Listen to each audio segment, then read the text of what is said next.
the Demon King called a meeting with 5 of his 12 core commanders present: Jakar, Asild, Adelia, Velatin, and Ryranel. They are the scariest demons in the world. Even though they're already overpowered, there's one guy who's even stronger. That's Lord Arit, Core Commander 0. He's respected even by the Demon King himself for pulling off something impossible. In this world there was a war between demons and heroes that lasted for years. There was one hero that not even the Demon King and all his commanders together could take down. Until one day, when the Demon King went to pick a fight with that hero again, he found the hero lying defeated on the ground, and some guy standing over him. That guy was the demon Arit. Right then and there, the Demon King made him the leader of his entire army. But things aren't always what they seem. Our protagonist is hiding some serious secrets. The first is that after winning that battle, he got really sick. The Demon King, terrified of losing him, called the best doctor to take care of him. The protagonist's body was extremely weak, and the doctor had no idea why, but the protagonist knows exactly why. The reason his body is so weak is that he's not a demon at all. He's a human with a fragile body.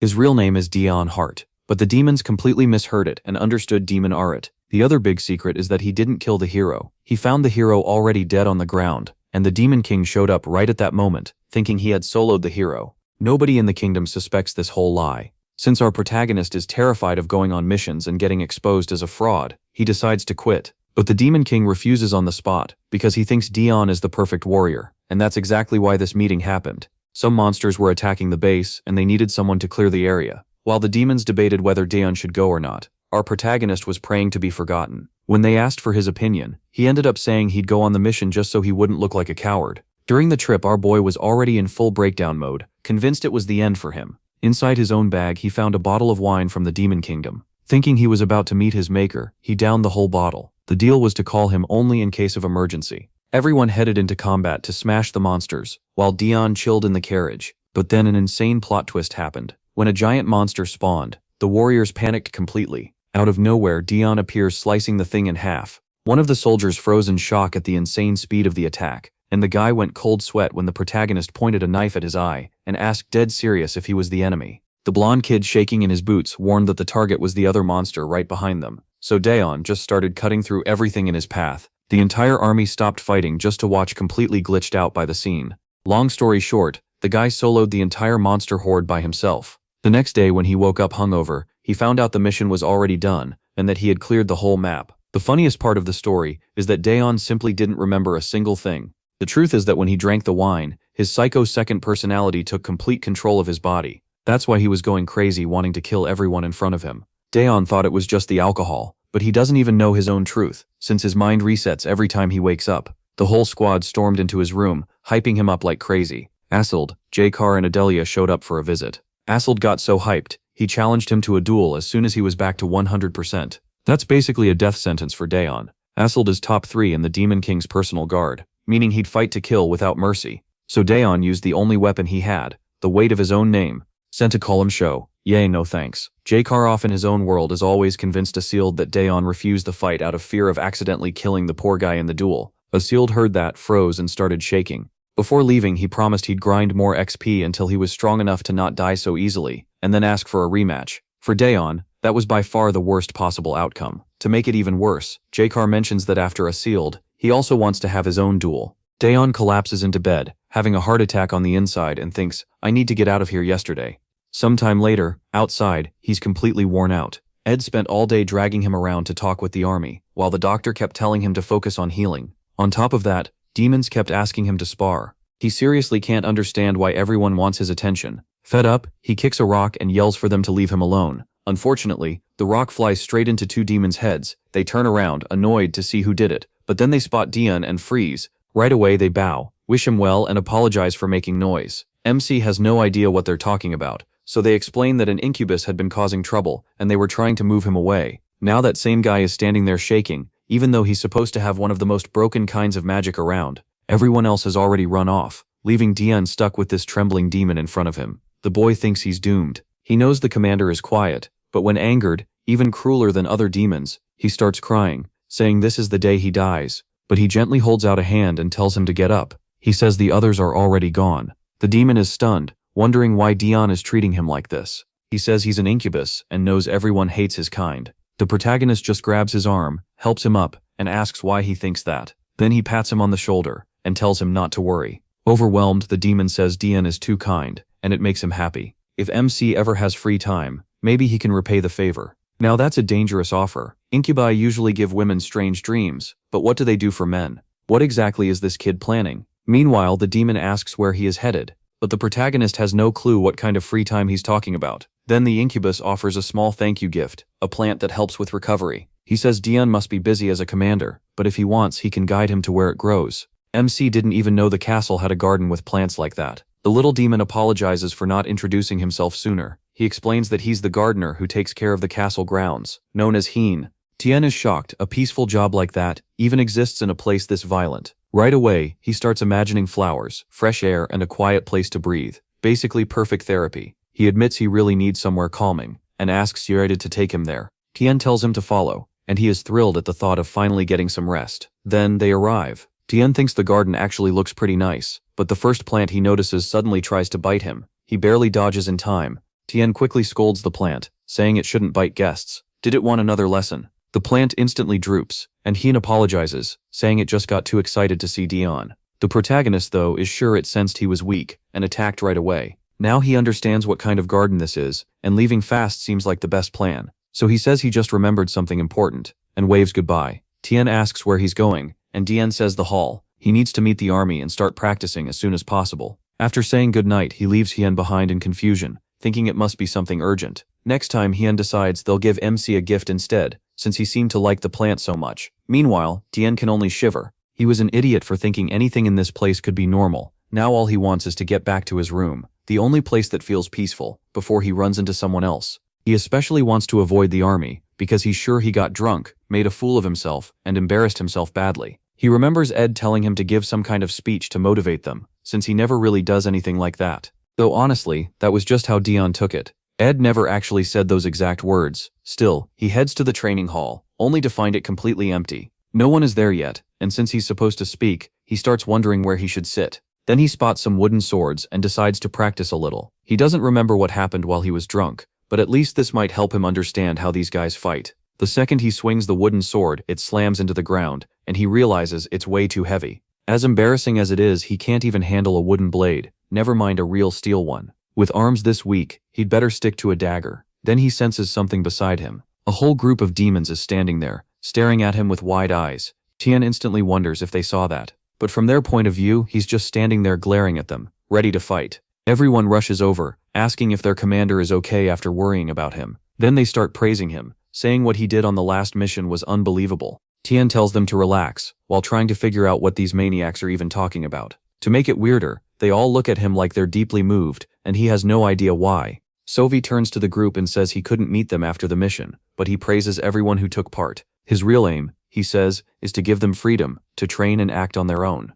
Sovi adds that they don't need the protagonist's help, because they're already great at what they do. Then, one of them suddenly pulls out a sword and rushes in.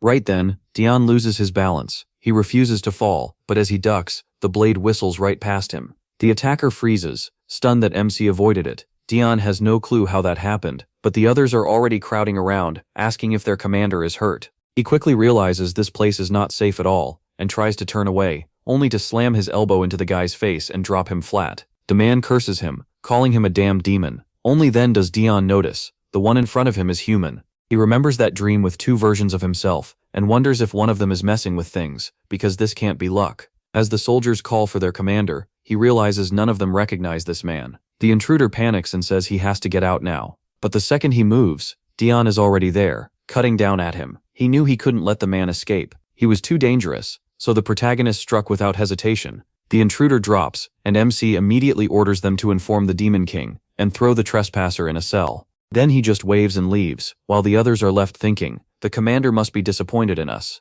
An intruder got in, and he was the one who got attacked. Still, one of them can't get over how smooth Dian's moves were. 1 second he looked completely casual, and the next he dodged in one clean motion, then turned into a sharp elbow strike. It was terrifying. The poor idiot went down instantly. He seemed so far above them, that the whole army felt like nothing but his shadow. One soldier thinks he's trained hard, but he never guessed the commander was still this far ahead of him. Soon everyone is fired up, saying they have to train harder so one day they might stand beside him. Meanwhile, Dian has sprained his wrist just from swinging that wooden sword. Still, the army can deal with the intruder, so he heads back to his room. Sometime later, he wakes up and finds Groggy already waiting beside him. The king mocks him for sleeping like a rock. Dion wonders if he's dreaming, but the king tells him this is very real. He knows him just woke up, but says he needs to come with him now. That is the last thing the protagonist wants. He just opened his eyes and wants to go back to sleep. Still, if the king came himself, it has to be serious, so MC asks if it's about the intruder. The king puts a hand on his shoulder, says yes, and tells him to follow. As they head downstairs, Dion starts wondering why they're going toward the dungeon.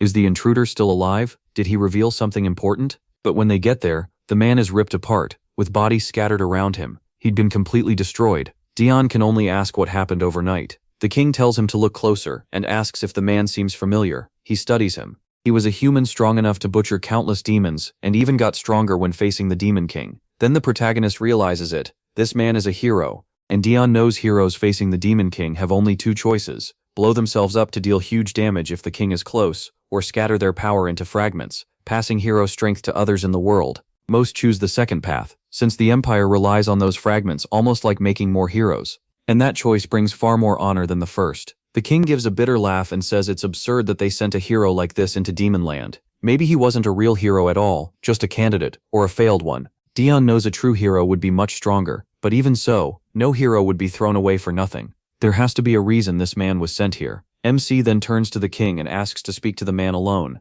The king agrees and says he'll wait outside. Dion tells him it won't take long. He wants to know why this man came straight for him, and whether he brought any message. Instead, the man spits out his full name and calls him a filthy traitor. He says His Majesty trusted him to become a hero, but the protagonist betrayed the Empire and joined the demons. MC suddenly laughs, saying this must be a pathetic attempt to get his attention. The truth is, the man was disposable. The prisoner keeps shouting about betrayal, but Dion cuts him off. The fact that he says that only proves how worthless he is. He says he can't understand what he did to make the Emperor hate him enough to send him here to die. After all, the Emperor knows everything. He knows why Dion is in the Demon Kingdom and what this is all meant to lead to. So was the protagonist really abandoned? Or is there some plan behind all this? Now even the prisoner starts wondering if he was cast aside by the Emperor too. MC only waves goodbye and tells him to think hard before he dies. The man pounds the floor, screaming that he gave everything to the Empire and will never forgive that bastard. Outside, Dion thinks about how weak loyalty really is. Talking to that man was a complete waste of time.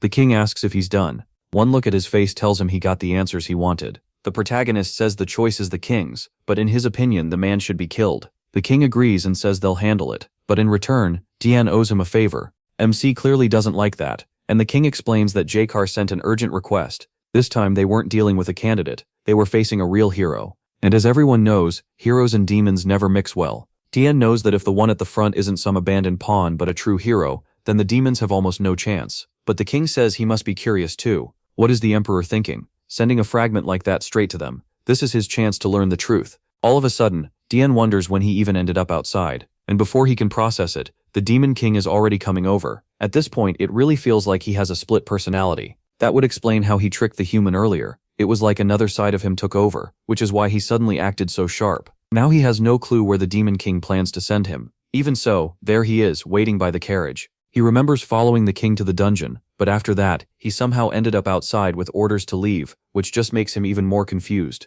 Why does the king want to send him to the front? He has no idea. Then Ed arrives and says they're ready. Dion says he gets it. Knowing the new hero is about to appear, since he can't refuse, he at least wants to see what this hero looks like. And on that part, the king was right. He is curious. Meanwhile, Ed thinks hunting those creatures only eased a little of his bloodlust. Not nearly enough. Even with the front lines this dangerous, the boy walks forward with a smile. Then Renrenel calls out sweetly to the commander, saying she missed him so much. A little thrown off, Dion asks what she's doing here. He feels nervous because she's second only to the king in power, and she's hard to read. Then, acting all sweet, she says she heard he's going to the front and brought him a small gift. He doesn't know what it is and immediately gets suspicious. But the second she says it can protect him, he grabs it at once, saying it's perfect. There is no way he'd turn down something that might keep him alive. Then he realizes he accidentally patted her on the head. Ed gets emotional, saying it's wonderful that she's helping the commander like this, while she talks about how much he cares for Dion. The two of them start going on about protecting him forever, and the protagonist has to tell them both to calm down and get moving.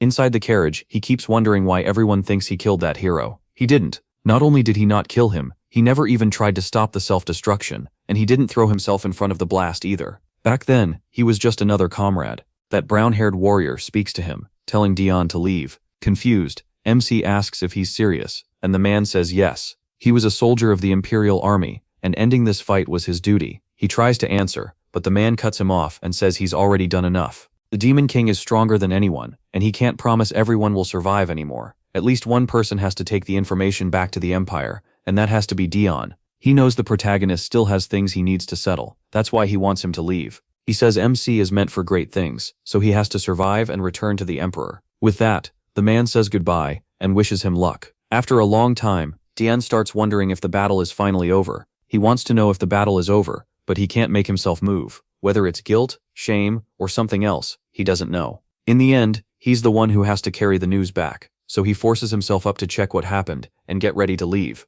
Then he suddenly comes face to face with the Demon King, and the others gathered around the hero. The king asks for his final words, but the warrior just laughs and starts to glow. The second Dion sees it, he knows, self-detonation. It looks like this is really the end, and now it's his job to bring the message back. But then a demon appears behind him and asks who's there. The creature attacks, yelling that he's hiding like a rat. The blow slams into the ground, but Dion barely dodges it. The thing came out of nowhere, and now he's in serious trouble. Another strike comes, and he leans back just in time, taking only a light cut across the face. Now all that matters is staying alive long enough to deliver the information. The monster rushes him again, but Dion avoids every hit, slides under it, springs up, and lands on the creature's head, driving a hoe into its neck. The problem is the monster moves, and he realizes the wound wasn't deep enough. He has no clue what to do next, and then the whole mountainside gives way, dragging both of them down. The demons nearby shield their faces as dust and rubble explode into the air, while Dion wonders if he's somehow still alive. Then he notices the beast is dead under him.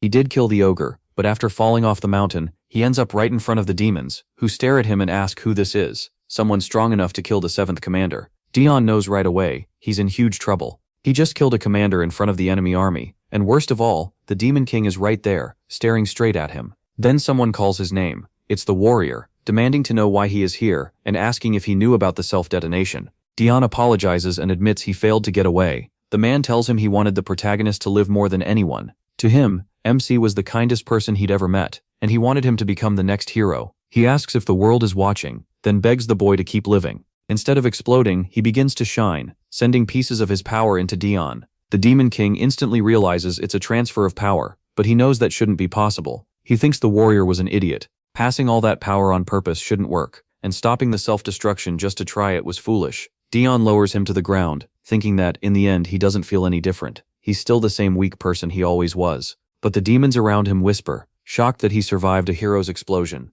Even so, it's clear the cost was heavy. He drops to his knees and coughs up blood. Still, Dion is sure of one thing. He made it this far, but this was where his story ended. That's when the king asks why he's smiling, and demands his name. He answers, the protagonist Heart. The protagonist Heart. The king says he likes him. While Dion looks for a way out, the king offers him a place by his side instead. MC is completely stunned, and the king calmly says no one will object. Everyone here saw what he did. He killed a commander and survived a hero's attack. He realizes he somehow lived through it, but this was never how things were supposed to go. After that, everyone in the castle believed he was strong enough to kill a commander and endure a hero's strike, one powerful enough to kill even the Demon King. Just then, Ed opens the carriage and says they've reached the border between the Demon Kingdom and human land, the front line, where fighting never stops. J-Car appears, beat up but smiling, and says they'd been waiting for him. With shaking hands, Dion admits he should have stayed away from this place. But in the end, he never really gets a choice. He laughs and says life is a curse. J-Car thinks only their commander would show up to a battlefield laughing,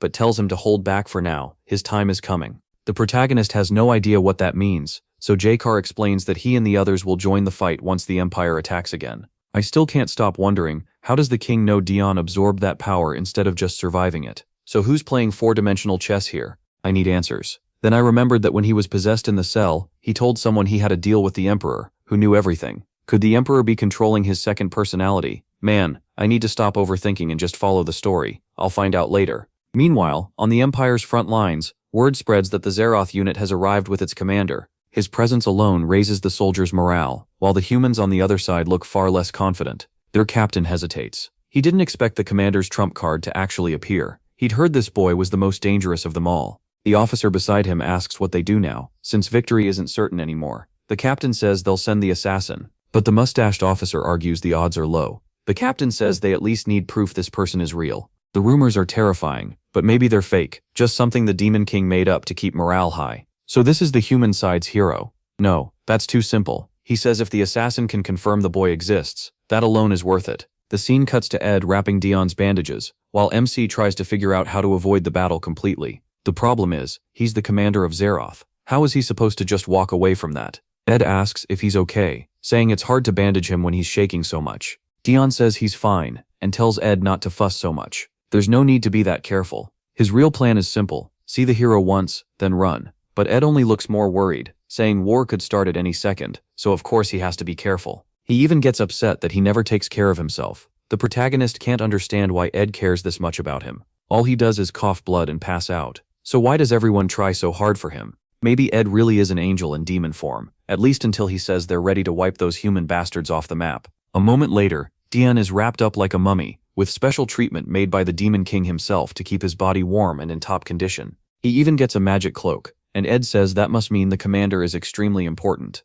MC thinks the king is only this generous because he has power to spare. Demon magic is limited, and once mana is used it can't come back. There's even a legend that the more mana demons spend, the faster heroes appear. So if the king is using it this freely, he must be sure he can beat the next hero too. With that, the bandaged up Dion is ready for war. Ed, full of excitement, says he's sure the Zeroth unit will win this time. He just thanks him and says he'll go check the battlefield and the troops. Ed gets emotional, saying he's never seen him this motivated. But Tien's real goal is to find the best place to hide. Of course, he ends up running into everyone, and they're all thrilled to see their commander there in person. The soldiers shout that now they'll definitely win, and Jakar agrees with the king. The protagonist's presence lifts everyone's spirits, but someone is watching from a tree, finally seeing the infamous commander of Zeroth. So the boy is real after all, smaller and weaker looking than expected. Still, that strange calm before battle, and the pressure around him show he's not someone to take lightly. Maybe the rumors really were blown out of proportion. The assassin can leave now and report that the boy exists,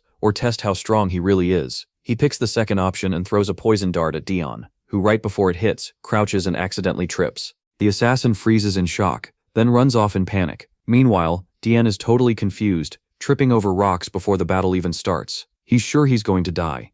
Someone nearby asks what happened, and he gets up saying he was just stretching. But now everyone is watching him, so how is he supposed to find a safe place to hide? The man in the tree sees him walking back and wonders if he wasn't noticed after all. Or maybe Dion doesn't want to alarm anyone yet, and plans to send his best subordinate after him later. He can't tell for sure. That brief clash wasn't enough to judge MC's real skill, so he decides the next try will be the last one. Then, Ed asks what's wrong. Had he already finished checking everything? Dion says yes, and quickly changes the topic, asking about the Empire's new hero. Ed says the man has hidden his face behind a helmet ever since he appeared, but everyone knows he's an amazing swordsman. From above, the assassin listens and realizes they're talking about Lord Cruel. Could they have already figured out who sent him? Just then, Dion suddenly blurts out, "What's this? Alcohol." He's annoyed. There shouldn't be any drinks there, and it makes him mad that others can drink while he's not allowed to. Ed apologizes and says it was actually prepared for him. The protagonist's face changes right away, and he asks if he can really have it. Ed says of course, pours it for him,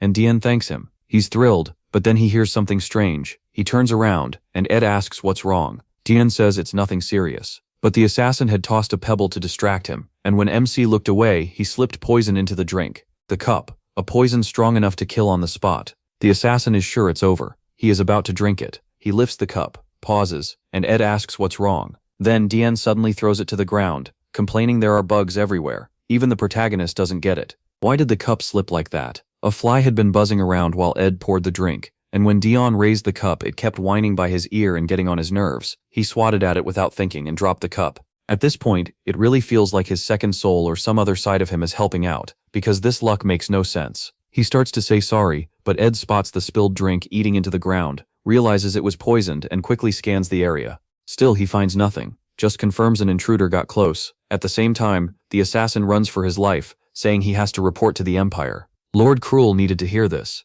The demon army's commander was far too dangerous. Meanwhile, Jakar tells everyone an infiltrator came to kill the commander. The soldiers are stunned that nobody noticed. Jakar warns them, punishment will come later for letting the enemy get that close. Behind him, Dion breaks into a cold sweat. He was one step from dying. Ed apologizes in shame, calling himself useless for not sensing the intruder. Doan tells him the opposite. Even Ed missed it, which just shows how skilled the assassin was. Privately, he thinks this commander job needs to end soon. It puts a target on him. Worst of all, that stupid assassin ruined his drink. Then he spots a bottle in someone else's hand. He calls for Ed. Ed thinks he's about to be punished, but MC only asks if that wine bottle was unopened. Ed says yes, so Dian snatches it from the other soldier and points out the poison was only in the cup, which means the bottle is safe to drink. Back at Krul's camp, the assassin reports that Dian is dangerous. He's completely sure now the rumors were real, and they can't beat him. Krul looks shaken. The assassin wasn't weak, yet he came back terrified. The only way to win against that commander would be with that one person. The mustached man asks if he means the other Imperial hero, and Krul says yes, only that hero could do it. But that person isn't here, so their best move may be to retreat. The hesitant man argues that if they pull back now, everyone will say they're afraid of the commander. Krul slams the map and declares they are retreating, but if anyone chases them, he'll make sure they die perfectly. Besides, this land isn't worth fighting for. What he really wants is to show the demons that if they stay out of human lands, peace is possible. The mustached man agrees, but asks what should be reported to the Empire. Krul says his orders were to retake stolen land, not push farther. Now that they've recovered what was theirs, there's no reason to advance. That's what he'll report. Krul calms down. This won't stain his first campaign as a hero, and no one can question his skill over this. He just hopes the demons don't stir up trouble. The mustached man tries to comfort him, saying the so-called commander barely even fights. Then someone rushes in, shouting for the commander that the demons are advancing with Zeroth's troops, exactly what Krul didn't want. And there Dian is, cutting straight through the enemy. He's drunk, dagger in hand, and tearing through soldiers like a madman. Bodies keep dropping one after another, while Ed can only watch. After finishing the bottle, Dian pushed everyone into a full attack. Ed isn't complaining, they're winning because of it. Another soldier falls, and when he looks up, all he sees is him, like a demon in human form. If that wasn't the deadliest thing alive, he didn't know what was. He cries in fear, knowing he'll die if he doesn't fight, but he's too terrified to even lift his sword. Soon he'll just be another slashed-up corpse. Dian tells him right to his face not to freeze up, at least try. If he wanted to live, he had to fight with everything. But then a blow crashes into Dian, throwing him into a tree. Ed rushes over and demands to know who did it. Of course it's the hero. He says that Strike was supposed to kill Dian in one hit. Ed, worried, asks if the protagonist can stand. MC realizes he only lived because of the protection Ririnel gave him. While Ed panics, the soldier from before is filled with hope, sure the Empire's savior has arrived. He starts celebrating, convinced he's safe. Then Dian walks past him and cuts him down, sending his head flying. Brutal. After that, he walks up to the hero and says he'd been wanting to meet him.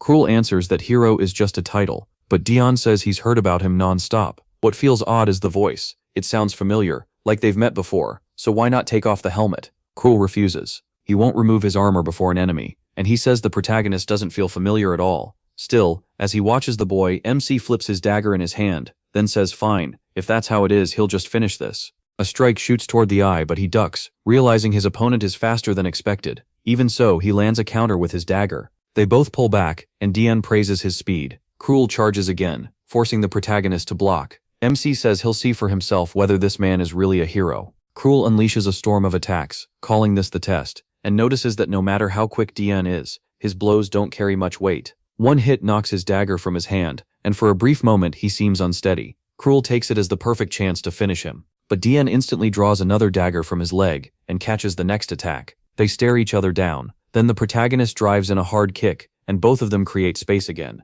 Krul keeps thinking Dian's attacks are too weak. Maybe he's not even serious. If so, that only helps him. Then MC wonders if Krul has figured it out. He raises his hands and says the fun part is over. Now it's time to end this. Krul fires back that the war isn't over, especially since the demons invaded first. He argues it ended when they killed the commander of the invading troop. They already took back the land they wanted, so there was no reason to invade the demon kingdom further. Krul tells him to shut up, but Dian keeps going. Why waste more strength when both sides can just protect their own land? Krul knows it's not a bad deal. He already got back what he wanted, and his side hasn't suffered much. The problem is, he feels like if he presses a little more, he might beat the protagonist. That's when MC tells him to look at his army. Krul turns and sees his soldiers are exhausted and drained. No one is ready for another clash, so he agrees to retreat this time. They were at a disadvantage, and falling back was the smartest move, the one he'd already been leaning toward. Dian gives a little wave and says he hopes they never meet again. Krul ignores him, turns away, and heads back to his troops. The demons celebrate, saying it was a nightmare, but luckily they had a commander they could rely on. Jakar, though, wonders if stopping there was really right. The Empire had lost its nerve, and this was the best time to push. Still, Dian had wanted to fight, so Jakar assumes there must have been a reason to stop. He puts a hand on his shoulder and praises him, but the protagonist only mutters for him to go to hell, then drops. Groaning, he says this body is cursed. J-Car notices he's burning up and wonders if Dion really fought like that in this condition. Maybe that's why he ended the battle, so the enemy wouldn't notice how bad his body was. If he'd collapsed in front of the demon army, their morale would have been crushed. In the end, it was perfect judgment. No wonder he appeared out of nowhere and became commander. From beating the 7th Squad commander to blocking the hero's blast, to even earning the king's approval, it all proved how gifted he was. Even so, J-Car still had doubts. But today, he finally accepts that Dion truly deserves his title. From now on, the DM can rest easy. MC will handle the rest. Back at the Demon King's castle, Rinranel suddenly jolts up in panic because the crystal she gave him has shattered. Nothing should have been able to break it, so she fears he's in danger. She says she's leaving right away to find out what happened, but the attendant begs her to stay, reminding her the Demon King ordered her to guard the barrier.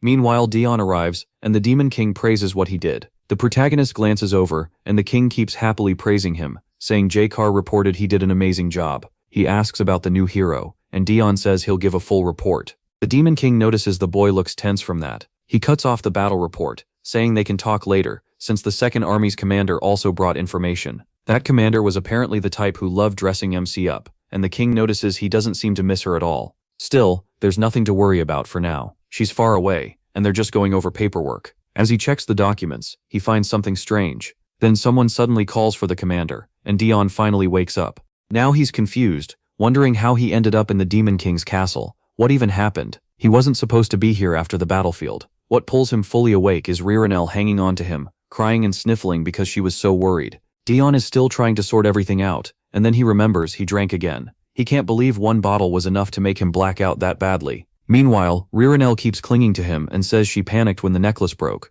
That makes the protagonist freeze. The necklace was supposed to protect him from instant death once, which means he really had been that close to dying. Even then, she gushes that he still beat the new hero, which makes it even more amazing. While Rinlir sticks to him with hearts in her eyes, Dion realizes alcohol keeps making him lose control. Then he notices the paper in his hand and opens it to see the name Cruel Heart. The last name hits him right away. It matches his own. He lets out a laugh because that's one person he could never forget. Cruel Heart is his older brother. Then we cut to Cruel facing a broken, crying Dion. The boy begs his brother for help, but instead, Cruel raises his sword and cuts him down. So that's why Dion ended up with the demons. His family was even worse than monsters. MC gently pats Rinranel on the head and says there's something he needs to handle. The purple-haired one says he's acting scary and asks if Rinranel is okay. But Rinranel just assumes he got mad about something and thinks it's wonderful. According to her, he looks beautiful like this. Back in his room, he asks why the Emperor made that bastard a hero when he already knows what happened. That question matters even more now, since Dion had been thinking about going back.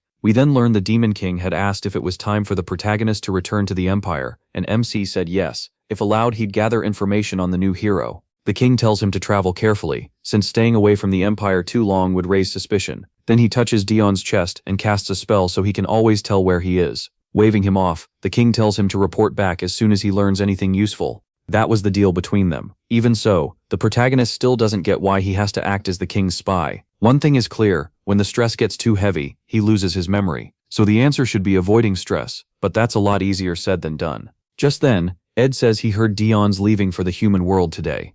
MC confirms it. There's something he needs to check himself, and he asks what Ed is getting at. Ed brings up something the Demon King told him. Earlier, the king had asked how Ed would feel about becoming a commander. It was for the 9th Army, which still had no commander, and the king made it clear the offer was real. Ed had been serving as Dion's assistant, but the king said he was fully capable of leading an army on his own. Ed stopped to think. Becoming a commander had always been one of his goals, but he'd pushed that aside to stay by his side. So he asked what would happen to his current role if he accepted. The Demon King said someone else equally skilled would be assigned to support the protagonist. He also said Ed shouldn't force himself. If he refused, another commander could be chosen. Of course, that would mean giving the position to someone less fit for it. After hearing that, Ed accepted. Tien is left trying to figure out what Ed means, but Ed only says it's nothing and decides not to explain yet. Instead, he says he'll have the cooks prepare whatever food MC wants for the trip. Right then, someone enters to say the carriage is ready. Tien says goodbye and tells them he'll see them again when he returns. Then he pauses, thinking Ed might be stepping down,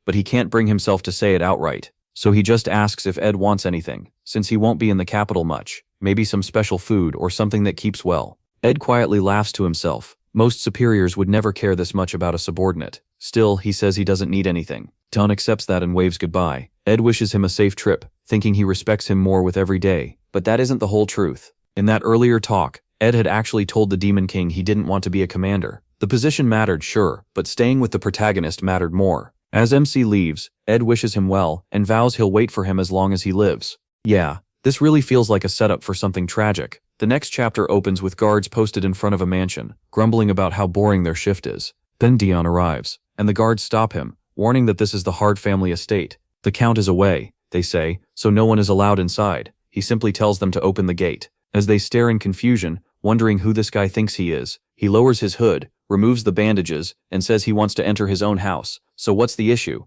The reaction is instant. Everyone starts rushing around shouting that the Count has returned and bowing at the entrance. Honestly, Dion expected a much colder welcome, so all of this feels pointless to him. The butler Ben comes out to greet him. The protagonist smiles and says it's been a while, and Ben asks if the hunt went well. Caught off guard, MC answers yes and realizes everyone thinks he had gone off to hunt monsters. He's about to say it all ended fine when Ben reaches for his face and says it's a shame the monsters did that to him. Come on, Ben. Enough with that. Dion tells him he's not a child anymore, and Ben agrees. He's a respected Count now. Ben asks if he wants his room prepared, but he says no, because he has to see the Emperor first. He'd rather collapse into bed, but now that he's back in the Empire, speaking to that man comes first. And on top of that, he needs answers about Cruel. Ben says he understands and will prepare everything. Elsewhere, in an office, a purple-haired man named Velaton mutters that the Emperor's dog has finally returned to his master. He immediately asks Cruel, who's beside him, what they plan to do now that the younger brother is back.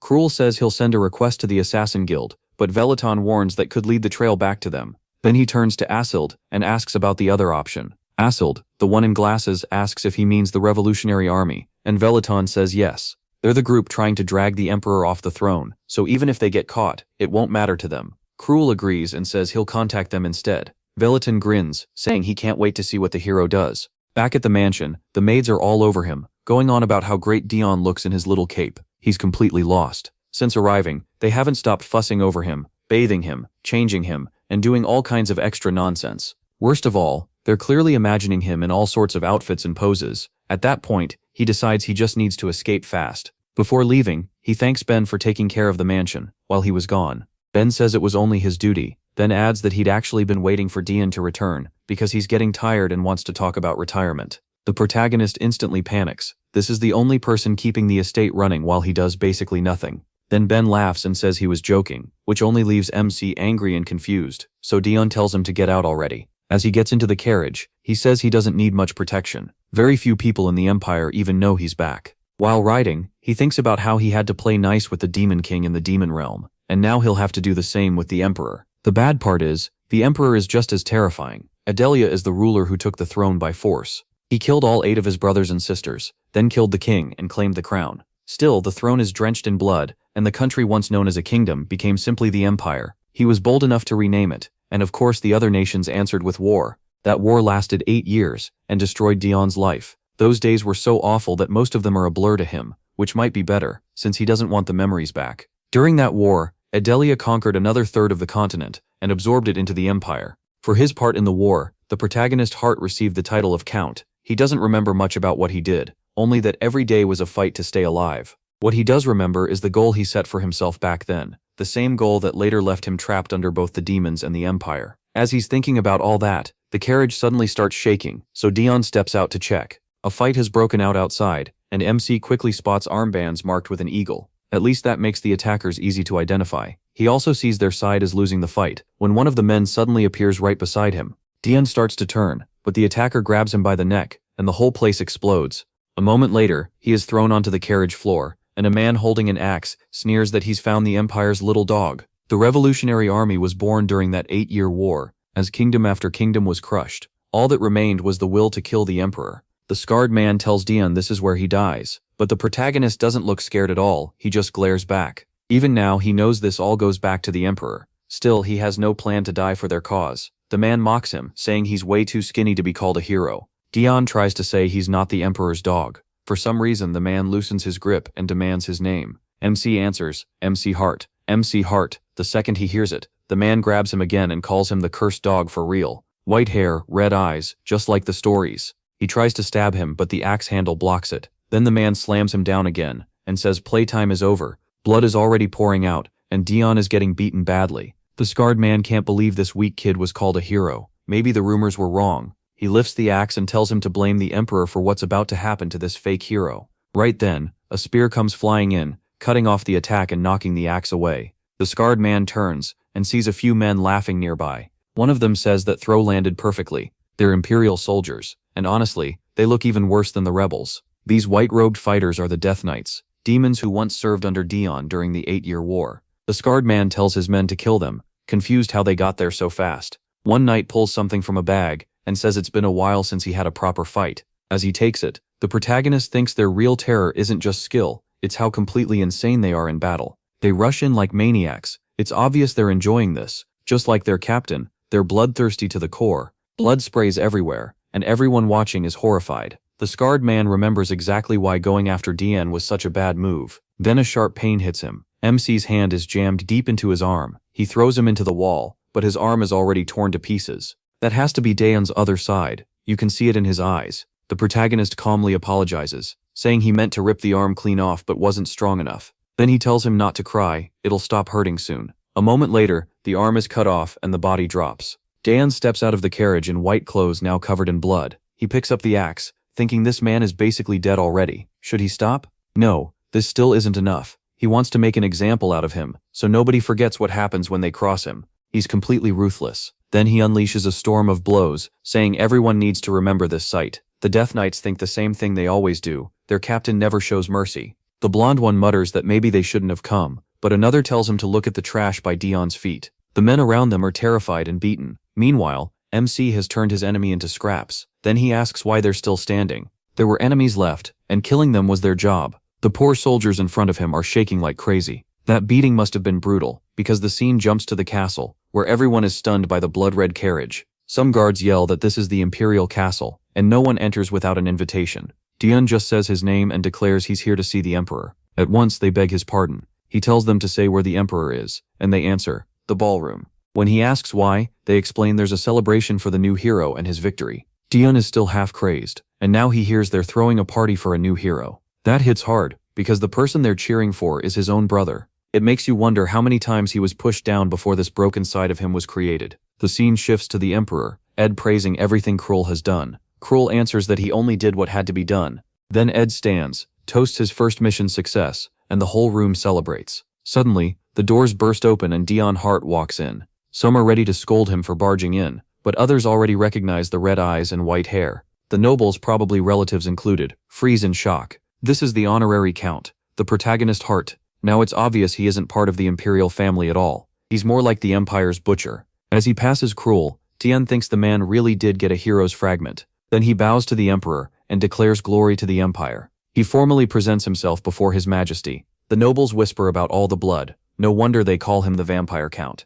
No one knows how he was raised, but rumors say the MC Hart family treated him badly. The purple-haired man mutters that cursed Dion Hart actually lived. He was always hard to kill. Ed notices the trail of blood he left behind. He welcomes the honorary count, saying the protagonist may visit whenever he wants, just not soaked in blood in the middle of a celebration. MC apologizes and says he was attacked on the way there. Ed laughs and asks who was bold enough to target the Empire's hero, quietly glad he sent the Death Knights to protect him. Dion says nothing. Then Ed stands and says he must have much to report. He has things to discuss too, so they should move somewhere more private. The protagonist really is trapped between two masters, the Demon King and the Emperor. In another room, Ed says he's sure it was the Revolutionary Army. He asks if Dion needs a doctor, while thinking MC's reputation is awful. In the Empire, more people hate him than respect him. Even so, no one has done more for the Empire than him.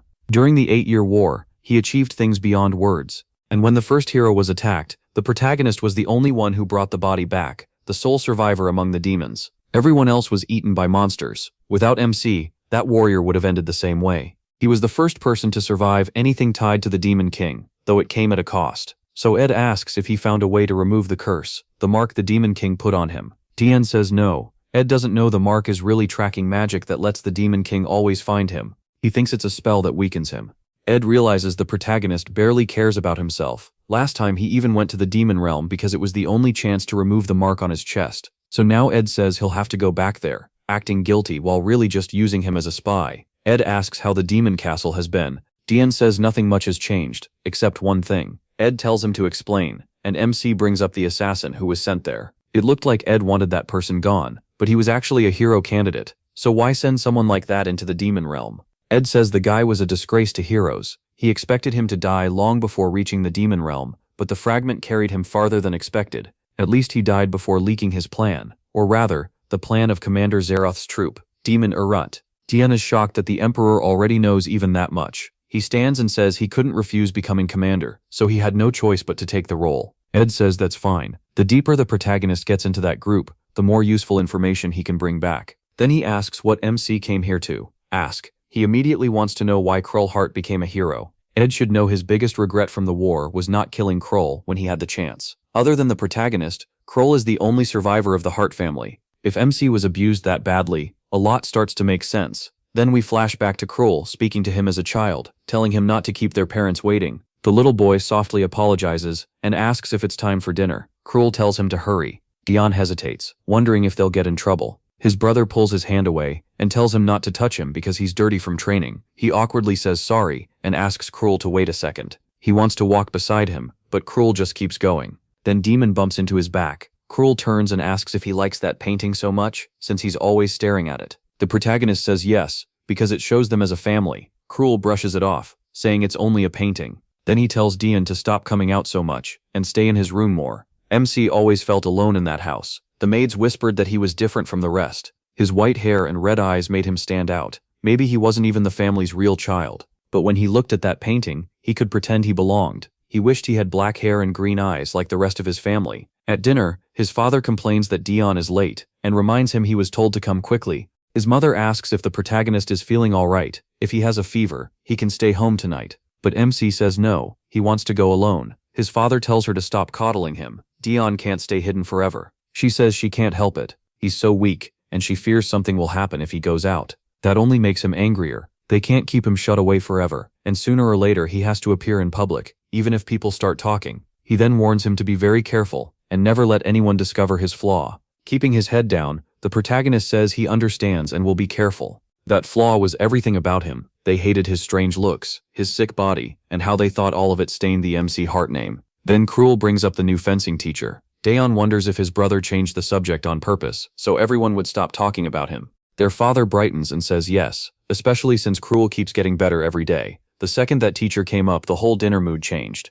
Back then, he truly believed his brother was amazing. Even so, he couldn't help thinking maybe he felt out of place, because he just wasn't good enough. So he decided to train hard and become as strong and capable as his brother. Then maybe his family would finally love him. Later, as he walks through the halls, someone calls out to him. It's a few noble boys. They ask if he's Daeon Hart. No doubt those 3 idiots died somewhere in the 18-year war. The protagonist was too innocent to notice the bad intent behind their smiles. He thought they just wanted to be friendly, so he happily introduces himself as MC Hart. He starts talking excitedly about fencing, but one of the boys cuts in and asks why he's always alone. Maybe he was slow to catch on, because everyone already knew he was the outcast of the C. Hart family. The one kept hidden away in his room. The protagonist tries to deny it, but the noble boy steps in closer. He mocks MC's red eyes, says he's clearly not one of them, and that's why his family doesn't love him, why they threw him away. Before the boy can call him a stranger again, he punches him. He tells him to watch his mouth. His family does care for him. Then he gets hit right back in the face. Still,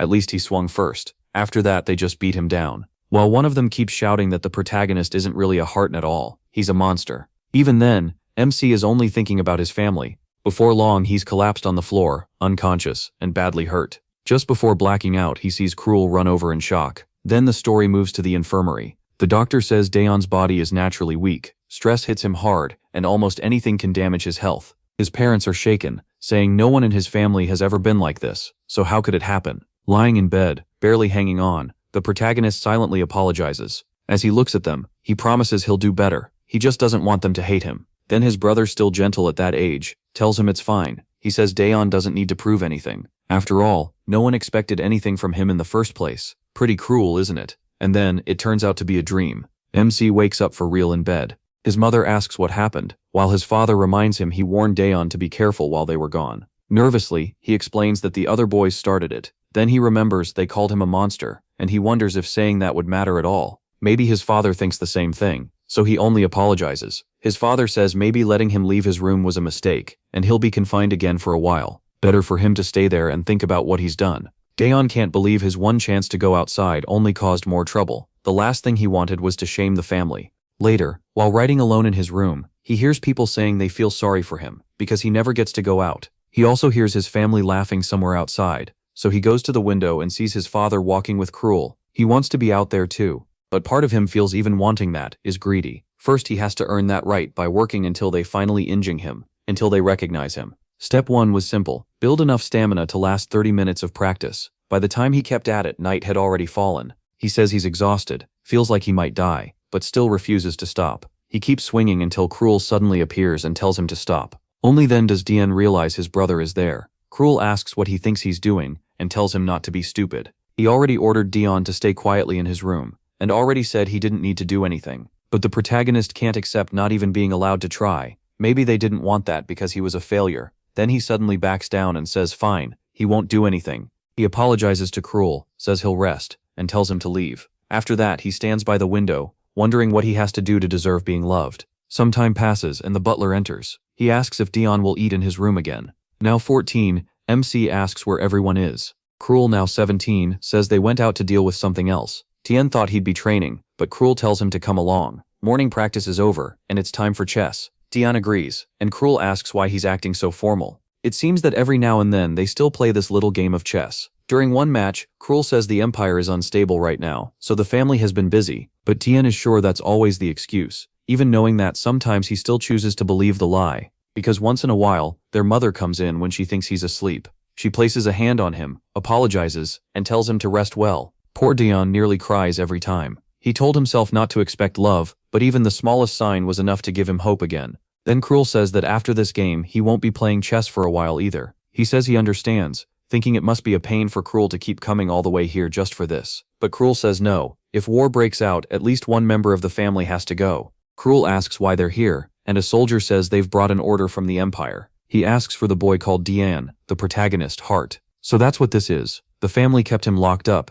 and now they're sending him off to die instead of Cruel. The butler points to the boy seated across from Cruel. At once, the Imperial soldier orders Dian to come with them. He says they'll explain on the way. As MC is dragged out, the knights whisper, wondering why they're taking a boy who can't even hold a sword properly. Then Cruel grabs the soldier's arm and says there must be a mistake. Tien isn't the one who should go. The man jerks free and says House Dian Hart already sent an official letter to the Emperor. They're only following orders. If Cruel wants answers, he should ask his parents. Being taken away, he still doesn't fully understand what they're saying. But one thing becomes clear. His parents are sending him to war. He's been sick and shut in his whole life. So what could someone like him possibly do on a battlefield? He pictures his mother's strangely sorry face and tells himself it can't be true. They would never do that. He turns back and calls for Cruel, but the door is already shut. In that moment, he wonders if his whole family really wanted him dead. Maybe getting rid of the failure who stained their name was easier for them. However, it connects later. The pain here is obvious enough. Then we jump to Daeon, awkwardly holding a sword, while an officer tells him to toughen up if he wants to live through battle. All the protagonist can think about is how heavy the weapon feels. And of course the soldiers around him whisper too, asking why the disgraced sickly son of House MC Hart was sent there at all. More than anything, Dian just doesn't want to die. But from that day on, his life turns into hell, and soon he's struggling in the middle of battle. Bodies crash down over him, and all he feels is fear. Fear of dying among screams and the smell of blood. Pinned under a corpse, he cries that he wants to go home. Then a soldier rushes over and cuts the body off him. The man orders him to get up, grab a sword and do something. If he can't use a sword, then use a dagger, or even his teeth. Whatever it takes, he has to fight if he wants to live. Panicking, Tien says he can't die like this. And that's when it starts. He snaps and decides he will survive. From then on, he starts killing without pause, stabbing, slashing, striking at anything in reach. Sometimes he's shaking, coughing blood, wondering how much longer his body can hold together. He keeps asking when he can go home, and why he ever had to be there. And still he drives another dagger into a man's chest. The scary part is, he was talented. You shouldn't throw a 14-year-old into war and expect him to live, but somehow he does. And the years keep passing as he survives again and again. Sometimes letters come to the soldiers at the front, messages saying they're missed, telling them to stay safe, things like that. But Dian, alone as always, gets only one letter. It tells him he's been promoted to commander and is being moved to another battlefield. That's when he decides to turn his house heart into a place of terror, and that revenge begins the moment the door opens and he steps inside, with the butler beside him, or whoever it was. He says he's finally come to pay his respects. His father tries to peace pop. His father tried to speak, but Dian killed him at once. In his mind, sending him away had been the right call. Their real mistake was staying in that house at all. They could have loved him, but even that was too much for them. He said goodbye and struck again. Then he burst out laughing like he'd lost his mind. With a hand over his face he said they deserved it. They never should have thrown him away. All he ever wanted was their love. But even then, he wondered why it hurt this much. He'd finally reached the goal he'd clung to for years. So why was the pain still there? Then Krul opened the door and found him. Daeon was covered in blood, crying and completely broken.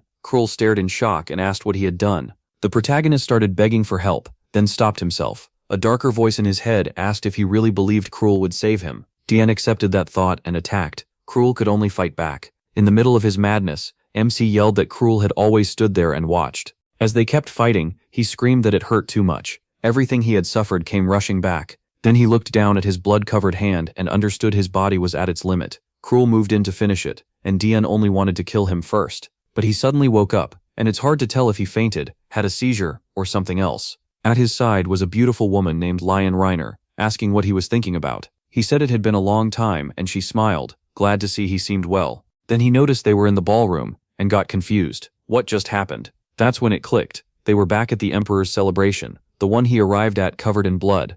The last thing he remembered was the revolutionary attack on the carriage. So yes, we were back on the main timeline. I thought the family massacre might have been fake, or a warped memory, but no, he really did kill them. Lion asked about his talk with the Emperor, saying he looked awful afterward. He had no clue what talk she meant, and guessed the stress had pushed him over the edge again. When he asked what this event was even for, she acted like he had to be joking. How could he come here not knowing? The whole gathering was to celebrate Cruel Heart's first victory. Just then, Cruel himself showed up and said he was glad to see Daeon.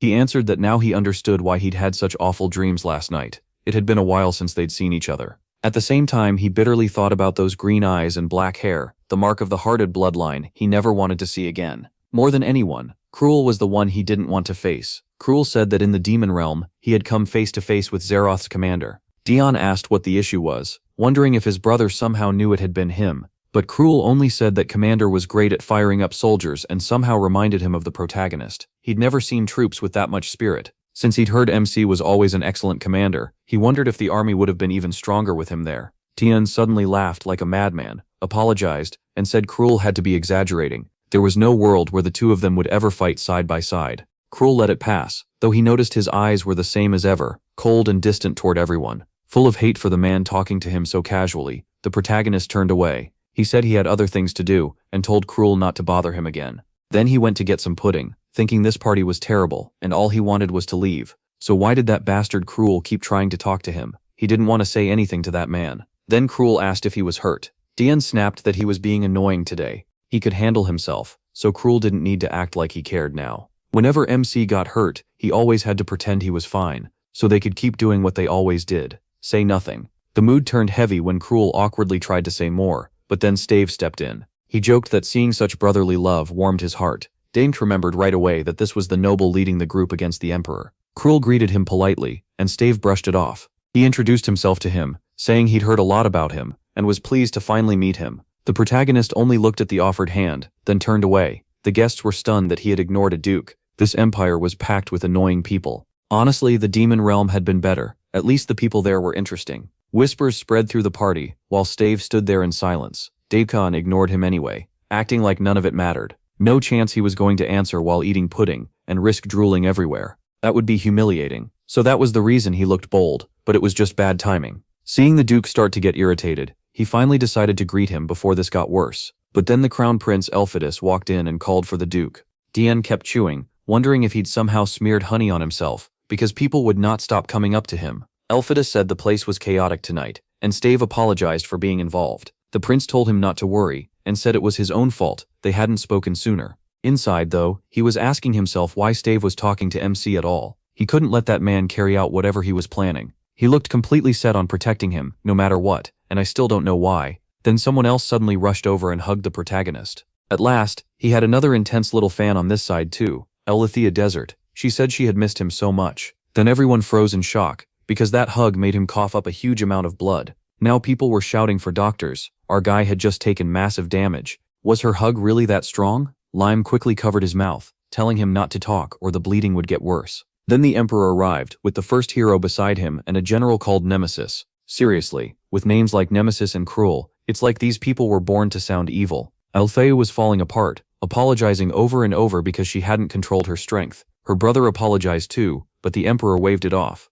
A hero like Dion wouldn't be coughing blood from just a hug. He was clearly already injured, probably from an attack on the way here and internal wounds. MC, meanwhile, was overwhelmed. Too many people had suddenly gathered around him, talking about him and making a fuss when all he wanted was some peace and to leave. The Emperor told him to see a doctor, but he insisted he was fine. Soon people started whispering that maybe his weakness came from the Demon King's curse. For Dion, that was perfect. It was exactly what he wanted them to think. So he asked to be excused and said he was leaving. From what I can tell, he really did lose his mind back then, and this nicer personality may be something he built to hide the darker one. Still, this story loves keeping everything unclear, so we're left guessing. But right as he tried to leave, he stumbled and nearly passed out, only for Cruel to catch his arm. Great, when he needed help it had to be Cruel. Dion slapped him away and told him not to touch him. He didn't need his help. After 8 long years on the battlefield, he hated this man with everything he had. So why was this happening? The Emperor stepped in and told him to calm down, saying he was clearly not well and should go home.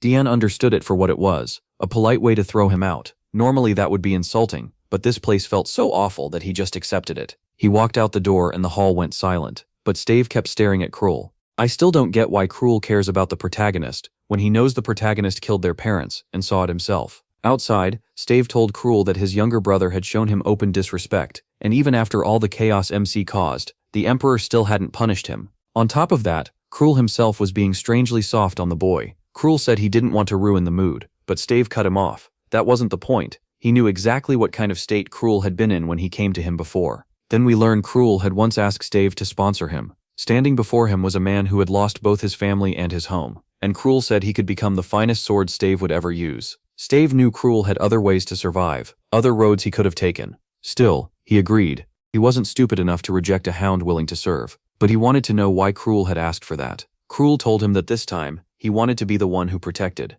Stave admitted he had never understood why Cruel wanted that role. Now though, he realized Cruel wasn't trying to protect someone else, he was trying to protect himself. Was he afraid of Dion? Cruel lowered his head and said yes. Stave answered that they were both walking the same road now, getting rid of the Emperor's dog. With a hand on his chest, he felt how important this was. That tightness in his heart told him Dion was a threat to everything, and he swore he would kill him someday. By the carriage, Lion asked if he needed help, but he said he was fine. Then he looked up and saw the mansion entrance wrecked and on fire. Worse, the Death Knights were there too. For a second, he thought it had to be a dream or some hallucination. His stress had pushed him to the edge, but the heat against his skin proved it was real, and he demanded to know what kind of disaster had happened here. The soldiers call him Captain, but one corrects them. He's a Count now, so that title doesn't fit anymore. He's just about to ask why the place is such a wreck, when a bomb suddenly drops right into his hand. Stunned, he hears Lion warn him to be careful. Dion hurls it away, and it blows up in another part of the garden. He demands to know why they're attacking like this.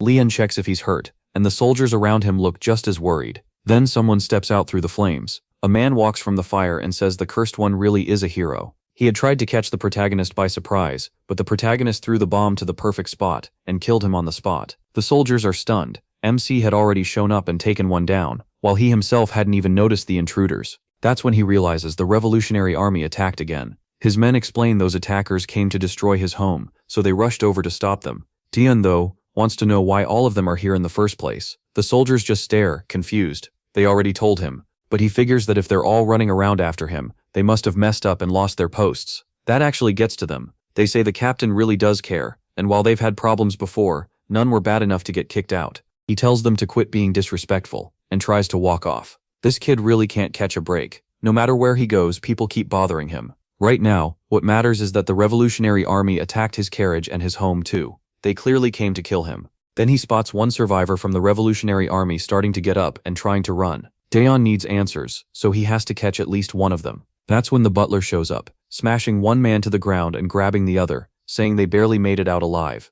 So yeah, this is no normal butler. He tells Dion he's glad to see him safe. After hearing about the carriage attack, he expected something much worse. He also asks what happened at the palace, since the protagonist looks far more shaken than when he left. Just as MC starts to answer, someone cuts in saying they were attacked by the Revolutionary Army, so of course he's upset. The butler finally tells him to go upstairs and rest, while he keeps watching the captured man in the back. The prisoner swears that one day, Dion Hart will die. Not exactly a bold promise, unless the protagonist is immortal. Anyone could say that. 3 people stood in the way of taking down the Emperor: Commander Nemesis, Chancellor Ardal, and without a doubt, MC Hart, the army's spearhead, and the one who shaped the 8-year war more than anyone else. Worse, he worked in secret, so no one could guess his next move. People said he went off to hunt monsters, but they knew it was always some hidden mission instead. One man starts calling Dian nothing more than the army's dog, but another grabs him by the collar and tells him to shut his mouth. They were the ones fighting the emperor, so they were the reason that war happened in the first place. The man tries to argue, but the other doesn't bother debating. He pulls a knife, says he needs to rest, and kills him right there. Watching that, the butler just thinks about how annoying this cleanup is going to be. The next chapter starts in a poor, empty city. A starving girl thinks about how she hasn't eaten since that day. But in the slums, crying doesn't get you food. Then a friend shows up and says he got a piece of bread. It came from the Church of Salvation, which sometimes gives out water and a few other things for free. She says that can't be true, there has to be drugs in it or something. He tells her not to be stupid. The crippled man next door ate some and felt fine. She shoots back that he'd eat anything, drugs or not. He tells her to stop doubting everything. They gave him the bread after he told them she'd been starving for a week. When she refuses it, he tries to take it back, but she quickly snatches it away. Even so, she still can't understand why anyone would hand out food and water for nothing. The boy gets up and says if she doesn't trust it, he'll go back and bring more bread. In his mind, even if there is poison in it, that's still one way to die. Anyway, the girl stands, calls out to Paul, and says she'll come too. If what he said is true and people are really giving out food, then this is their only chance to survive. Back at the castle, a week has passed since Dian returned to the Empire. The place is already fixed, and now the Death Knights, his so-called mad dogs, are going to work with him for a while. Totally unexpected, and he has no clue why. His plan had been to use his time in the Fed. Then the protagonist demands to know which idiot approved this useless project that will waste time and money to build. The butler calmly says he did. MC instantly switches tone, calls it a great idea, and approves it. Ever since seeing the butler kill those men, he decided not to push him too far. Better to let him handle this stuff anyway. Then shouting catches his attention, and he looks outside. A fight has broken out. The Mad Dogs, his men in white, are clashing with Imperial soldiers, the same troublemakers as always. Tian asks if those idiots seriously have nothing better to do. The butler explains, the Emperor used to keep them busy with missions, but now they're under his command. And since he hasn't given them anything to do, they've been training, wandering around and picking fights. The protagonist has no desire to command these men, but the butler says the answer is obvious. His Majesty must care a great deal about him. The Emperor would never leave a force this strong at some far-off estate where betrayal could happen easily. Sending them here showed how much trust he placed in Dian Hart. MC is sure of the opposite. The Emperor dumped those lunatics on him, because no one else could handle them. He also asks why there's so much paperwork. He already gave Hart territory back to the Emperor a while ago. If that man really cared, he'd manage the land himself and leave him with none of it. That's when the butler reveals something the protagonist somehow didn't know. For a while now, the Emperor has officially named him the sole ruler of the Hart lands. Dian is horrified and demands to know why that cursed Emperor would do this. The butler warns him the official notice should arrive soon. MC jumps to his feet. He wants to know how to give this house back. When he first got the title of Count, he already wanted to refuse it because he didn't want to serve as a Margrave, a border lord stuck right beside enemy land. And the reason he wants nothing to do with this place is simple. All his worst memories are tied to it. So he says he won't accept it. He'll go to the Emperor and return everything. Then someone announces that the Crown Prince and General Nemesis are here to see him. Naturally, Tian has no idea why those two came. Nemesis hates him, so his visit makes even less sense. Painting, wondering if he seriously planned to keep that thing when building his new mansion. Someone welcomes them, and Elphidus quickly apologizes for the sudden visit, but says he needs to speak with the Count. A little earlier, Alethea was upset after hearing Dion's house had been attacked. Her brother tells her not to take it so hard. She covers her face and says the protagonist will probably never want to see her again, so all her effort was wasted. Then she stands and tells her brother to admit she's beautiful. As a princess, she says, she can't make the first move. Maybe she isn't especially gifted, but she never meant to cause trouble. It's obvious she's trying to win Dion over. Elphidus reminds her again that it wasn't her fault, even though she really did hit the boy as hard as she could. She says she'll apologize, and he asks if she plans to go see him. The moment she nods, he says no. Usually he lets her do as she likes, but this time is different. If she goes to him or he comes to her, it'll turn into a scandal. The strange girl says that would just make marriage easier, but he cuts her off. He knows everyone sees her as innocent and naive, and that's the image she works hard to keep. Then her face darkens. She admits she doesn't love Dion, but he could still be very useful to everyone. Another dangerous one. Seriously, can't anyone let this boy live in peace? Elphidus warns that if she acts that boldly, no one will keep believing she's the harmless princess. If she wants to lose that image, that's her choice. But she says no, she'd rather do everything she can to stop the nobles from fighting harder over the throne. Besides, all her effort to win over the Count wasn't wasted. She made her interest obvious, and now everyone knows it. That means no other girl will try to get close to him.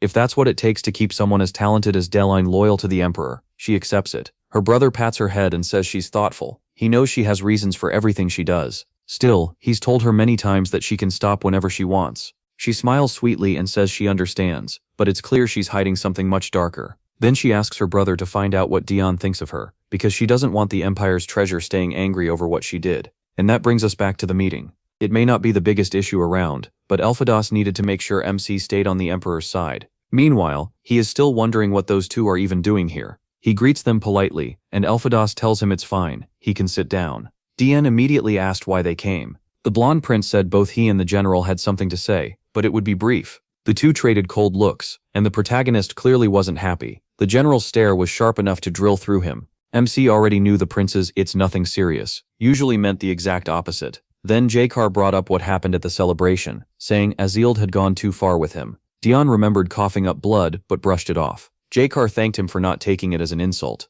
Even if it caught him off guard, that was when Jakar made a personal request. MC paused, and the prince kept going. If he was willing, Jakar wanted them to be friends. Poor Dion, the prince was smiling like crazy, and he was way too soft to shut it down. Jakar said he wanted to know the protagonist better, but the protagonist stayed so busy they barely got to meet. The protagonist wondered if that was truly why he came. Jakar answered that as crown prince there were many things he couldn't do, like simply visiting someone he wanted as a friend. So he used the celebration incident as his excuse to come talk. He played the sweet friendly prince perfectly, even though Dion knew there was something rotten underneath. MC said he was very grateful for the offer, but before he could finish, the general hit him with that hard stare again. So he changed course and said it would be an honor to be friends with such a great prince. Jakar brightened at once, happily declaring that they were friends now, and would grow closer. The protagonist, meanwhile, was not happy at all. Jakar wasn't stupid. He could tell Dion felt awkward, and had likely agreed out of pity, just like the rumors said. He quickly pushed further, saying he'd visit soon so they could train together and have tea after.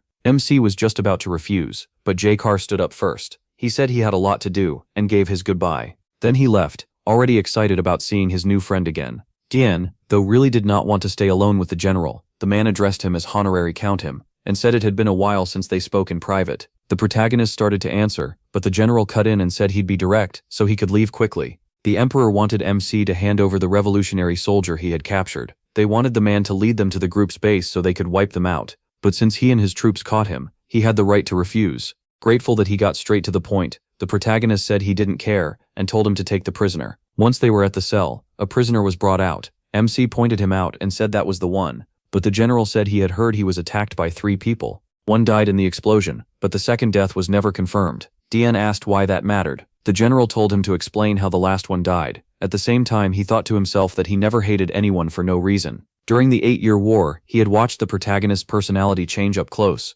Dian had been the first noble to lower himself to an ordinary soldier, so he stood out. At first he was weak and barely made it through battle. Later, cruelty became the way he survived. He had once grabbed the boy by the shoulder and told him to get up, but he had already been standing there for 3 straight days. Surviving wasn't his fault, but he still had to face what came from it. The general understood. Then Dian looked up and asked what he was even talking about. That was when the general noticed something split inside him, like another self. The protagonist said his wounds were fine, and the general tried to bring up the battle. But MC met his eyes again, and said he truly had no idea what he meant. The general realized he had 2 sides, one bloodthirsty and focused only on survival, and another normal one that forgot the horrors he had done. That dark look on Dian's face made it clear enough. To the general, MC couldn't carry the weight of his actions, so he escaped from them in the worst way possible, all while wondering how long the protagonist planned to keep pretending. MC only asked what he meant by remember. The general thought maybe things could change if Dion finally took responsibility, but he said he wasn't there, so he didn't know the details. Maybe some dogs attacked the man. Right away the general realized he was a fool for expecting anything different,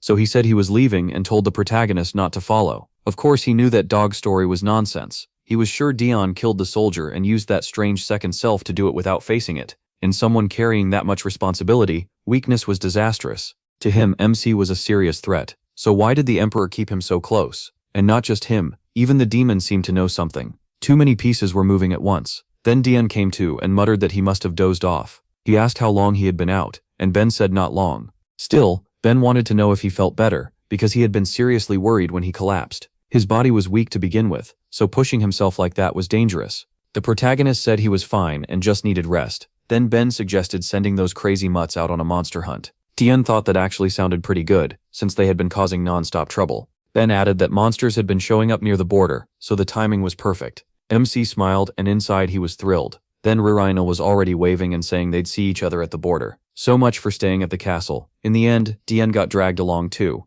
In fact, they were already arriving at the border. He demanded to know why he had to come. The answer was simple, so he wouldn't miss the fun of the hunt. The protagonist wondered what kind of maniac thought watching bloodshed was fun. He tried hard to stay behind, but they kept hanging on him and begging. Everyone insisted he couldn't let only them enjoy it, and promised to help him rack up plenty of kills. MC tried saying he had things to handle at the castle, but Ben stepped in and said he'd take care of everything like always, so MC could relax for the week. The soldiers were touched by Ben's kindness, while he was basically thinking, "You jerk, I don't want to go." Then the butler explained that if the protagonist stayed behind, those rats would just try to follow anyway. This way it would be easier to kill anyone chasing him. In other words, it was a perfect break that also solved a problem. With all that in mind, Dian couldn't really refuse. Besides, if he stayed at the castle while half the world hunted him, he might actually die. One soldier told him to cheer up, saying he'd heard MC came back from the last hunt with a huge smile. MC knew that smile was only because he had been hanging out with demons. Now orcs and shamans were already appearing, and the soldiers got fired up, ready to get to work. He, on the other hand, already missed the demon world. Then he looked at Adelia, and sighed, realizing even she seemed tired of this mess.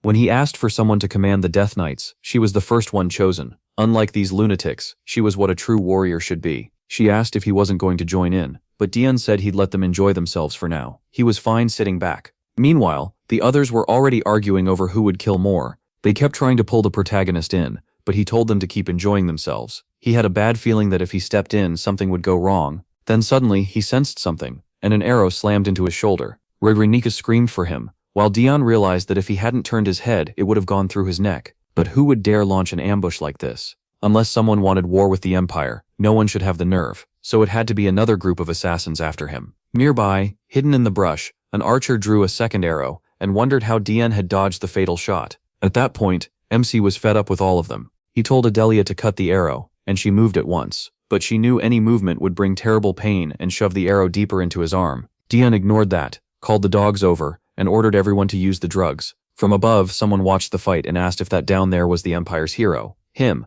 The man beside him said yes, that white-haired boy was the one leading them. The first man grew uneasy, wondering if this was some kind of internal conflict. Then he saw Dian was hurt, and said it had been 2 years since the 8-year war. The feared protagonist had been wounded, and the Empire definitely wouldn't want another war right now. If they finished them off here and claimed they were attacked for no reason, they might even squeeze compensation out of it. But below, the men were swallowing pills, and Ririna wanted to know what they were. She asks what the pill is. MC says it shuts down your reason, and she points out it was banned because it's too dangerous. That warning means nothing to him, who cuts people down without a second thought. The men take cover and lift their blades before rushing in. Dian jumps off his horse and says this is the first one. A second later, the man is covered in blood. He warns him not to move unless he wants to lose both legs. Then he tells the soldiers they have one prisoner, the rest can die. The army charges and the enemy force is wiped out. He orders Lion to watch the captured man and make sure he doesn't get away. But then he notices some soldiers hesitate before delivering the last blow. The others were already dead, and this one looked like he was dying anyway. Dian steps in and hacks the man apart dozens of times, then reminds them they've spent 8 years fighting like dogs. So why did they suddenly start acting like humans again? They were still weak and pathetic, with no real chance to live. He'd taught them over and over that mercy gets you killed. Everything they do is to stay alive. The attack squad realizes they messed up. They understand that lesson the hard way. As the scene turns to Cruel, the butler asks why he paid half the reward for just a wound, when the Duke clearly wanted Dian dead. Cruel says he knows the goal was murder. He only added one extra condition. The butler pushes back, asking why their money was spent that way, if the protagonist had to die. Cruel tells him he'll take full responsibility. The man can't understand it. Why would the person who should hate MC the most act like this? Meanwhile, Cruel thinks Dian's end will be decided by him alone. He's keeping him alive because he wants the kill for himself. So when the Count made his offer, Cruel secretly arranged to pay half the reward just for injuring him. Back at the battlefield, the protagonist keeps cutting enemies down while someone nearby mutters, "This is the worst sight he's ever seen." With those red eyes, MC doesn't look anything like the Empire's hero. This isn't what they were hired to face. Now it becomes clear why that night group has its name. They don't seem human at all, but like demons. Honestly, in this story, the demons feel more like the good guys. Dian walks up and asks if the man is desperate for money, stupid, or both, then drives in a knife and stomps him down. He says he doesn't enjoy dragging torture out forever, so the man should just tell him who sent him, and they can end it quickly. The scene shifts as someone reports to the Emperor that the Kingdom of Arian filed a complaint, saying the Dions were hunting near their border. Their troops clashed, fought back, and now Arian claims it was an invasion. The Emperor ignores that and asks only one thing: was the boy ambushed, and is he alive? The report says Dion survived, but an arrow hit his shoulder, so he won't fight properly for a month. The Emperor asks if those fools are demanding compensation, and the answer is yes. He immediately understands. They think hurting him means the Empire won't risk war. Too bad they're as weak as they are dumb. It seems he's been holding back these past few years. The informant nervously suggests they could claim responsibility for arranging the ambush instead of starting a war, but Ed simply orders them to prepare for war.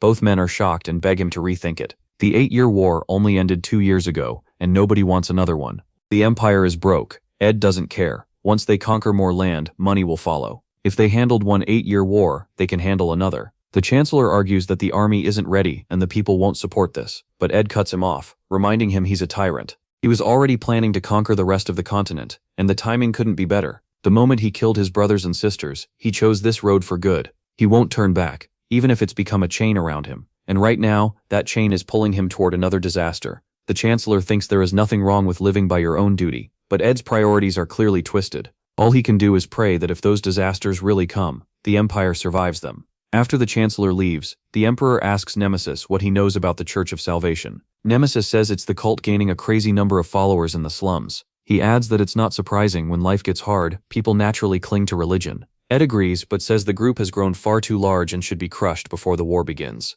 He wonders if Dion should handle it as punishment for the trouble he caused. Even with an injured arm, wiping out a cult would be easy for him. Nemesis rejects the idea right away, saying the boy is too dangerous. Ed asks if that's because the protagonist is cruel for no reason. Nemesis says that isn't even the real issue. It's how hard he clings to survival. The boy has 2 personalities, and his mind is fragile as sand. The worst thing they could do is push him into a situation that makes him break for good. But the Emperor only laughs and says he knows that better than anyone. Nemesis asks why he'd still do it, and Ed answers that if MC acts out, that's MC's fault too. Nemesis warns that a broken sword ends up hurting its owner. Whatever he does will also fall on Ed. Ed says it doesn't matter. This is just part of being Emperor. Then he tells him to stop. That's enough. He's chosen to be a tyrant, though sometimes he's kind to the people he values, and that's the only reason he's overlooking this disrespect. He won't punish a subordinate over something this small. Nemesis understands the threat and apologizes. The Emperor tells him to relax. He wouldn't keep someone that dangerous close without a reason. Then we go to the past, when Dion asked permission to wipe out his family. In that moment, the Emperor could clearly feel the boy's hatred and rage. He was a genius thrown into war at 14, knowing nothing, then trapped in it for 8 years. When he finally returned from the battlefield, that was the first thing he asked for. The Emperor said the Hearts hated him for taking the throne by force, so he had no reason to refuse. Still, he asked if Tian really thought he was strong enough to bring down such a powerful family. That was when the Emperor decided to shape him into a sword. The protagonist only asked what he needed to do. To him, it was the perfect plan, and the hero's death made it a success. MC returned, carrying that man's body. The Emperor praised him and asked if he'd changed his mind, but MC said no. In the end, the Emperor had to admit he was a hero even without that so-called fragment. Then he remarked that the Heart Mansion probably wouldn't stay quiet that night. The protagonist simply thanked him, and that was where the cruelty started. But fate is strange, and when Krul returned later that night, he found Dion had slaughtered everyone in the house. Worst of all, Krul himself survived. The Emperor says that, in the end, Krul became the perfect way to keep MC under control. He killed the family without the Emperor ever directly ordering it. He only gave permission. But Krul lived, and if the protagonist wants to kill his older brother, he'll need the Emperor's help. On the other side, Krul works for that Duke, because it's the only way he can stay alive. The two of them became each other's leash. As long as Krul lives, Dian will remain at the Emperor's side. Honestly, it feels like the boy might kill you soon too, but whatever. Next chapter, MC is surrounded by bodies being dragged all around him, wondering what this is. A voice tells him to give in to the madness, saying everything they do is just to survive. He covers his ears and tries to calm down, but then a shadow comes from behind, covers his face and tells him not to think about it. He has to accept that his family ignored him in the end, even though he was always there. Suddenly he wakes up and wonders if it was just one of those dreams again. His shoulder still hurts, and he remembers the arrow that hit him. The problem is, after that at the border, he barely remembers anything. It's still funny. This is one of the rare stories where the main character leaves and comes back in just a chapter or two. In most stories, they'd be gone for 10 chapters. He even thinks that without that strange dream, he'd believe nothing happened. But his wounded shoulder says otherwise. Then he asks about remember, who shows up at once and says who would have thought they had a spy there the whole time. One man was about to collapse, tried to speak, and got stabbed immediately, dead on the spot. Remember says, they'll now work for the dead. Someone comes to carry the body away, and warns him that Dion has returned.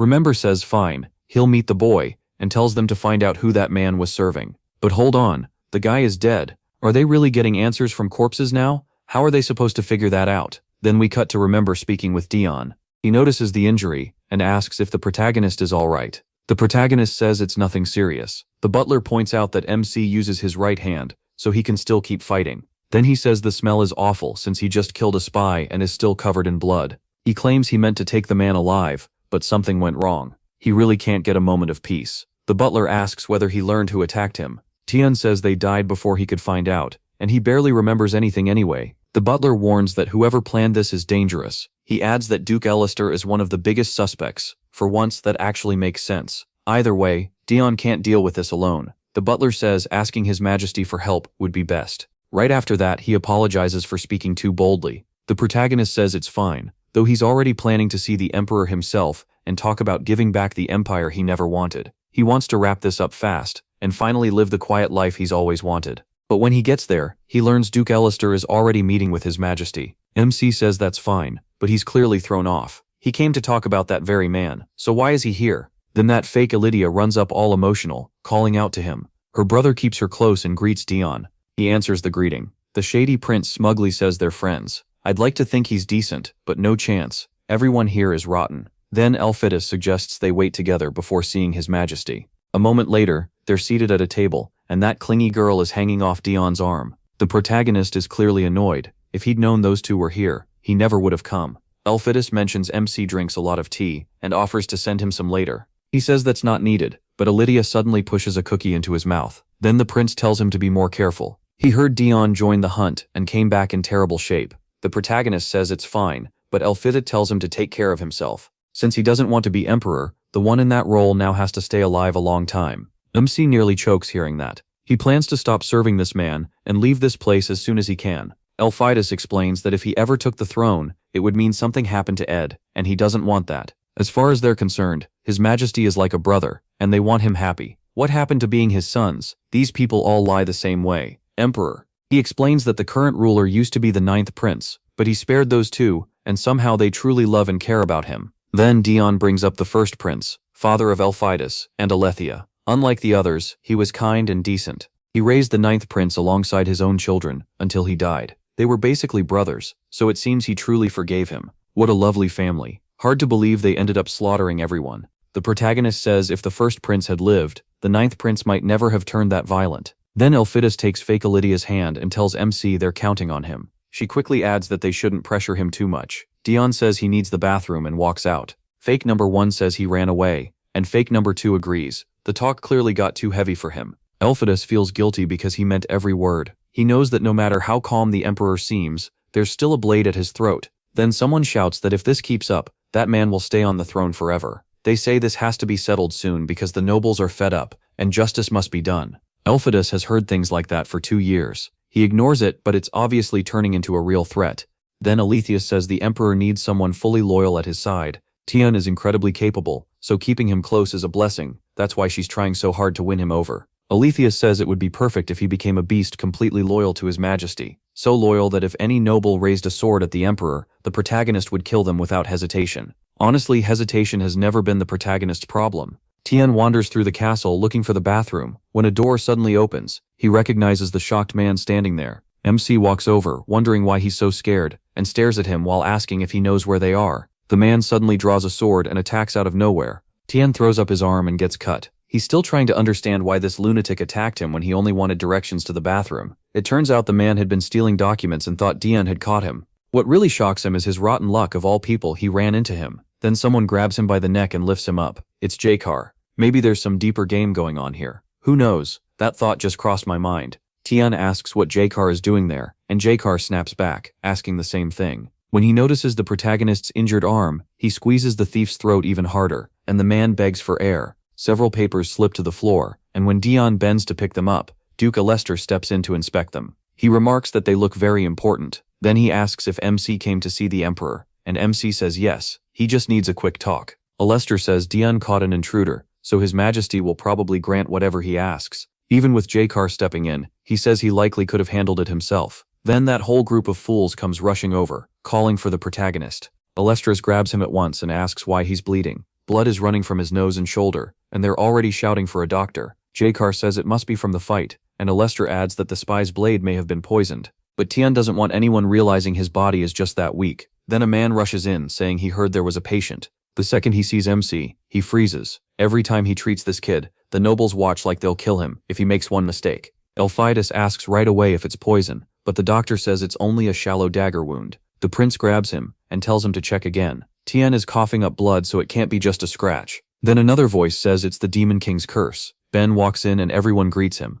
So apparently the whole castle knows he went to see the Demon King. Earlier, Ben had already said he came to bring the protagonist to the Emperor. Tian, desperate to get away from all this, says he can't keep that man waiting, and leaves, thanking everyone for worrying about him. Watching him go so calmly, Elphidas thinks MC simply doesn't care about the demon mark, since it's incurable anyway. To him, he is just a tough kid who keeps everything inside. That part at least is true. Outside, Alester gets into his carriage. The worst part is that the paper he saw was a plan for the war the Emperor meant to start. He never expected that mad ruler to rush into another war so soon. The man was losing it. Alester decides to help things along a little, just enough to get something for himself too. Then the Emperor praises Dion for catching the spy and asks if he's hurt. The protagonist says no, but the Emperor notices he's drenched in sweat. He reminds MC that as one of the Empire's greatest assets, he doesn't need to hide his condition. MC says he'll remember that. In truth, he's sweating because he took a heavy hit earlier and still hasn't said anything. More importantly, he desperately needs the bathroom and still hasn't gone. The Emperor asks why he came, and the moment Dion mentions the heart territory, he cuts him off. If this is about giving it back, the answer is no. He is stunned because he hasn't even explained yet. When he tries to bring up returning the army, the Emperor shuts that down too. The troops stay, the castle stays, and nothing will be returned. But if the protagonist handles a small task, the Emperor will grant him another request. On the paper, MC sees the name Church of Salvation. The Emperor says it's a growing cult and wants Dion to deal with it. He looks uninterested, until the Emperor says he'll just give the job to J-Car and let him claim the reward instead. That makes the protagonist stand up and say he'll do it.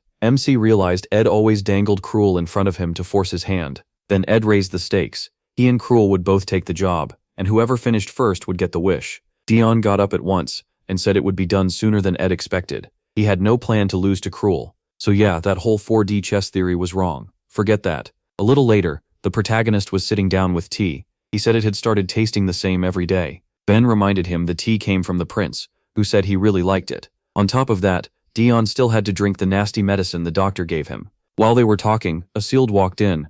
MC asked if she had finished looking into the Church of Salvation. She handed over a report. The short version, they gave out free bread and water and asked for nothing back. Unlike most cults, they also didn't worship one clear leader. All they wanted was for people to believe salvation was coming, which made Dion even more suspicious. Handing out that much food wasn't cheap.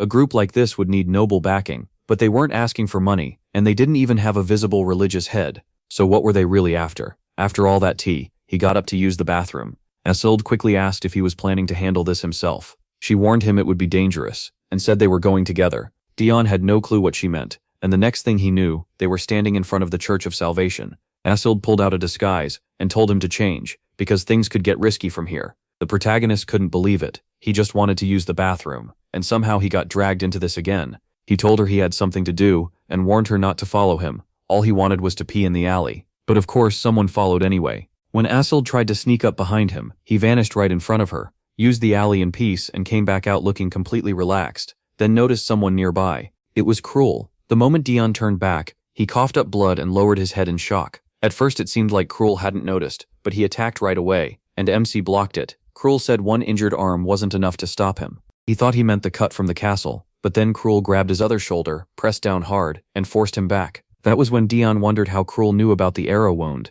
Cruel said if the protagonist could still move around this much while hurt, then the job clearly hadn't been finished right. MC finally understood. Cruel was the one who had ordered him killed. Just then, Asilde appeared at the alley, and Dion grabbed her and pulled her away. She was more worried about him coughing blood, while Cruel recognized her as the captain of his knights. The protagonist moved in front of her, and told her to stay back. He could fight Cruel himself, and maybe keep things under control, but if she attacked the famous hero, everything would blow up.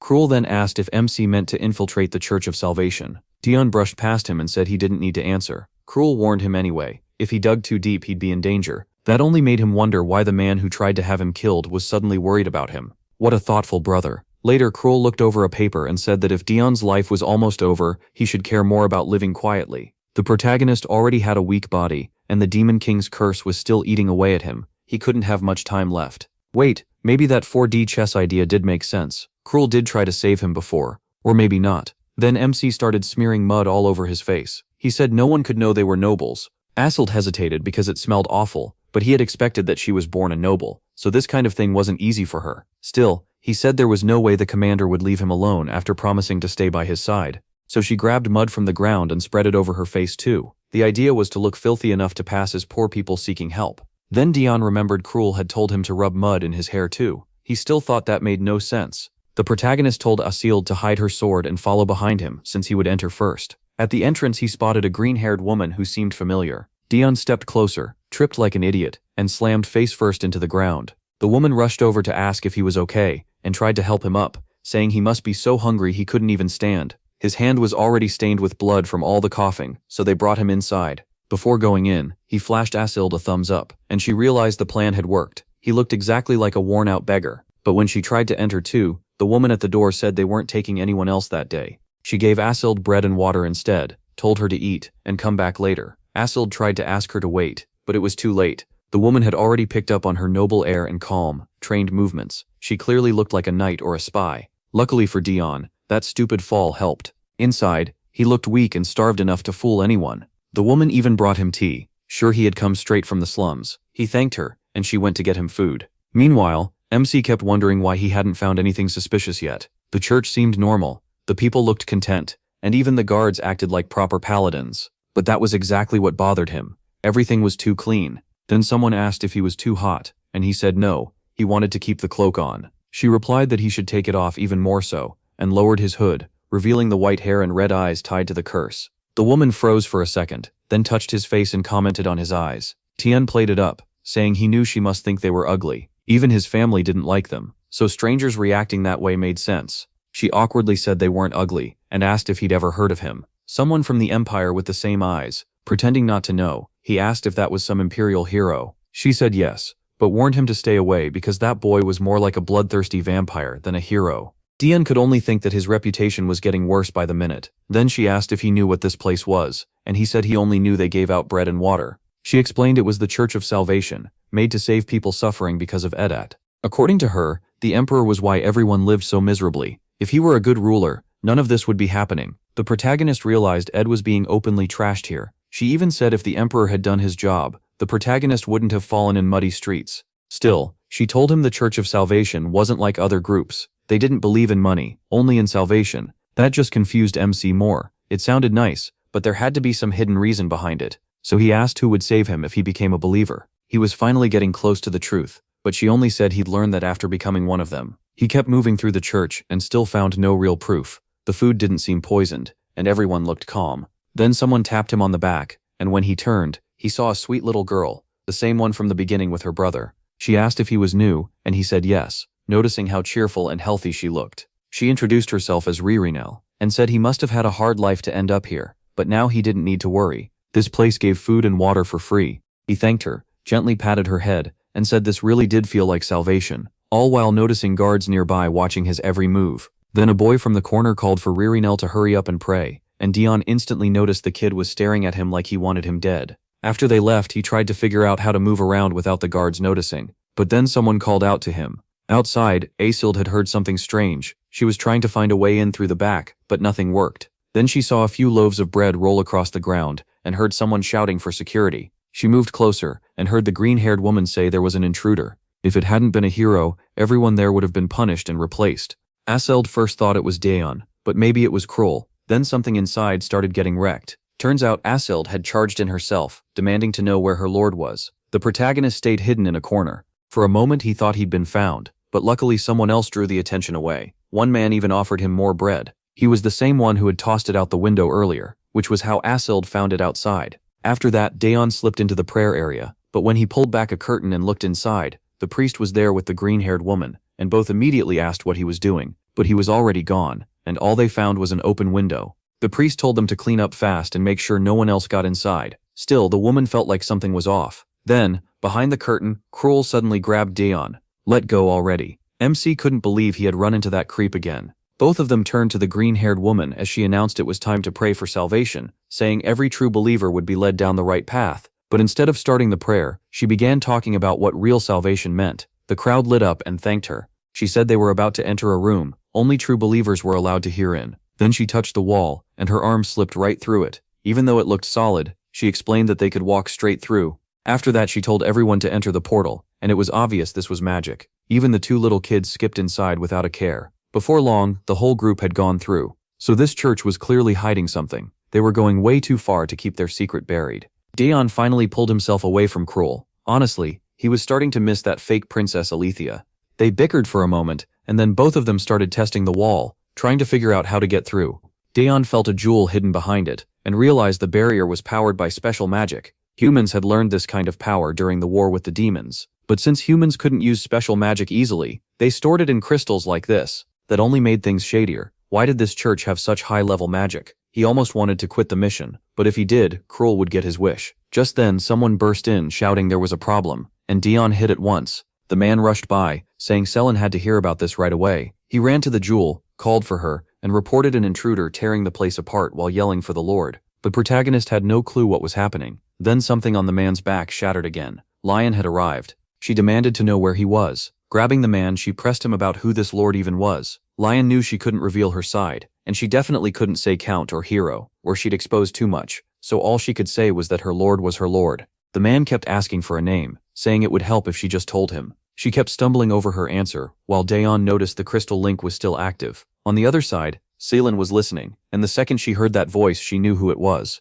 It was the suspicious person from the gate, now asking about the lord. And on top of that, a strange red-eyed person was inside the building too. Now she was sure Daeon was here. She had guessed the Emperor might send him, but not alone. Meanwhile, Cruel was calmly talking with Selen, asking how she had gotten inside. He wanted to confirm she wouldn't help him see, especially since she knew he was there for a test from the Duke. Besides, he had already learned the most important part. Then he remembered where he had seen her before, beside Stave. So Cruel had just been messing around there. She left, saying it was a favor since they served the same master. Still, she promised to tighten security so Daeon wouldn't get in. What she never saw coming was him casually walking in through the front. She went back to the pulpit and apologized for the prayer delay, while silently wishing the protagonist wouldn't show up and ruin everything. This all had to follow that person's plan. Leon was busy knocking people around, but none of them seemed to know anything useful. Then Daeon showed up, called out to her, and told her to stop making a scene. He said they should get out first and talk later, but she dropped down and apologized for failing to follow him properly.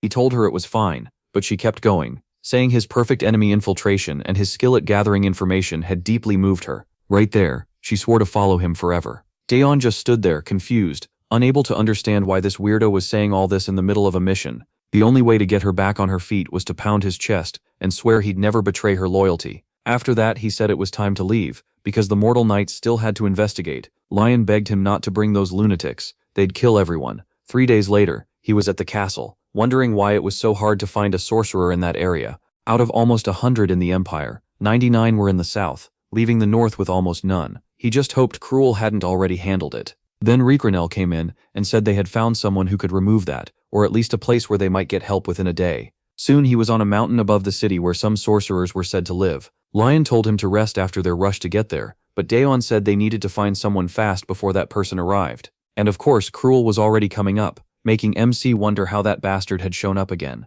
He couldn't believe Cruel had caught up this fast. Suddenly, a rock flew out of nowhere and smacked Daeon in the head. When he turned to the side, Cruel was already there, and it turned out one of the villagers had thrown it. Boana declared disaster had arrived and said they should kill him. They needed to drive him out of the village at once. Leon immediately snapped, asking how she dared talk to her lord like that. Daeon was annoyed too, asking what this disaster nonsense was supposed to mean. Lady, she really shouldn't have thrown that rock, because he was almost slipping into cursed mode, calling himself a simple sinner. Then he stopped and figured she had to be out of her mind. Just then, someone told the sorceress to calm down. That was when Daeon realized she was the one he had come to find. But she suddenly grabbed his arms and told him he must not hate anything. He couldn't hate anyone or anything there, or a terrible disaster would happen. Not understanding any of it, he pulled away, asking why she was getting so close. Right then, another woman touched her shoulder and gently told her grandmother to calm down. At last, another woman stepped in, hopefully not another fake. The old lady kept warning her about the disaster, but the granddaughter said it was fine, and nothing would happen. You couldn't judge people before even knowing them. Then she said they had been waiting for him. She introduced herself as Ran, and apologized to Dion. He said it was fine, and she quickly asked if he had come looking for a sorcerer. He had no idea how she knew, but she said that was easy for a sorceress like her. The moment he formed the thought, they already knew he was coming. Was it because of the Church of Salvation? Dion started wondering if their magic really worked, or if she was tied to that person too, since everything seemed connected. Now he was worried, because if he refused her help, Cruel might reach her instead. So he grabbed her hand right away, and thanked her for helping him. Meanwhile, as Cruel watched them leave, he thought it didn't matter how the protagonist got a sorcerer. Even if the Duke wanted proof, that man cared most about winning, and Cruel planned to get one too. He wanted to talk to the old woman, but before he could, a strange woman appeared, and suddenly hugged him, saying she had seen him there too. Cruel was confused, but she told him he'd suffered enough, and didn't need to worry. No one there hated him. She knew no one in this world still loved him, but he had to be careful, because people without love didn't live long there. That was why he had to survive and win the fight to outlive the other. Even if he was the one who would start the apocalypse, if he stayed alive, then the apocalypse wouldn't happen, and if he ever felt close to death, or wanted to die, he had to kill that boy first. Honestly, it felt like the villagers already knew the whole story. At that, Cruel raised his sword to her neck, saying he knew how to survive, and warning her not to come any closer. Inside, he reminded himself that long ago he had already decided he wouldn't die before Zhangbao. Meanwhile, Dae-on asked Ran if she could see the future too. She said yes, she could even see his future right then. He still didn't get how they knew he would come, so she explained it wasn't exactly seeing the future. She just knew a certain boy with certain goals would one day reach this village. While they were talking, a nearby man watched them, wondering who they were. Ran said she had to be careful when talking about someone's future. But one thing she could say for sure was that the hate inside him was like a forest fire, small at first, then huge enough to burn everything. That boy was dangerous enough to set all of it off. Could it be that village kid, the one now introducing himself as Dan, and asking to go with Dai, saying that if MC was really going to face that disaster, he'd need Dan's help later? Then Dan shared the day he learned his fate. Suddenly the woman was slammed into the wall, and everyone started asking if she really was a sorceress. The boy just stood there, confused and lost. Meanwhile, the woman said he really was a traitor, who would one day serve that disaster. So his grandmother had foreseen that he would help someone cursed. From that day on, the whole village hated him. They called him disgusting. But Tian had no idea what they were even accusing him of. Only Ran tried to stop them, and that was the only reason he got through it. What Dan couldn't understand was how the people he'd grown up with, his friends and neighbors, turned on him so fast. So he made up his mind, if everyone would hate him over this, then when that so-called disaster came, he'd accept it. After a long wait, that person finally appeared. The moment Dan saw him, he knew he'd found the disaster. Do I know exactly where this is going? Not really, but we'll probably find out soon. Before long, the protagonist was back home, and Dan was with him. Lane explained that he'd brought him from the village. Dan admitted he wasn't well educated, and wasn't some great fighter, but he promised not to disappoint his master. The protagonist considered sending him away, but decided to deal with it later. Right now, another mission came first. He said everything was ready, the knights had to gather, and it was time to move. Dan asked to come too, but the boy refused. For now, it was better if he stayed at the house. Tian said fine, though he clearly didn't like it. The protagonist still couldn't figure out why this suspicious guy was so desperate to follow him. Since he didn't know Dan's real motive, it felt shady. So why keep him around at all? Probably because that future-seeing girl had singled him out. Later that night at the Church of Salvation, the fire was already burning, and our boy's forces moved in. He'd warned them ahead of time. The plan was to burn the place and slip in during the chaos. His order was simple: if anyone looked suspicious, kill them. Even outside his cursed state, the protagonist isn't exactly gentle. Still, he did hold back a little. He banned the drug that made people lose control, and he told them not to kill the believers. Some knights thought it would have been easier to just slaughter everyone, while others found it strange. Their captain was usually ruthless, so this softer side felt off. Then Ran showed up and said that order came from her. There was no need for that much blood yet. That only made the soldiers more curious, and they asked when that time would come. She told them they'd know soon, and that was enough to fire them up. Inside the church, everything was being wrecked. People ran for their lives, and anyone who tried to fight back ended up dead. And of course, everyone recognized the white uniforms. Little Thea grabbed one knight and demanded to know why they were doing this, begging them to leave. She knew they'd come to destroy the church and kill her too. She begged them to go somewhere else because this was all she had left. But the knight drew his sword, saying they had to make an example of her. Paul, the slum boy, yelled for her to get away from him. The soldiers froze, and then the knight's sword fell from his hand. At first it seemed like someone had stopped him, But no, he'd come back to his senses. Without the drugs, they couldn't turn into complete monsters. Deep down, he knew this church was those people's last hope, and they'd rather die than watch it be destroyed. Outside, the survivors already knew who was behind it all. The Emperor's sword, Dion. Now they swore they'd never forgive the Emperor for taking away the only paradise they had. In the prayer room, Rand studied the crystal and said the power inside it felt different. It seemed made for communication and bending space. Then a magic circle suddenly appeared, and she jumped back, realizing this wasn't just a spell, it was powerful magic hiding as one that mattered, because real magic was supposed to belong only to demons. Dion said that made no sense in human territory, but Rand insisted she'd suspected it from the start and was sure only magic could activate it. That made him wonder if the demon knew about this. Rand asked for more time so she could study the structure and maybe open it. The protagonist doubted a sorcerer could solve something that complicated. This was way beyond normal magic. Only someone truly skilled could do it, and since she opened it, she clearly was. He'd seen that kind of reaction before from a green-haired woman, so Rand wasn't normal either. Once the path opened, Dion said it was time to go in, but the second the three of them stepped through, it looked like nothing had changed. Rand said it had. A magic circle was there now, covered in symbols that protected a door ahead. At least the door opened, and they stepped out into a forest. Lion looked confused, and Rand guessed it was some kind of spatial link. The spell above probably connected that door to another place, so when they passed through the crystal, they were sent into a church located somewhere else. Dion asked if she knew what kind of spell it was, but she admitted she didn't fully understand it. The real problem was that the door could lead to different places, so if they didn't solve it right, they might walk out into the wrong forest. It was complicated, but she said she needed 10 minutes to find the correct route. The protagonist just hoped he wouldn't run into Cruel again. As he paced around, he wondered if there was anything useful he could do. Rand noticed he seemed uneasy, and suddenly pulled out a ladder, telling him to rest there. But then, she realized he'd vanished. She started calling for him, while the protagonist suddenly found himself face to face with Cruel. Outside, the whole church was burning. Salin watched civilians being evacuated, and knew it wouldn't take long for people to learn who had done this. To her, this plan was weak. If it were her choice, she'd lock everyone inside and kill them all. But with Dion involved, the real priority was getting the evidence far away. The boy needed to uncover who was behind everything, to destroy the organization, and she was set on making sure he never got what he wanted. So while Cruel stood nearby with a torch, ready to burn more evidence, she was carrying papers out. The moment MC pointed out they always met at the worst times, Cruel dropped the torch. Naturally, everything caught fire. The protagonist demanded to know what he was doing and rushed to stop him, but his brother caught his wrist. He asked Cruel if he was stupid, reminding him they had the same mission and there was evidence here. The problem was that in this calmer state, Dion didn't have it in him to simply cut his brother down. Instead, Cruel shoved him into someone's arms, like he was laying him down, then walked off. The protagonist was furious. He wanted to snap and tear him apart. Beating his own chest in frustration, he started thinking about who could really be behind the church. There weren't many people in the Empire who could set up something this huge. Then he asked himself which royal held the most power, the one with the purple crest, and the same one Cruel served. Obviously it was that bastard Stave Lester. His face changed at once, as he realized those bastards had been using him. He drove his elbow into Cruel's face, but Cruel barely reacted. Instead, he threw the boy into Lion's arms, and she quickly asked if he was okay.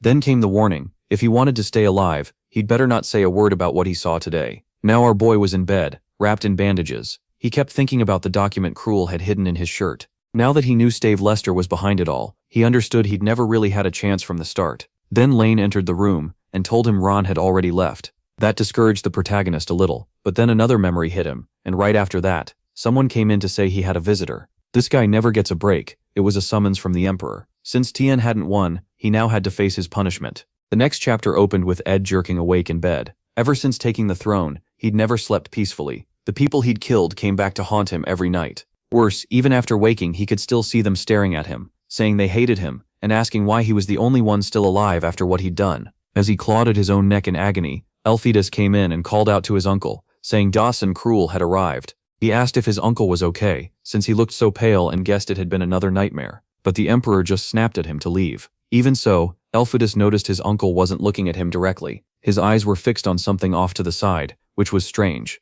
He asked if his uncle was seeing things, and Ed replied that it didn't interfere with his daily life. Elphidas wanted to call a doctor, but the Emperor told him to calm down. It was only stress from preparing for war, and he had no plans to get rid of it. If anything, he secretly liked seeing those visions. He told the boy not to worry. It wasn't a big deal. Even so, Elphidas asked how long he meant to keep carrying this guilt. After all, he'd already compensated every victim's family, and he cared enough to remember all their names by heart.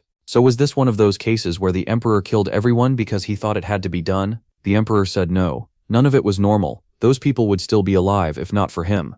Then he said the 8-year war had been his choice, so the blood of both allies and enemies stained his hands. That was a burden he'd carry for as long as he remained emperor, but he didn't care, because he had too much to do to let it break him. Then the story cut back to the protagonist staring at Cruel, while Cruel stared right back. They locked eyes with pure hatred, until the emperor walked in and welcomed them both. They bowed, but the protagonist found it strange. Even though the mission was done, the emperor still looked annoyed. Ed told them to lift their heads. He'd heard the job was finished. Still, he'd also heard Count Dion Hart had shown too much mercy. Why had he let so many people involved stay alive? At the same time, he was the only one who moved troops to arrest people. But in the end, it was Cruel who brought back the proof that exposed the mastermind. So while both of them had done well, Cruel would get the wish because his part was the most important. The protagonist already expected that, and Cruel thanked him. The emperor told him to name his reward, and he immediately asked for our boy's county. He knew Dan Hart was only holding it as an honorary title. That caught the emperor off guard, but he turned to the protagonist Hart and asked if he would accept it. The protagonist wanted to refuse with everything he had. He'd rather die than give it up. Instead, he said it had honestly just become extra work, so he'd be glad if someone else took it. Ed said that was fine, but there was a problem. Since another holder already existed, Cruel couldn't get the same title. He would need a new surname or a different title, so which would he choose? It turned out Cruel had lost his place in the Hart family when our boy took over everything. The emperor even offered to change his name and drop the Hart part, but Cruel refused. He wanted to keep it as a reminder of his revenge. He planned to destroy that family with his own hands. So that was the issue. There couldn't be two honorary counts in the same family. The protagonist, though, figured this might actually be the best option for him. Cruel said he had no interest in changing his surname, and he didn't want to inherit anything from House Hart either. Tien found that strange, because unlike an honorary title, the Hart name carried real history. At that point they were the only descendants left, and the seat of the true family head was still empty. Tien first thought that spot was his, then remembered he was only honorary. So maybe Cruel wanted the bloodline to end, but that didn't fit either, since he also refused to change his last name. The emperor said he had made the same choice himself. They really did act like brothers. Then he suggested giving the land to Duke Ellister. Cruel wouldn't need a title, and he'd still run the place, because the Duke would leave it to him. Cruel agreed, and the emperor sent him away, but he told Diem to stay. They still had things to talk about. The protagonist basically congratulated himself, already knowing more work was coming. Once they were alone, the mood turned heavy. Tiem thought this was where his punishment would start, while the emperor noticed how tense he was, maybe because he'd just lost that land. He wished the boy would stop bottling everything up and just speak honestly. Then the emperor revealed that another war would begin soon. The Church of Salvation had fallen at just the right time, and now they could deal with the Kingdom of Arian, which had been causing trouble for a long time. Tiem asked if he really meant to go to war with them, and the emperor said this was only the beginning. Even in his calmer state, Tiem wanted no part of another war. The last one had already taken 8 years out of him. Still, the emperor said Tiem would handle the Demon Kingdom. He wasn't about to watch someone conquer the whole continent without acting, so Tiem had to stay by that man's side and make sure he didn't meddle in the war. At least that was better than being thrown back into non-stop slaughter. The emperor thanked him, reached for the mark, and said that by the next time they met, it had better be gone. Tiem only said he'd try. Still, he'd at least be going back to the demons, where those two actually seemed to like him, unlike that weird Alacia. Then the story moved to Cruel, who told Stave Alester that Hart County had been given to him as a reward. The Count remembered that the last time he spoke with Diem, the boy had talked about giving that place back. So now he asked if Cruel had chosen it because of his brother. Cruel said no, he just didn't really want anything else. Stave still didn't look fully convinced. He apologized and guessed Cruel might be tense about the meeting ahead. Cruel brushed it off and said it was fine. After all, he was responsible for the reward he chose. Stave praised all his hard work and asked if there was anything else he should know. Cruel said no, hiding the fact that the protagonist had already learned Stave was behind everything. They had tried to keep Tiem away from it, but he found out anyway. Now the problem was that things would get messy if Stave ever found out he had allowed Tiem to learn the truth. As Stave left, he told Cruel to hurry, or they'd be late. Cruel stayed behind, thinking he had to make sure Stave never learned that Tiem knew everything. Even so, he kept staring at our boy's shadow. Weirdly, he was acting like this because he was scared Stave might kill Diem. I thought Diem was supposed to be the dangerous one. Outside, he praised Sullen for what she'd done with the church. She thanked him and said not to worry, they still had plenty of followers and soon they'd get what he wanted. That finally made their goal clear. Honestly, it was pretty simple. While they gave out bread and water, she casually told people that Duke Ellister was paying for it. That made him look like a savior of the poor, while more and more people turned against the emperor, while the Duke became everyone's rescuer. And since the emperor wasn't even trying to protect his image, the job was almost too easy. Stave said that, and then the story cut to a meeting where everyone was asking why they'd been called in so suddenly. Listening to them complain, Stave thought they were idiots. If they'd all been summoned at once, it could only mean one thing: the greatest weapon of the current emperor. Another war was coming, and yes, the order had come from the emperor himself. I thought this would be some secret meeting, but nope, it was an official summons. The moment he walked in, everyone stood and saluted, praising the empire. He told them to sit, said he knew they were busy, and got right to it. From that day on, they would prepare for war. The nobles panicked right away. It had only been 2 years since they came back from an 8-year war. He answered that the war had only stopped because no one dared challenge their power anymore. Now, after just 2 years, their enemies had already forgotten their place. One advisor admitted Arion had crossed the line, but said that still wasn't enough reason to start another war. There had to be another way. The emperor said it wasn't only Arion, others had started underestimating the empire too. Elsewhere, men in turbans were talking about Count Dion Hart, saying he was hurt. The so-called vampire count might be out of action. A man in a blue turban said, if that demon was injured, this was their chance to bring down the empire. Hard times make heroes, and after that endless 8-year war, only 3 were left alive. Of course, the most famous one was the protagonist. The emperor said the boy's very existence crushed enemy morale. But Dion Hart's name wasn't the empire's only strength. It was time to remind the continent of that. Their goal had always been to rule the whole region, and now they were going back to that plan. The nobles hesitated and said it was still too soon. There was still a revolutionary army to deal with, and pulling soldiers from the capital now would be too dangerous. The emperor said that was exactly why he'd called them there. He wanted an answer to that problem. When they kept pushing back, he slammed his cup down and reminded them they were forgetting who he was. He was the empire, and he decided what would happen. Any refusal after this would be treated as a direct insult to him. The whole room went quiet, and he declared the war settled. By the next meeting, they needed a real plan for dealing with the revolutionary army. Easy for him to say. He starts a war and leaves everyone else to solve the mess. I'd hate that too. As the nobles left, they muttered that this was bound to happen sooner or later. That war-crazy man was always going to do something like this. Then the emperor called for Duke Elister and pointed out that the person leading the Salvation Church was someone who met with him all the time. The duke apologized and said he had failed to control his people. But then the emperor put a sword to his throat and asked if he really took him for a fool. This was the same ruler who had already killed 8 brothers, and now he wanted to know if the duke truly thought he was merciful. Elister quickly said no, but the emperor went on, saying he'd heard an interesting rumor about him being a sinner, and Duke Elister being salvation itself. The duke tried to laugh it off, saying that was just nonsense from ignorant fanatics. Ed nodded and said they were wrong. He was much worse than a sinner. At that, Elister told him to stop pretending, because His Majesty couldn't kill him. Ed replied that maybe he had forgotten he was the last duke left in the region. Elister answered that even so, he knew he wouldn't be killed, because if the emperor cut down another noble, the rest would never support this new war. The emperor laughed, pulled back his sword, and said the people calling him a sinner had it wrong. Meanwhile, Elister was already hurrying down the hall, thinking that if he wanted to take the emperor's power, he first had to remove the one protecting him. It was time to act. Then we cut to the protagonist, with Elpheus, who asked if he was going to the demon kingdom.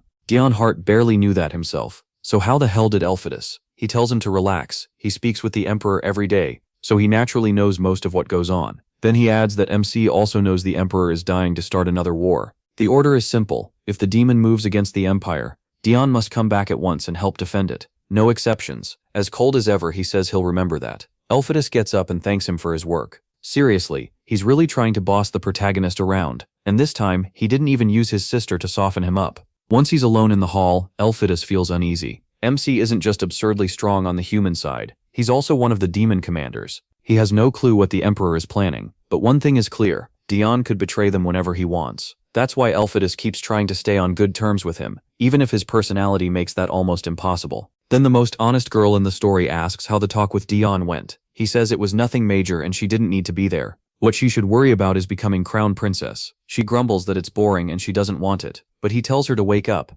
As second in line for the throne, she has duties. Alethea says he looks way too tense, probably because of all this talk about war and the revolutionary army. Then she grabs his hand and pulls him away, saying he needs to relax and have some tea for once. That leads to Elfida admitting their uncle has been seeing things, the people he killed still haunting him. And oddly enough, Elphidas says that even if it may be wrong, Ed is precious to him. He'd even stand against the whole world for him. He says no doctor has figured out what this sickness really is, and she says the answer is obvious. It's guilt. In the middle of the flames, the emperor turns and says he'll take responsibility. Then Ed says Alethea has to understand they don't have time. The moment he learned about the hallucinations, he started getting ready to take over the emperor's role, and that work is almost done. Until then, he'll handle what he can, while she focuses on her studies. So yeah, he says he wants to protect the emperor, but it also sounds like he's preparing to replace him. He says that when they were saved, they were still children, and being a child in that palace was basically a crime, especially after everyone else had been killed. Meanwhile, Dion is back home, wondering how much the prince knows and what the emperor really meant by making that kid deliver the message.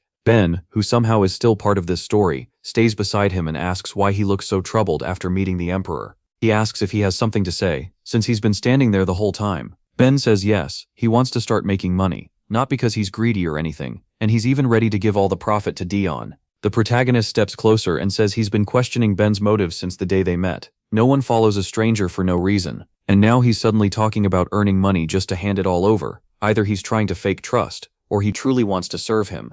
Either way, Dion doesn't care. He gives him a sheet of paper and tells him to follow what's on it. If he does, money will come. Whatever Ben's planning, he'd better not become a problem. Alright then. Looks like Dion's moving again, heading back to the demon realm. But the whole group shows up, saying he can't leave without at least saying goodbye. Ririnel apologizes. She tried to stop it, but the news spread. Dion still pulls up his hood, gets on horseback, and rides off with a quick wave. One of them tries to chase after him, but Ririnel yanks him back off course. They all stumble into each other, fall over, and get left behind. Azuld apologizes for letting him get away, while the others just pray he survives again somehow. As usual though, Ririnel notices someone from the Revolutionary Army hiding nearby. And he's smiling too. Seriously, is this guy the one behind everything? Dion really has a cursed life. He can't trust anyone in this place. At least the demon realm feels more honest. Now he's heading back, only to walk straight into an ambush from those idiots who are obviously about to get cut down and tortured. The next chapter starts at the Revolutionary Army base.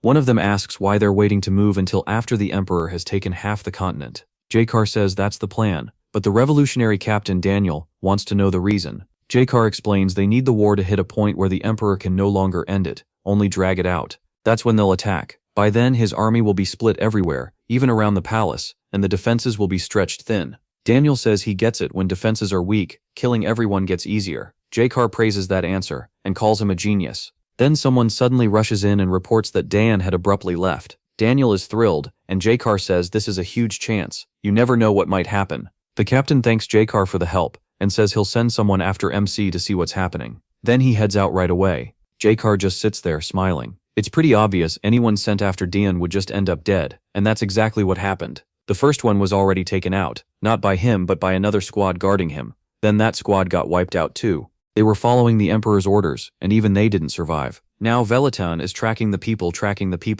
Dion. So Jakar and the Revolutionary Army are basically working against each other too. They just don't know it yet. Jakar wants to cut off the Emperor's information on the protagonist, hoping that makes him more nervous and more likely to mess up the war. Meanwhile, Velitan's mission is to find out where his brother is going. I honestly thought they knew by now that Dion was close with the demons, but apparently not. Then the story moves to the church, where everyone has been abandoned, and Adelia is crying. Paul blames himself, saying he never should have brought her to this so-called place of salvation. Even if they were starving, they should have been more careful. All this place gave them was false hope, and then it ripped that away too. He tells her he's going to join the Revolutionary Army. He wants revenge on the Emperor for taking away the little happiness they had. He reaches out to her, asking if she wants to come with him, but unlike before, when she said yes, this time she stays silent. So he says fine, he'll do it alone if she wants to stay there and be abandoned. Then he looks back and remembers, you can make friends but don't get too close. He should have kept that rule, because then he wouldn't have gotten attached to Adelia. Now he's crying, saying it's too late, he can't just leave her.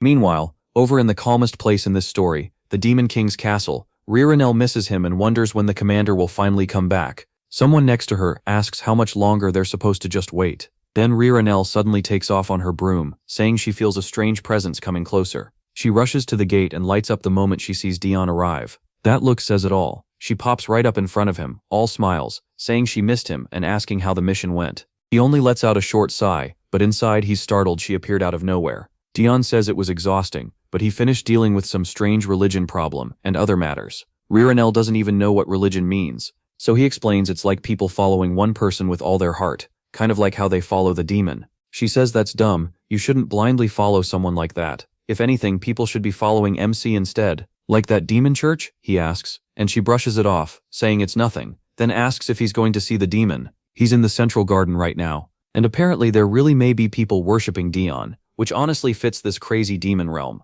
In the garden, the demon is meeting with the Queen of Mermaids, the Fairy King, the Vampire Queen, and the Dwarf King. They already know he's preparing for war with the Empire. The Abyss isn't home to demons alone. These other races live there too. The demon says he didn't expect them to care this much about humans. The Fairy King answers that they have to care. Once the Empire takes the rest of the continent, they'll be next. And with humans and demons always fighting, the other races won't stay untouched. The king says that's a pretty bold claim, but the timing is perfect, because his informant from the human world has just arrived, Captain Dion. Seriously, this kid is everywhere, with the Emperor 1 minute, then talking to the demon the next. The demon is already excited, asking if his trip went well. Touching the mark on his chest, he says they have a lot to talk about. Before Dion can answer, he asks if it's true. The Emperor plans to conquer the whole continent. He is about to say yes, when the elf suddenly cuts in, saying he's heard about this so-called informant. But really, who there would trust a human? Honestly, it is suspicious how easily everyone's trusting him. But we know the demon always has another card to play. He tells them not to worry. As long as he's here, they can trust Dion. Still, the protagonist realizes something. If he ever betrays them, everyone in that room will turn on him. Then the demon asks what orders he got from the Emperor, and MC hesitates for a moment about saying it in front of them. He answers in front of everyone. The Emperor's order was simple. If the Demon King stepped into the war, he was to get in the way. And if the king fully joined the fight, he had to return to the human side and help defend it. He says it plainly. No lies, no tricks. And because he's so direct, nobody doubts him. The Demon King just says he expected that. It was the obvious order. Then Dion brings up something else he found in the human world. He says he was looking into a group called the Church of Salvation, and one of their seals had strange magic mixed into it. The Demon King thanks him and tells him to go rest. But Dion notices something's off. News like this should have shaken the Demon King. Instead, he doesn't look curious or upset at all, which feels strange. Just then, the doctor appears beside him and startles him. The protagonist coughs up his usual blood, and the doctor quickly says he'll handle it before leading him away. The Demon King only keeps watching him. Back in the meeting, the Elf King asks why he isn't investigating this. What demon would dare use magic in the human world without his knowledge? Then he flat out says the Demon King must have ordered it himself. The Demon King snaps back, telling him to watch his mouth. The blonde elf slams the table and warns him to be careful. His race can sense changes in the world, and he can already feel it. Soon a hero will appear, someone unlike the others, a danger to the whole region. The Demon King says he isn't afraid of that. When that hero comes, he'll deal with it himself. He even says he's been bored, and this long silence needed to end. The Elf King answers, fine, it's his chest that may end up with a sword through it. With that, the 4 rulers begin to leave, and the Vampire Queen slips out without a word. They're all holding back, knowing they can't count on the Demon King, and thinking about talking in private. Then the Demon King asks why they're being so disrespectful. He says he won't tolerate that kind of insolence from a runaway Elf King. Everyone there nearly folds from the pressure, struggling to breathe. But he says he'll overlook it. They're only children. This time, he'll let them go, but the Elf King should be careful what he's thinking. Meanwhile, Dion heads down the corridor. The doctor tries to help, but MC tells him to stop bothering him. The doctor thinks back. The boy has always been like this since he arrived. He's constantly coughing up blood, and the Demon King always orders someone to treat him, but Dion never accepts proper care. So the healer keeps failing to deal with the damage left from that fight with the hero. He only tells him not to worry, he won't die. The healer didn't do anything wrong, so he should go back to his other duties. Still, because Dion never agrees to treatment, Ben swore he'd find a way to cure him someday. Once again, he asks to do a checkup. The protagonist flinches when Ben gets close, but Ben shows him a magic stone made with his blood, and the Demon King's. He explains that if Dion feels anything, the stone can speed up his blood flow and help him recover faster. The catch is, it only works in the demon realm, near the king's power. MC says he doesn't need it, but then Ed appears. This kid really gets no peace. Ed looks him over from head to toe and says he's going to scold Ben for not caring for him properly. Then J-Car shows up too, saying he wants to speak with Dion alone.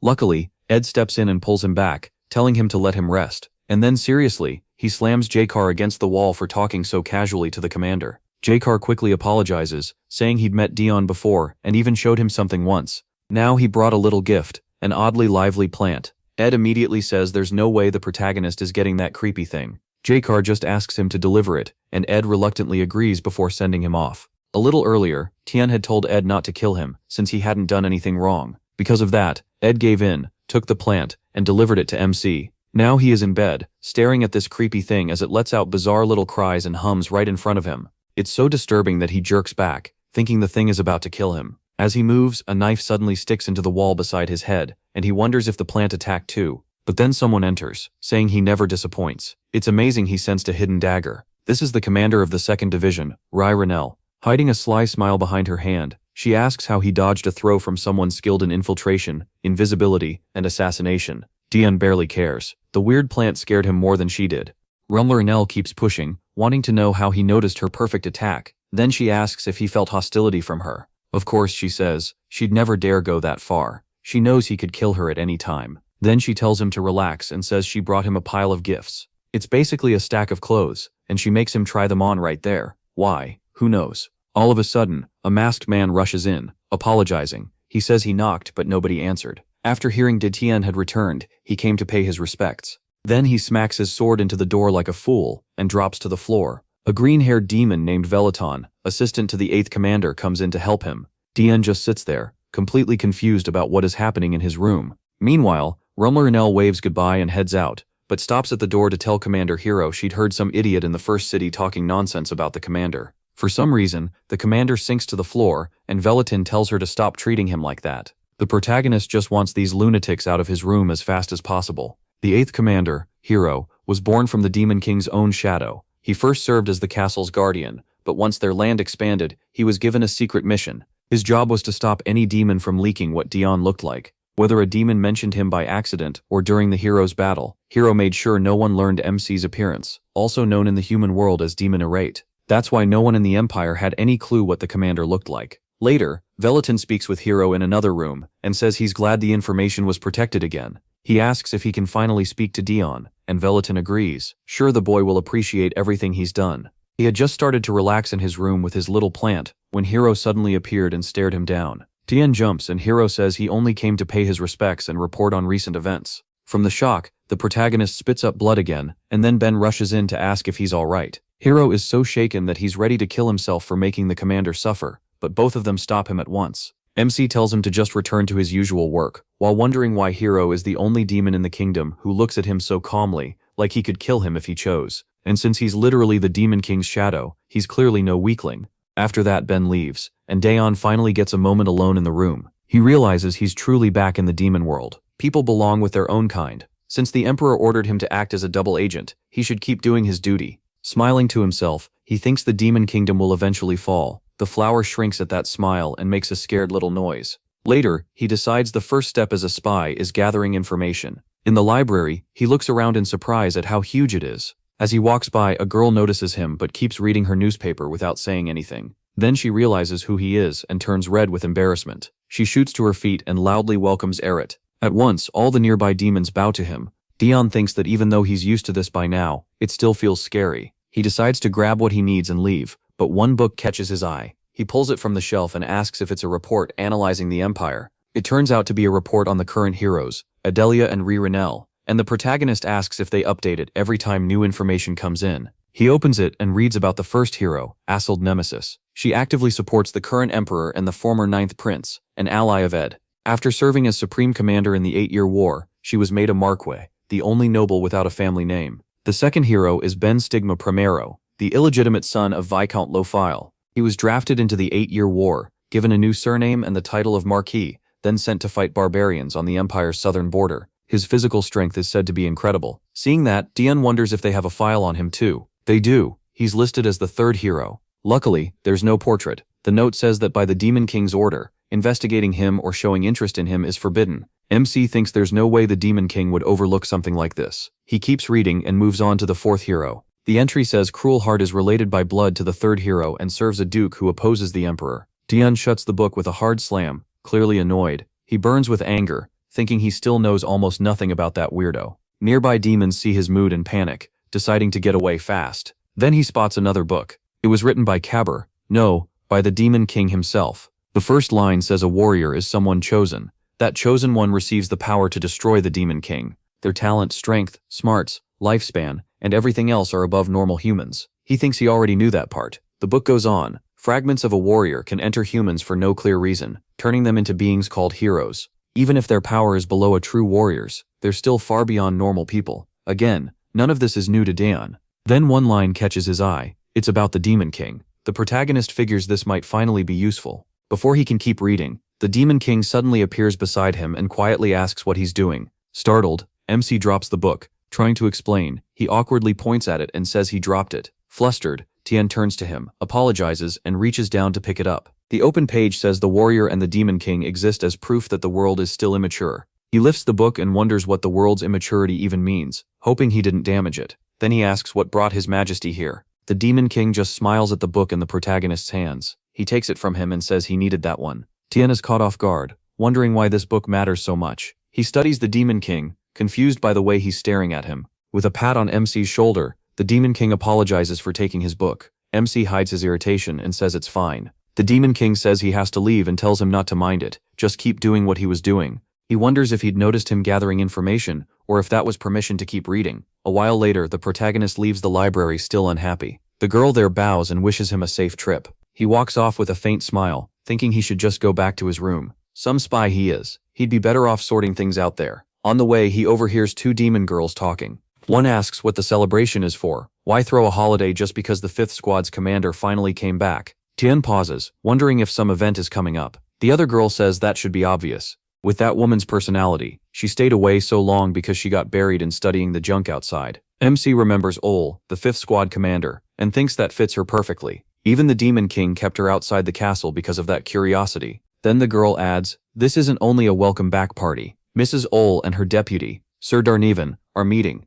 The other girl blurts out what she just said. She's shocked that a man with the emotions of a corpse could actually be dating someone. He coughs to get their attention. The girls jump and realize it's the commander of the Zero Squad. They panic, wondering how long he'd been standing there. Tien, meanwhile, seriously thinks this confirms demons really do date too. Well, of course they do. His stare only scares them more. They grab each other, burst into tears, apologize, and beg for mercy. Then they notice Dion is already gone, and wonder when he left. A little later, the protagonist walks quickly, telling himself he couldn't care less who's dating who. What matters is the party. If there's a celebration, there should be special wine from the demon realm. He opens a door and finds an empty room piled with trash. Looking annoyed, MC asks if it's already over. He checks the bottles and realizes this isn't even the special stuff, just ordinary wine. He picks one up and figures all brought it from the human kingdom out of curiosity. So he came here for nothing. A few demons carrying brooms walk in and freeze when they see him there. Tien wonders why they're reacting like that. One points at him with a shaking hand and asks if he's the Zero Squad commander and if he drank all of it.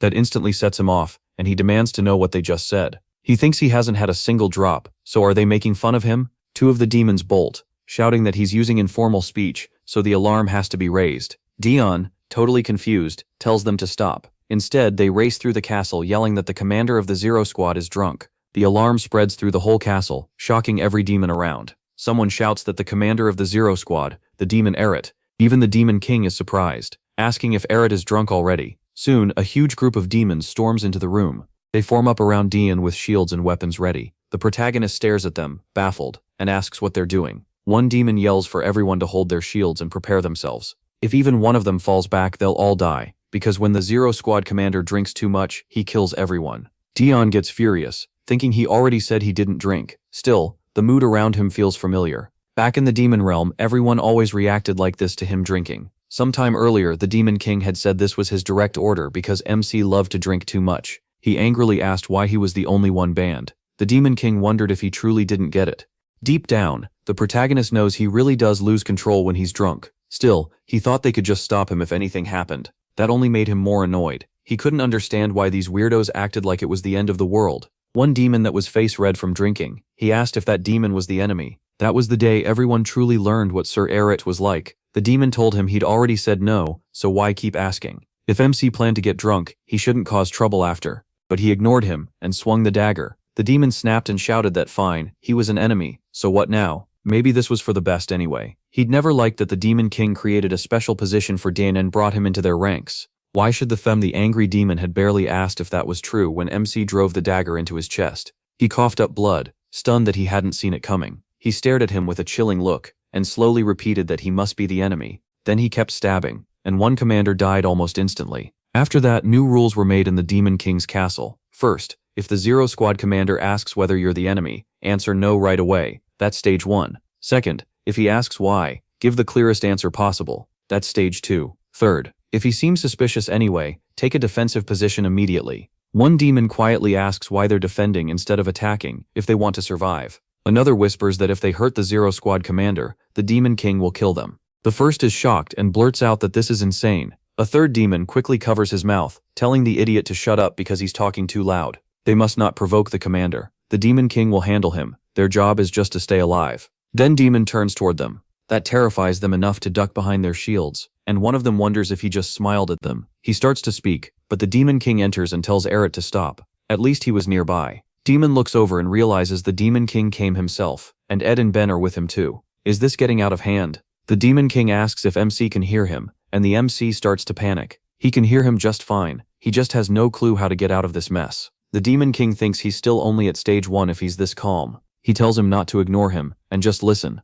No one here is his enemy, and nobody plans to attack him. There is no reason to kill anyone, so he should put the bottle down. Before he can finish, Dion sets the bottle on the floor and says he doesn't want to fight either. He figures if he follows along, he can finally make them understand he isn't drunk. Their shocked faces throw him off. Ben blurts out, "Did he just speak politely?" The protagonist asks their pardon, still trying to figure out what was strange. He usually talks that way, so why are they acting like this? The Demon King asks Irate if he's really drunk, and Dion calmly answers no. He says he only looked at the bottles because they came from the human realm. At least now he thinks they're finally hearing him out. The two demons who had been panicking start to think they're safe. After a short silence, the Demon King asks Irate if he's really that bored, leaving MC confused. With a smile, the Demon King scratches his head and says he should have guessed after that library visit. He thinks he only went there to spy. Then the Demon King asks if he'd like to visit the second city with Devilania. She already asked for permission to take him out of the castle. Dion apologizes and asks where he's supposed to go, and with whom. Inside, he's furious and wants no part of it. The Demon King pats his shoulder and says that if war may break out soon, he should go now, while he still can. The protagonist leaves, wondering why everything keeps turning out like this. The Demon King calls Ben back, so he stops while Dion and Ed leave the room. Pointing at himself, Ben asks if he will come see him before he leaves. Sometime later, the Demon King reads a newspaper in his office. It says the kingdom of Elion is surrendering, and the Empire has won. He says he meant to act once the Empire had taken at least half the continent, but it looks like he still has time. He lifts a glowing crystal and announces to the whole demon realm. From this moment on, magic is banned across all demon lands. They cannot use any magic except through sealed magic tools already made. The only exception is when a life is in danger. The commanders of the 2nd, 4th, and 8th divisions must make sure anyone using magic for no good reason gets punished as they deserve. If needed, they may even be killed. Devilania smiles when she receives that order. Adelia smiles too and says it looks like she'll have plenty to do. Hill says the king gave him this task because he trusts him. The Demon King lowers the crystal and thinks that in normal times, he wouldn't care much about a warrior appearing, but war changes everything. Right now, all they can do is push that appearance back for as long as possible. At the same time, Ed asks if Tien is really going alone. Ben says he doesn't need to worry, because he'll be with him. The protagonist Hart tells them they don't need to come along. The Demon King stares out the window and wonders, even if the world won't unite, who can predict or stop a typhoon? In a garden, the King of the Elves sits with tea and senses something. With a serious look, he realizes the entire demon realm stopped using magic in a single instant. He smiles and says it's already too late. He doubts the king even knows the warrior's arrival is very close. The world has finished preparing. Now it's only waiting for the right time. The moment the world sends the warrior will be the worst possible time for the Demon King, and in the end it is simply waiting for that exact moment. At the same time, Margrave Amamvul tells His Highness that he asks forgiveness, but they are having trouble continuing the war. Ed gives him a cold, frightening look and asks what he means. Amiable says he understands that Ed accepted the surrendered nations and spared their people and nobles, unlike in the 8-year war. But if the nobles of defeated countries stay alive, their national spirit won't truly break. After all, the soldiers gained through war won't stay loyal to the emperor. If this keeps going, they'll start running short on manpower at the front. Supplies can be replaced, but soldiers cannot. For the empire's people, he says, the war must stop. After saying that, he bows his head, sure he's doomed. Still, he had to say it for the empire's sake. He doesn't regret it. He only hopes for a painless death. Ed says nothing, and just thinks, which shocks Amiable, and makes him wonder if Ed isn't angry at all. Then the man beside the Margrave asks what he's talking about. Can't they just get more troops by drafting commoners? Ed stays silent and lets them talk. They say it's too soon to panic. They're already telling the people to fight for the empire, so what's the issue? Exactly. They can just send the poor from the slums to the battlefield. Ed slams his fist onto the table, shutting them up. Sitting straight, he says he can't judge their talents, but they sure know how to bark. Do they really mean they can fill the army by throwing commoners into war? They won't offer their own troops, and they won't volunteer to lead them. Yet they easily suggest sending citizens instead. Do they even know why people pay taxes? That money is for safety and peace. Citizens may defend the empire, but the empire also has a duty to protect them. Amiable is stunned by those words and calls out, "Your Majesty." Ed grabs his sword and says it's time to make things clear. He points the blade at them and says the war will not stop. If he needs more soldiers, he'll order them to join the fighting. The rule will match the 8-year war. If a family has more than 2 men, at least half their private soldiers and 1 family member must serve. If they refuse, then 2/3 of their private troops will be sent instead. Drafting citizens is the last resort. If they still don't get it, he'll say it plainly. Go prepare for war. Terrified, they all quickly agree with His Majesty and leave. Ed stays behind in the office, sword still in hand. He slides it back into the sheath and thinks he knows he has no right to be angry that they want to dump the war on others. But if their emperor isn't normal, shouldn't his subordinates at least have some sense? They're disgusting, just like he is. Ed lowers his head and sees a huge pool of blood from his hallucinations spread beneath him. A faint smile touches his face as he thinks the visions must be getting worse. They never used to affect his daily life. Then he hears the laughter of the ghost in the room. More ghosts walk toward him, calling his name and telling him he has to die. Ed calls them impatient freaks. They keep coming, laughing and telling him to join them. Tired, Ed asks why they're in such a rush when he wasn't planning to live out his full life anyway. In the Southern Empire, fighting with the barbarian tribe never stops. With the Emperor silently allowing the slaughter, the second hero, Stigma Primero, is there battling them. Reading the paper, he says the Empire has declared war on the Kingdom of Sirhan, so the Emperor has ordered him to prepare. His growing army, already worn down by barbarians and southern disease, fighting barbarians is fun, but it doesn't compare to real war. The man beside him asks if he really loves war that much. Stigma says it's not about loving war. Walking over to a barbarian still clinging to life, he says the Emperor rewards real merit. Then he finishes the man with a slash to the neck. Stigma says there's something he wants to ask the Emperor for. During the 8-year war, he got the title of Marquis and a huge estate in the south, plus a mountain of gold and jewels. That had been enough, until he heard what Dion Hart asked for. He wanted permission to wipe out his own family with his own hands. Stigma smiles and thinks the idea hit him like lightning. How could anyone even come up with that?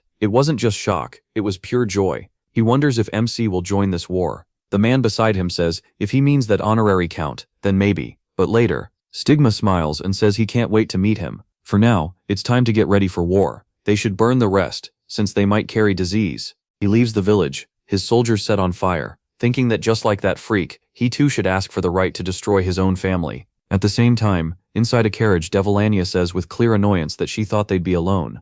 Ben replies that it's the Demon King's order, and even without him they still wouldn't be alone. After all, they brought plenty of troops from the second detachment. Devilania says the strange part is that they didn't bring any of Dion's own squad while heading to the second city through the outskirts. Bean says he knows the Zero Squad is elite, but those troops would only slow Sorella down. Looking out the window, he wonders why he'd bring his squad at all, when they're only going to the second city. And why do they keep talking about the outskirts? Even the Demon King. Why is everyone so nervous about the outskirts? The protagonist can't figure out why they were sent this way. He starts tapping his foot and remembers Ririnel gave him a protective pendant before they left. Even stranger, Ed made sure he was wearing his armor, like they were getting him ready for trouble. But is that really it? A bad feeling creeps over him. He wants out of here. Then the carriage suddenly stops. Tien tears up, thinking, please let everything be okay. A demon opens the carriage door with urgent news. They're surrounded. A huge swarm of demonic monsters closes in. MC watches the warriors fight them off. The second squad is holding its ground, but there are way too many monsters. He looks around and realizes standing still won't help. They have to act. Asild scans the area in disgust. These things are crawling out from everywhere. Bean explains that every city has a commander for protection, but the outskirts don't. Dien stares at them, confused by how calm they are. It's almost like they expected this. Asild points out that with numbers like this, the monsters could invade more than just Demon Land. He starts panicking. Why was he invited to take a walk through the outskirts? Damn Demon King. Keeping demonic monsters under control is the Demon King's job, so they don't spill into other races' lands. By sending them through the outskirts, he basically led them right along the borders of other territories. And Dion, like an idiot, agreed to it. He wants someone to wake him from this nightmare. Asild turns to him and says she'll go first. He needs to save his strength since there are so many. The protagonist thinks he doesn't want any part of this. How is he supposed to handle that many demonic monsters? Then Bean calls out to him from behind. MC notices and figures Bin wants to say something, especially since he'd been coughing up blood again. He turns and Bean asks if he's really in shape to fight today. That catches Dion off guard. Was his trying to avoid battle really that obvious? Bean may treat him well, but he's still a demon. If he realizes him is weaker than him, he could kill him on the spot. Bean thinks it over and says he always avoids fighting unless he's drunk or his life is on the line. That's how it's always been when he's sober and not cornered. The protagonist starts to answer, but Bean adds that any normal demon would see that as weakness. Tien thinks this was bound to happen sooner or later. Demons aren't stupid. He says he wasn't trying to fool him, and Bean quickly says he gets it. The two of them awkwardly apologize, and MC asks what Ben was trying to say. Dian says there may be countless enemies out there, but they're only demonic beasts. To him, they're so low level, they're not even worth handling himself. Dian just stares at him. Bean reminds him that he's his personal doctor, so of course he understands how he thinks. He is furious. This idiot seriously scared him. Then Ben pulls out a bottle of alcohol and says not to worry, he prepared something special for him. The protagonist lights up at once and asks if it's a Demon Realm special. That makes him suspicious, looks uneasy and says it's all he has, so he won't stop him. Tian's suspicion grows as Ben pours him a glass. Ben says all he has to do is relax and get in the mood. Just drink. MC thinks even he shouldn't trust something this shady, but he still takes the glass. He watches the others fighting and realizes he probably can't avoid battle. So if he's going to fight, he doesn't want to do it sober. He tells himself he won't overdo it this time, downs the drink, and Ben stays beside him. Ben sighs and apologizes to Dion in his head, remembering what happened at the castle. The Demon King had told him that if he hesitated in battle, he should give him a drink. He's too restrained when sober. So restrained that he even looks weak, but once he drinks, he loosens up fast. Back then, Ben had been surprised, but now he realizes it was true. Even though Dion likes fighting, he's unbelievably patient when sober. With a sly grin, the Demon King had asked if it wasn't better to let him vent before he snapped. Ben thinks that's exactly how the ruler of the Demon Realm works. He uses everything. Now in the present, Ben wonders if this was too dangerous. He gave the protagonist alcohol while he was still sick. It might be smarter to apologize now, when MC suddenly slams him hard against the wall. With a chilling smile, he says Ben finally used his head. He thinks alcohol and medicine must be some kind of key, something that weakens the wall built inside him. He never tried very hard to hide it, but he still didn't expect them to use that key this openly. He asks if they think he doesn't have much time left. The Emperor is moving faster and bolder, and the number of demonic monsters keeps exploding. There's no time to wait around. It's not that Dion doesn't understand the urgency. He drives a dagger into the wall right beside Ben's head, terrifying him. Then he glares at him and says being close to him doesn't give Ben the right to use him. Ben struggles against the hand at his throat and apologizes. He realizes this isn't just the alcohol talking. Dion says he'll let it go because Ben has done a lot for him, but next time it won't work. Acting like he cares doesn't change that. Pulling the dagger back, the protagonist tells him to remember whose personal doctor he is now. As he walks away, he adds with a smile that he didn't expect much from him at first. Ben lowers his head thinking he's an idiot, and MC was completely right. His face burns red as he reminds himself he's his doctor now, not the Demon King's servant. He starts to say something, but a demonic monster charges at them, and someone shouts a warning that it's heading for the Zero Squad commander. Dion watches the monster calmly, while Ben calls to him, trying to stop him. The protagonist slips into thought. He's sick of twisting himself up just to survive. That doesn't mean he'll let anyone else use him. If anyone is going to take advantage of him, it'll be him. He charges forward with a frightening grin and says he'll decide. He stands still, drenched in monster blood, as a crowd of demons gathers around him. Glancing aside, he calls for Ben and says to contact the Demon King by video call. Ben is stunned. He says magic use outside the walls was forbidden, but that doesn't matter now. The Demon King answers and asks what happened. Ben wouldn't use magic out there without a reason. He cuts in and says there are far more monsters than they expected. The Demon King agrees. He thought 2 commanders and 1 squad would be enough. He says reinforcements are on the way. Can they hold for 15 minutes? Demon turns away and says he'll try. The Demon King comments that he must be furious. The protagonist walks toward the mass of monsters, thinking they keep coming from every side. Do they really have to last 15 more minutes? He hasn't faced a mess like this in a long time. The demons spot him and shout that MC has joined the fight. Now they're saved. Tien thinks if he'd collapsed the first time Despair hit, he never would have survived the 8-year war. He rushes at a monster that lunges for him, thinking the only difference now is that his enemies are demonic beasts. How to survive this? Then a monster strikes him hard enough to make him cough blood and drop one of his daggers. Ben breaks off mid-fight and shouts his name. Tien snatches the fallen dagger back and thinks fast about what he can still do. Then he kills the huge monster with a brutal stab through its back. Looking at the others around him, he thinks his real skill isn't killing, it's spreading fear. Demonic monsters still obey their instincts, so if fear crushes them, they'll retreat. It might not work on all of them. Ben, worn out, says none of them will dare touch him. He thinks if the monsters pull back they can survive for now, but long term that isn't enough. He calls for Asild, and she turns at once. The protagonist tells her they need a trap. He decides they have to kill as many monsters as possible now. One beast tries to flee, hits the trap, and is instantly decapitated. The others notice thin threads spread all around them. Tien thinks that the second they move, those threads will slice their limbs off.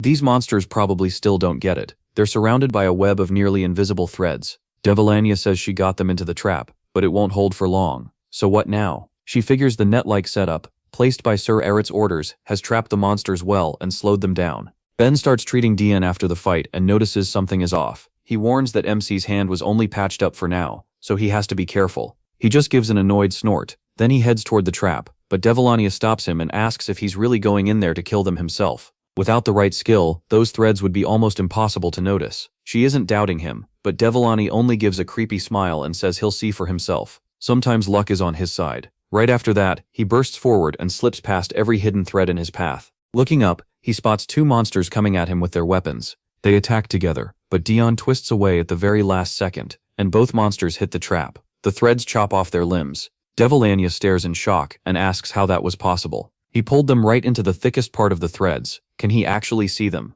The protagonist keeps cutting through monsters with the traps and his own strikes. Then he turns with a pleased smile and realizes he can see it. Moonlight glinting off the threads in a faint flicker. It flying straight into a trap, killing it on the spot. Tian isn't sure if it's because he spent his life hiding from light and heat, but he's always been sensitive to light and more at ease in darkness. Maybe that's why he can do this. Smiling, he looks ahead and wonders if it's just luck. The monsters freeze, staring at him in fear. Watching this, Devilania says the battle has turned. The monsters are now too scared to rush in blindly. Ben looks over and says there are still too many. Something bad could still happen. Tien's already at his limit, and his hand is hurt too. Ben asks when the reinforcements are coming. Suddenly, MC's injured hand starts shaking hard from the pain, and he coughs up blood. Ben calls out, but he quickly cuts him off and says he needs to stop. Embarrassed, Ben says he should quit trying to treat him. The protagonist asks if they didn't expect this already. There's no point in weak efforts now. They need to stick to the plan. Still coming at them. Tian fights on too, but feels like he could drop at any second.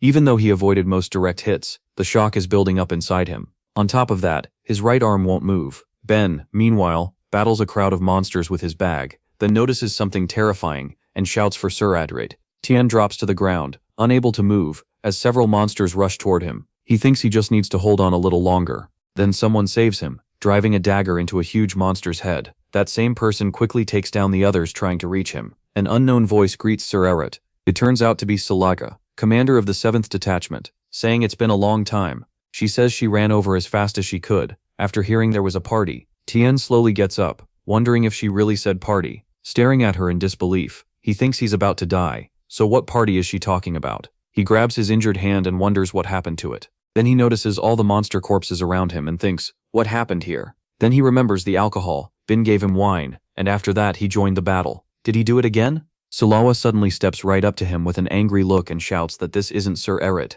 Tian has no idea what she means, and awkwardly asks for forgiveness. With a chilling aura, she says he was just in front of her a moment ago. So why, and how did this happen? What does she have to do to see Sir Eret again? MC wonders what's wrong with her. She's honestly starting to stress him out. Salua picks up a monster and tells Sir Eret it's a demonic monster, so he should grant it eternal rest with his dagger. He just stares blankly, wondering what this crazy woman is doing. Salua then she was supposed to come as backup. Salua loudly assures Sir Eret not to worry. Her subordinates will crush all the monsters except the ones meant for him. Right after that, several demons charge the remaining monsters. Devilania watches and calls it complete madness. These are the reinforcements the Demon King sent. But how did they even leave the border to come here? She just hopes Saloa didn't bring the whole squad. Saloa says she left a deputy in charge. Besides, aren't they perfect reinforcements? Clapping happily, she says that since they almost figured things out, Sir Eret should too. But before she can finish, Ben reaches Dion and says he can't push himself any further. He needs to rest while Ben handles the rest.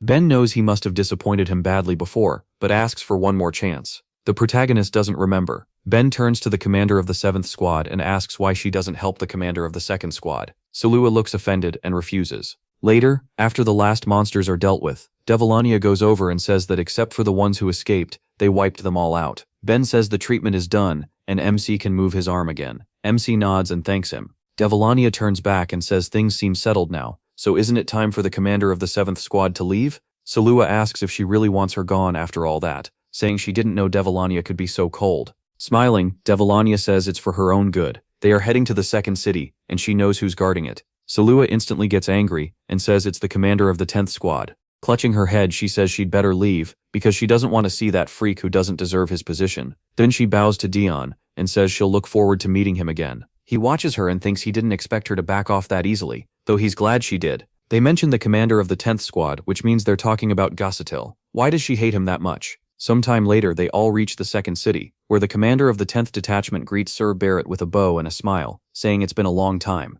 As the townspeople cheer, Daeon stands there exhausted and thinks he finally gets what's going on. The people are thrilled that they came and throw a celebration for them. He ends up sitting on a flower-covered throne carried by several demons. He's painfully embarrassed, and Gasatil asks what he thinks of it. He put it all together in a rush the moment he heard the protagonist was coming. It's called a palanquin from the human world, meant only for people of high status, which suits him perfectly. MC covers his face, thinking this is unbelievably embarrassing. Then he buries his head in his hands and says nothing, making Gasatil ask if he has a headache or if something else is wrong. Daeon thinks, is something bothering him? Of course, this whole mess is. In just a short time, he already understands why Salua hates the commander of the 10th Division so much. Gasatil, clearly worried, says that if he explains what's bothering him, then he can help, but he gets cut off when Ben rushes in and knocks him aside. Calling out to Sir Eret, Ben asks if his head hurts and says he should let him treat it. Everything stops as Ben fusses over him, while everyone watches. One of the residents asks if that means this is the commander of the Zero Squad,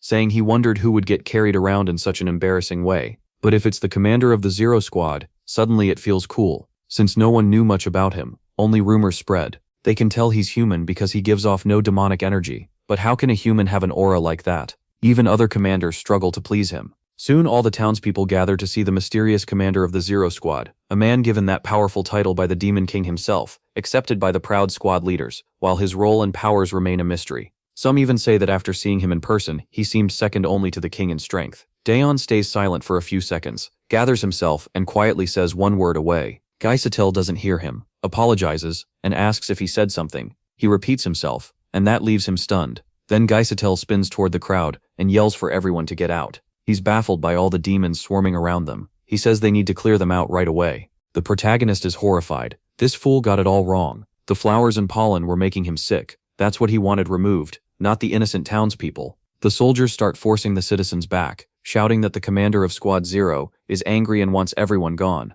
They even threaten death if anyone stays. Daeon just stares. The residents whisper among themselves. Walking beside him, Adelia thinks this is going to bring a lot of trouble. Daeon spots several demons carrying posters with his face on them, and wonders what kind of mess this is. Now, one of them tells the others they should all pray for Sir Eret together. They immediately put their hands together and start loudly praying for him. He has no idea what he's looking at. Then he remembers what Ririnel once said, that if they wanted to believe in something pointless, they might as well believe in him. The protagonist freezes. Don't tell me this really became a cult around Eret. He's sure this has to be Ririnel's doing. That only makes him madder. He even gave her cookies to keep her from pulling anything weird. He glares downward and says nothing. Gasatil nervously apologizes, asking forgiveness if he somehow offended him. He's so tense he even wonders if there's a fishing line around his neck. There is. Adelia is holding it in her hand, saying maybe he upset Sir Eret and asking if she should kill him. Daeon is mortified. He thought commanders weren't allowed to kill each other, or maybe that was just for show, and they actually could if they wanted.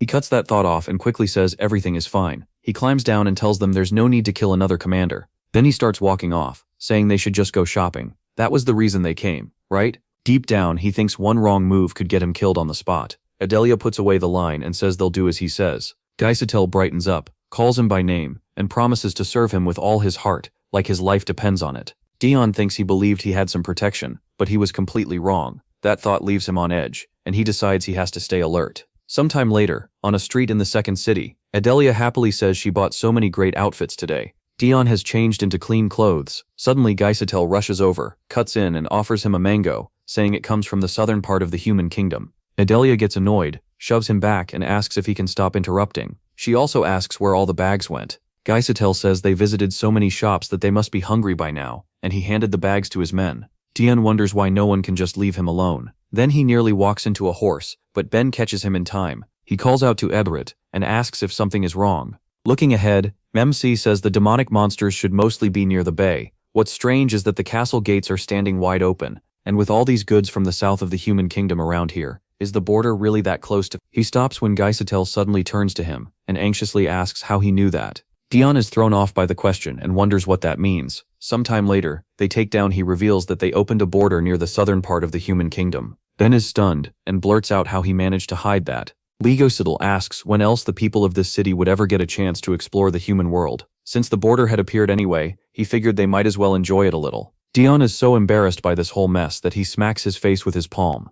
Gasatil says they even gave orders to move in secret so they wouldn't be found by humans. And as far as he can tell, they did everything they could to stop demonic monsters from crossing over. He looks around and feels a little relieved. But what happens gets off his horse and says they need to report this to the Demon King. Gushun sadly says he knows. Dion adds that first they need to confirm it themselves. He needs to see whether this place really connects to the southern human lands, and if it does, which country those lands belong to. He moves on and tells them to follow. At the same time, in a small southern country, a man shouts asking what was just said. Demons covered in blood crossed into the human world. That's insane. Another man says he'll call the royal doctor at once, but the ruler refuses, saying a doctor won't help this. He had known demons were using the southern border, but since nothing happened, he chose to ignore it. Now of all times, this happens. He's certain the Empire has gone mad, and he wants no conflict with the Demon Kingdom at all. Then he's told there's an even bigger problem. The ruler snaps, asking what could be worse than this. The answer, one of the demons has been confirmed as Adelia, commander of the second squad.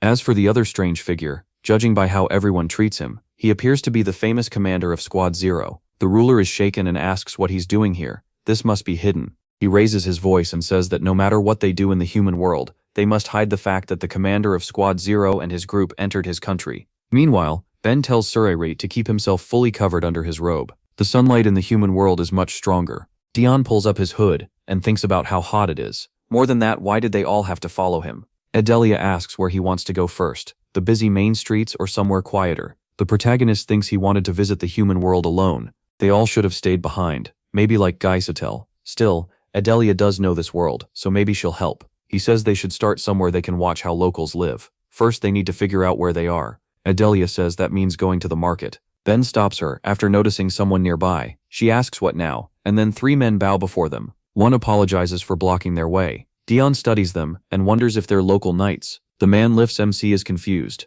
They think his group are mercenaries. He had expected trouble instead. Then the man pulls out several items and asks them to accept a small gift, gold and robes. They guessed the group's clothes would be covered in blood after the fight, so they brought replacements. Ben and Adelia glance at their blood-stained clothes when he says that. Tian suddenly realizes he was so lost in thought that he forgot how suspicious they all looked. Anyone should be able to tell his companions aren't human if they aren't covered by robes. So why are these people welcoming them instead of chasing them off? The man holds out the money bag with trembling hands and asks him to take it. He looks at him and realizes they're scared, but not shocked. So they've dealt with demons before. That means this southern country already knows about the border between the worlds. So they're hiding the fact that demons come and go as they please. Tien suddenly laughs, shocking the man in front of him. For the protagonist, this is a huge relief. If they've chosen to ignore the demons, that makes things easier. The men only grow more nervous, wondering why he's laughing. He figures they just want his group to leave quietly. The 3 men bow again and wish them a safe trip. Adelia thinks Sir Orat seems to be in a good mood.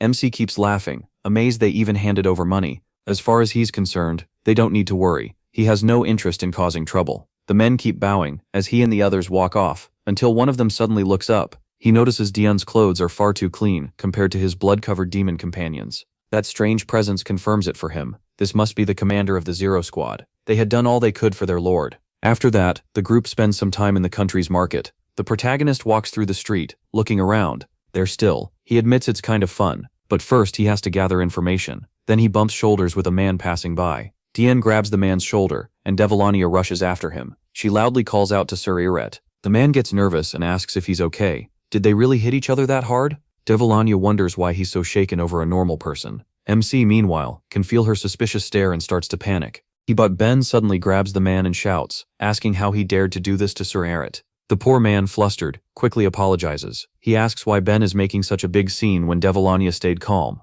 Both of them feel awkward, and Ben reminds himself he's a doctor, while Devilania thinks she should have been the one to snap first. They switch roles in an instant. Ben asks if Sir Iret is alright, while Devilania grabs the man with a terrifying look and asks how she should deal with him. The protagonist thinks it's fine and wants them to stop already. A crowd gathers fast, asking what's going on. One man raises his hand and shouts that they need to catch this freak. The other man charges over and backs him up. MC figures they're royal knights. Now everyone is staring at them, just like he feared. He raises a hand and apologizes, saying they never meant to cause trouble. He's clearly embarrassed, as the guards move past him. Instead of taking him, they seize the man he bumped into, shocking Dion. The man panics and asks why they're grabbing him. One guard yells, asking how he dared to cause a disturbance in the middle of the market. They decide to take him away. As the guards drag him off, the man starts crying and says they only brushed shoulders. He heart watches in shock, thinking the human world follows the law far too well. So this is really how things work here. Sometime later, someone tries to snatch their money bag, but Ben catches the hand first.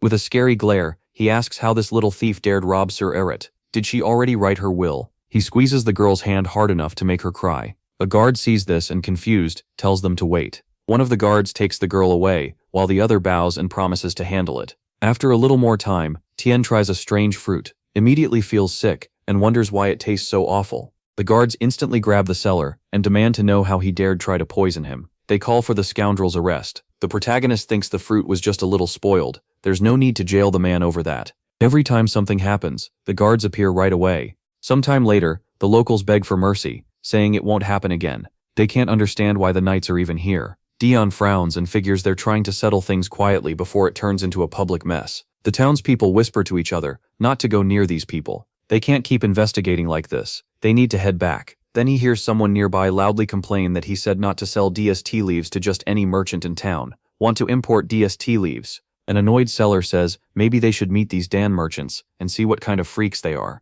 Then he notices him standing right in front of him and goes silent. Nervous under that stare, he asks what he wants. The protagonist says he wants to ask about buying some Dedas tea leaves. The seller instantly turns friendly and says so he's the customer. He'll pack some right away. To him, MC looks like an ordinary traveler, but that terrifying aura says otherwise. Maybe he's a noble hiding who he is. Dion stays quiet, thinking about the Dedas tea. Because the number of plantations is so small, it's nearly impossible to find in the empire. That's why nobles pay a high price for it. What kind of southern the merchant thanks him for the purchase. Ben tosses over a bag of money and says he can keep the change. Devilania walks up and asks if the protagonist is done. The guards watching them the whole time say they're finally leaving. It's surprising they went without causing a riot, but one of them still doesn't think that was the Zero Squad commander. The real one was always coughing blood and looked weak all over. So who was that? He doesn't know, he just hopes they never come back. Meanwhile, at the Empire's camp in a safe zone, Ed sits at a table and says he came all this way for a private meeting, only to ask that. He pauses, then asks what exactly was said. Illuster smiles and says he wanted to ask whether Ed remembers the death of the first prince, the father of the current crown prince and princess, and Ed's older brother. Ed orders everyone out of the tent at once. When they're alone, he glares at him and repeats the question about the first prince's death. A good man, the only one who ever cared for him, the best of them all. He died by Duke Gratis's hand, right? Illuster says that's the official story, but asks if Ed knows who really killed him. A twisted smile spreads across his face as he says Ed already knows. Ed answers with a cold smile, calling him insane. He remembers learning the truth only after Duke Gratis and his whole family were executed for the prince's murder. Illuster had been behind it all, but with the uprising going on, the nobles had no choice but to ignore his crime for the time being. Who would have guessed the criminal would confess it himself? Ed asks what he's trying to do. Illuster says he should first explain why he got rid of the first prince. He meant to place someone easy to control on it, but never expected that useless one to become ruler instead. Ed realizes that after taking the Duke's place, only one person still stood above Illuster, the Emperor. Illuster had always been like this. Ed closes his eyes and slips into memory. In that flashback, the current Emperor says he'll be back soon. Looking at his sleeping children, he smiles and says it won't take long. Until then, Ed must watch over them. Ed stands before him, thinking he should have stopped him the moment he sensed something was wrong. Back then, he said everything would be fine, and there was no need to worry about it. He bowed, and the ruler gently patted his head. Ed thinks that if he'd known this would be the end, he never would have let him go. When he first heard his brother had died, he should have investigated properly instead of rushing in with a sword, but rumors spread that his own relatives had killed him to steal the throne, and that drove Ed to draw his blade. He hates all of it, and now he's exhausted. Illuster goes on. The first prince's murder, the Church of Redemption, and Dion's role in the 8-year war, all of it. Some time ago, MC's parents stood at the castle gate guard, repeats that he can't do anything, and no request to change the list ever reached them. His mother breaks down, falls to her knees, and cries that her poor son is too weak. She says she could barely even hug him for fear he'd get sick. If only she had known this would happen. His father begs to see the Emperor, saying he'll explain everything himself, and asks them to let them meet the protagonist Hart. The guard says the Emperor isn't in the palace right now. His mother cries out, asking why he's never there whenever they come, then begs the guard to at least pass on a message. As they keep pleading, Illuster walks by and listens. A sly smile slowly spreads across his face before he gets into the carriage. He handed the papers to his servant and told him to burn them too. Those papers included a correction request. The one drafted from the Denon Hart family should have been cruel. Illuster says he forged the records and hid them, so no one knew MC had been taken by mistake. At least, not at first. But after the war, once he learned the truth, he did nothing and watched him slaughter his family. If he ever learns everything, how will he react? Ed's eyes flare with rage. He calls Illuster by name and asks if he wants to die that badly. With a smug grin, the Luster asks if he really didn't know. Then he reminds him he can't kill him. If Ed executes him without a proper reason, the Luster's name will live on, and Ed's image will get even worse. People will just call him a ridiculous tyrant. Ed cuts in and asks if he really thinks shame scares him.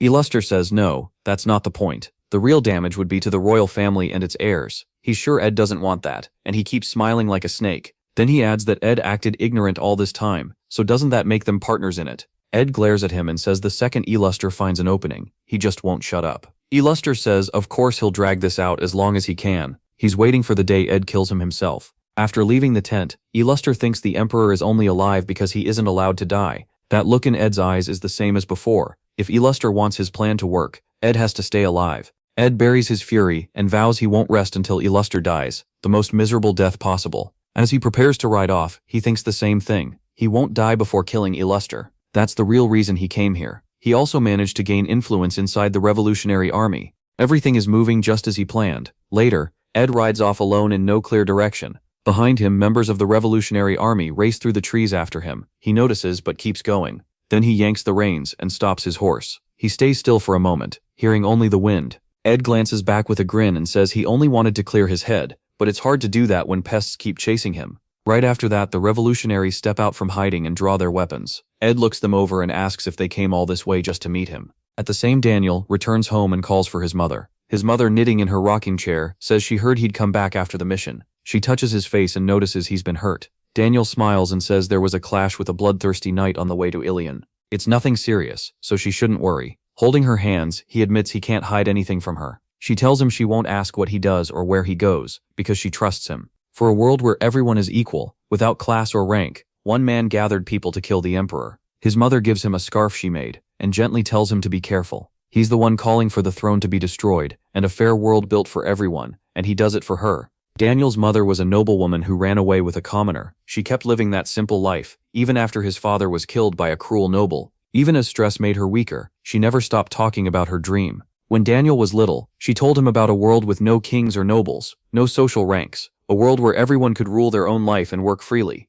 Daniel never forgot those words. She hugs him and says she hopes he'll see that world one day. Watching her grow weaker, he swore he'd make that dream real. Now Daniel rests on his mother's lap and says he's a sinner. He fights for the revolution, but many have died because of his orders, and soon they'll start a war that puts everyone at risk. She keeps stroking his head and quietly asks if he wants to stop. Daniel lifts his head and says no. For his fallen allies, and for her, he will reach his goal. He asks her to wait for him, and she smiles warmly, saying of course she will. She trusts him, but he has to come back alive. Then she holds up the small jar hanging from her neck, and says that if he is hurt, she'll drink the poison inside and follow him. Daniel is horrified and begs her not to say that. Just then, a revolutionary soldier rushes in and says there's an emergency. Aiden has led troops to kill the emperor. Shocked, Daniel asks him to repeat that. They're really trying to assassinate the emperor. At the same, it looks like others came to visit too. They don't get what he means, but then Ed sees ghosts standing beside them. He gets off his horse and asks if they know how he took the throne. Clearly they don't. Not even who led the 8-year war and won it. Suddenly he pulls a dagger from under his clothes, stunning the soldiers around him. Then he drives it into his own hand, which shocks them even more, and they ask what he's doing. The ghosts vanish from Ed's sight, and he tells them not to worry. He just got rid of the dead pests that were bothering him. He shakes the stabbed hand and says with a faint smile that this feels much better. Dropping the dagger, he walks toward them and says, now they can continue. Do they know, the nameless hero with the fragment, or why he travels without guards? One soldier snaps that they don't need to listen to this nonsense. He tries to give the attack order, but Ed cuts off his head in a single swing. With a chillingly calm face, Ed asks if they've ever heard the saying, don't forget the past. A girl rushes him, screaming that the emperor must die. He blocks her strike and says people say that because those who forget repeat their mistakes. Then Ed starts cutting through the soldiers at high speed and shouts that if they had remembered who he was when they chose treason, if they had remembered him from the 8-year war, or even bothered to learn what he did on the battlefield, they never would have dared attack him so poorly. He keeps slaughtering them without slowing down. His overwhelming power shows in every swing. He handles a long sword with one hand, wild and brutal, just like his spirit. Then he suddenly stops, surprised that he can't move farther. Turning back, he sees a soldier clutching his cloak and grinning, saying he finally caught him. Who fights while wearing something this troublesome? He doesn't get to finish. Ed yanks the cloak and stabs him through with one hand. That strength is enough to split mountains and even cut the sky. Ed smiles and asks why he would throw away the little signs of his position. The last soldier stares in terror, and realizes he has remembered everything, the talent hidden behind the titles of Emperor and Tyrant. Ed slowly walks toward him and says everyone takes him too lightly. This is the last one, right? He recognizes that form and emblem, and if he remembers right, their leader isn't stupid, so did they run off on their own? He raises his sword and says that if so, then there's no reason to keep worrying about the Revolutionary Army. The soldier shakes in fear, thinking of the name that stood above all others, the fragment holder, the hero, Ed Desert. After killing every revolutionary sent to assassinate him, Ed stands by his horse and wraps the hand he stabbed himself. Looking at the bodies, he thinks the Duke must have sent them. He had to know they were no real threat. So was he using the army to bring Ed down, but not letting them be the ones to kill him? The revolution wants equality, but the Duke only wants more power. In the end, clenches his fists in anger and asks how dare that man use him. After the failed attack, a revolutionary soldier reports that 1/9 of their army is gone. Their plans will have to change because they don't have enough men. Paul, now one of the soldiers, asks in shock if he really said 1/9 had fallen. Daniel, clearly upset, asks what Aiden was thinking, attacking the Emperor head-on like that. They worked hard gathering resources, and now it's wasted. Until they rebuild their strength, they'll have to pull back again. He thinks Aiden had worries about delaying their great goal, but he never should have acted this recklessly. So why did he do it? Paul points out that once the Emperor moved toward the battlefield, his route became hard to trace. So how did Aiden find him? Daniel thinks it over and realizes only someone with enough power could get that information. Then he remembers Illister and thinks that, looking back, someone saw Aiden talking with Shaolin before he left. Did she and the Duke plan this, to set the revolutionary army against the Emperor? A while later, Ed returned to his castle. One servant rushed up and asked if His Majesty had come back alone.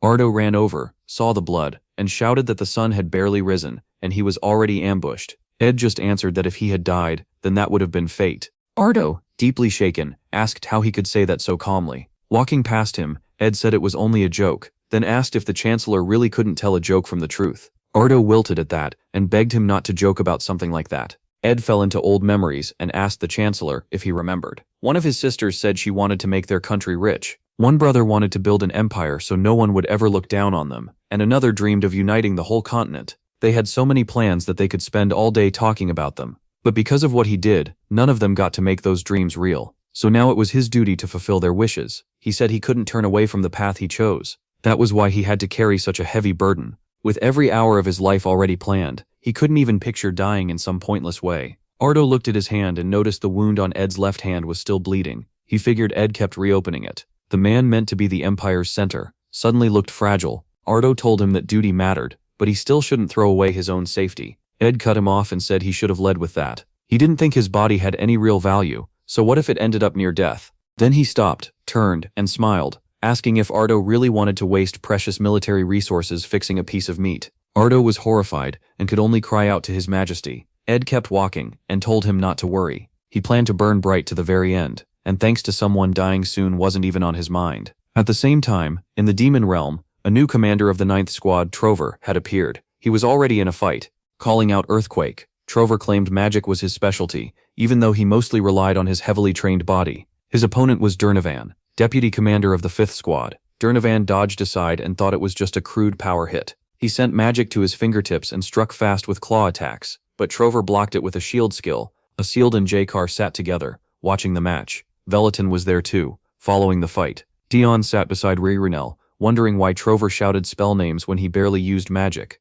But that wasn't even the main problem. What bothered him more was why he had to be here at all. Looking up, he wondered how this even happened. Right after arriving at the Demon King's castle, Trover had asked to spar, and the protagonist managed to avoid it by saying he was tired. Sometime earlier, Trover had laughed and said he'd been waiting for this for so long. He asked Sir Eret to judge the match, then added that once he had rested, they should fight too. Remembering that, MC realized this was how he got stuck here. Then Trover noticed Ult staring at Durnavan and said that in romantic novels, a knight entering battle dedicates his win to the main character. Hugging her, he asked if that was true. Ult said that if he won, then he should dedicate his victory to her. Durnavan agreed at once. The two started kissing, and an annoyed Trover shouted for them to get started already. He called out to Sir Eret and begged him to begin so he wouldn't have to suffer through this any longer. Dion agreed, then wondered what a proper opening for a demon spar even sounded like. Do your best. Don't get hurt. None of that fit. So since they were in the demon realm, he smiled and told them to try not to kill each other. That should work, right? The moment he said it, everyone went silent. He was instantly embarrassed and wondered why the mood had changed. Now he kept thinking, did he say something wrong? He thought that kind of line would suit cruel, foolish demons just fine. Then someone nearby called for Sir Eret, making him turn toward the voice. It was Myers, commander of the 12th squad, pressing a fist to his chest. Dion was surprised he spoke at all, since he had heard Myers was very quiet. In fact, Myers looked more like a squad leader than anyone else there. The protagonist asked if he wanted to say something. Myers lowered his head and tried to speak, but no words came out. Then he quickly hid behind his deputy, Dihar, leaving him to talk instead. Caught off guard, the deputy turned around and saw that Myers was either terrified or completely embarrassed. Dihar bowed. He introduced himself as the deputy commander of the 12th squad and asked permission to pass along a message. Then, with a bright grin, he said it was incredibly cool when Sir Eret told them not to kill each other. Just thinking that he would allow the fight to end, only when one side could no longer continue or surrendered, and of course he would never accept surrender. Dion, confused by that wild reading of his words, tried to stop him. MC couldn't finish, because Dihar loudly praised him again, saying no commander before had ever been so cold-blooded. Keep it up, Sir Eret. With that he straightened and said he was done. The demons around them approved, and he was so stunned by the nonsense of it all that he had no words. Asld smiled and said that thanks to Sir Eret, things had gotten more interesting. Still, he didn't think they'd see a winner anytime soon. Jakar calmly added that was probably true. Since Durnovan had once been offered the job of 9th Squad commander, the two were likely on the same level. Veletin said she had heard there were a strange number of refusals for the squad leader post this time. Dion turned, surprised, and wondered if Durnovan had stayed a deputy even after getting such a good offer. Veletin said he had turned it down, and the third person offered the job had been Trover, right? At that moment Trover used a blindness spell and jabbed with his finger, but Durnovan avoided it. Asld said he had wondered why Durnovan refused, but after seeing him today, the reason was obvious. All said it was because he couldn't bear being apart from her. Startled, Asld turned and said she scared him. Dion was surprised too. He hadn't even noticed when she got there. Holding her stomach, all called to Sir Eret. She said she had heard that sometimes, when two people love each other, they can make a child. Was that true? The protagonist froze, realizing she meant pregnancy. As he searched for an answer, he thought it sounded like she wanted a child, but he had believed demons couldn't have children. Glowing with a warm aura, Alden said she had heard children like that were called blessings. A dark aura rose from MC as he stared at her. Meanwhile, Trover lifted a huge rock and shouted, "Meteor." He hurled it, and Durnovan looked up at it, without changing expression. Alden said she wanted to receive his blessing too. Dion's fist tightened. A worried Ririnel softly called, "Sir Eret." The dark aura around him only grew heavier. He remembered what he had done, and thought that if a child was called a blessing, then he never finished the thought. The fight kept going, and Durnovan pushed forward. All looked at Dayon in confusion and asked why he seemed so upset, but Asld covered her mouth and told her to stay quiet. Richernel worried over what had come over him. If this battle wasn't exciting enough, then what would he even find interesting? Trying to distract him, she called to Sir Eret and asked if he knew Trojan had originally used magic. She admitted it didn't seem very impressive now. He calmed down a bit, let out a breath, and asked why Trover didn't use it anymore. Glad he was finally interested, Ririnel explained that his mana had completely run dry.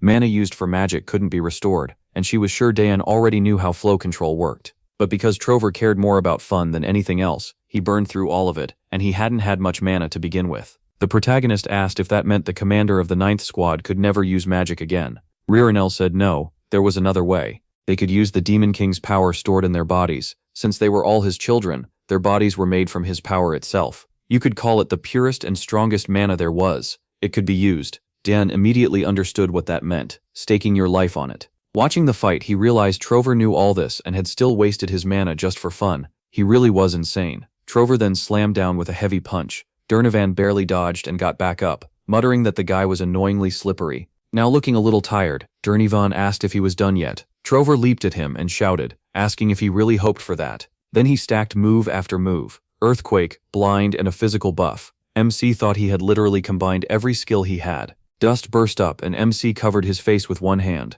Then he noticed a large rock flying straight at him. One look was enough. He knew he was too late to dodge. Suddenly, Ed stepped in front of him and knocked the stone away with ease. He turned to him, stunned, as Ed looked back with concern and asked if he was all right. He couldn't understand how he had smashed a rock that huge like it was nothing. The protagonist tries to answer, but a fit of coughing cuts him off. Blood rises in his throat, and he curses this weak body for failing him again. He looks toward the arena and wonders if the fight stopped because of him. Trover panics, saying he never meant for that rock to fly his way. Sir Eret will kill him for this. Durnovan dryly says he must be pretty bold to strike the commander of the Zero Squad. Ed drops to one knee, lowers his head and begs for forgiveness. MC, flustered, just calls his name. Then he and Ritanel glare at the arena and he mutters that a dust-filled room was the worst possible place for him. He adds that he also never expected anyone dumb enough to attack him. The protagonist feels the fierce aura coming off them and can't figure out why they're acting like this. Ivan barely reacts, but Trover looks terrified. Dion pats Ed on the shoulder and tells him he's fine, so he doesn't need to step in. He turns away. Then he says he should probably go rest. They can call this a draw and finish another time. In his head, he wonders if they can ever act peacefully and why they can't fight without dragging him into it. Someone reminds them that he was told not to interfere, so any payback would be his own choice. And since he called it a draw, maybe he really does want the match to go on until someone dies. Ben comes running down the hall, shouting for Sir Eret. He says the pendant reacted. Dang9 looks at him and thinks, just as expected, he's already here, more ruthless than any demon. A little later, the Demon King smiles and tells Eret it would be best for him to visit the Empire. He also apologizes for summoning him. So suddenly, MC looks at him and thinks it makes sense he marked him the moment he saw him. Then he asks if something happened. The Demon King spreads a map over the table, agrees, and asks him to look. So the talk about building an empire wasn't just empty words. He is stunned by what he sees, and blurts out that they've already taken half the continent. The room goes still. That sends him into a memory. He remembers asking remember who he really was, only to hear that he served the true hero as a butler. The protagonist told him that wasn't what he meant. What he wanted to know was why someone like him had come to that estate under the king's orders. He seemed too suspicious and far too strong for an ordinary butler. After thinking for a moment, Remember said he came from Esperanus. Then he asked if that was what MC wanted to know. MC was caught off guard and asked where that was, annoyed because he had asked about his identity, not his homeland.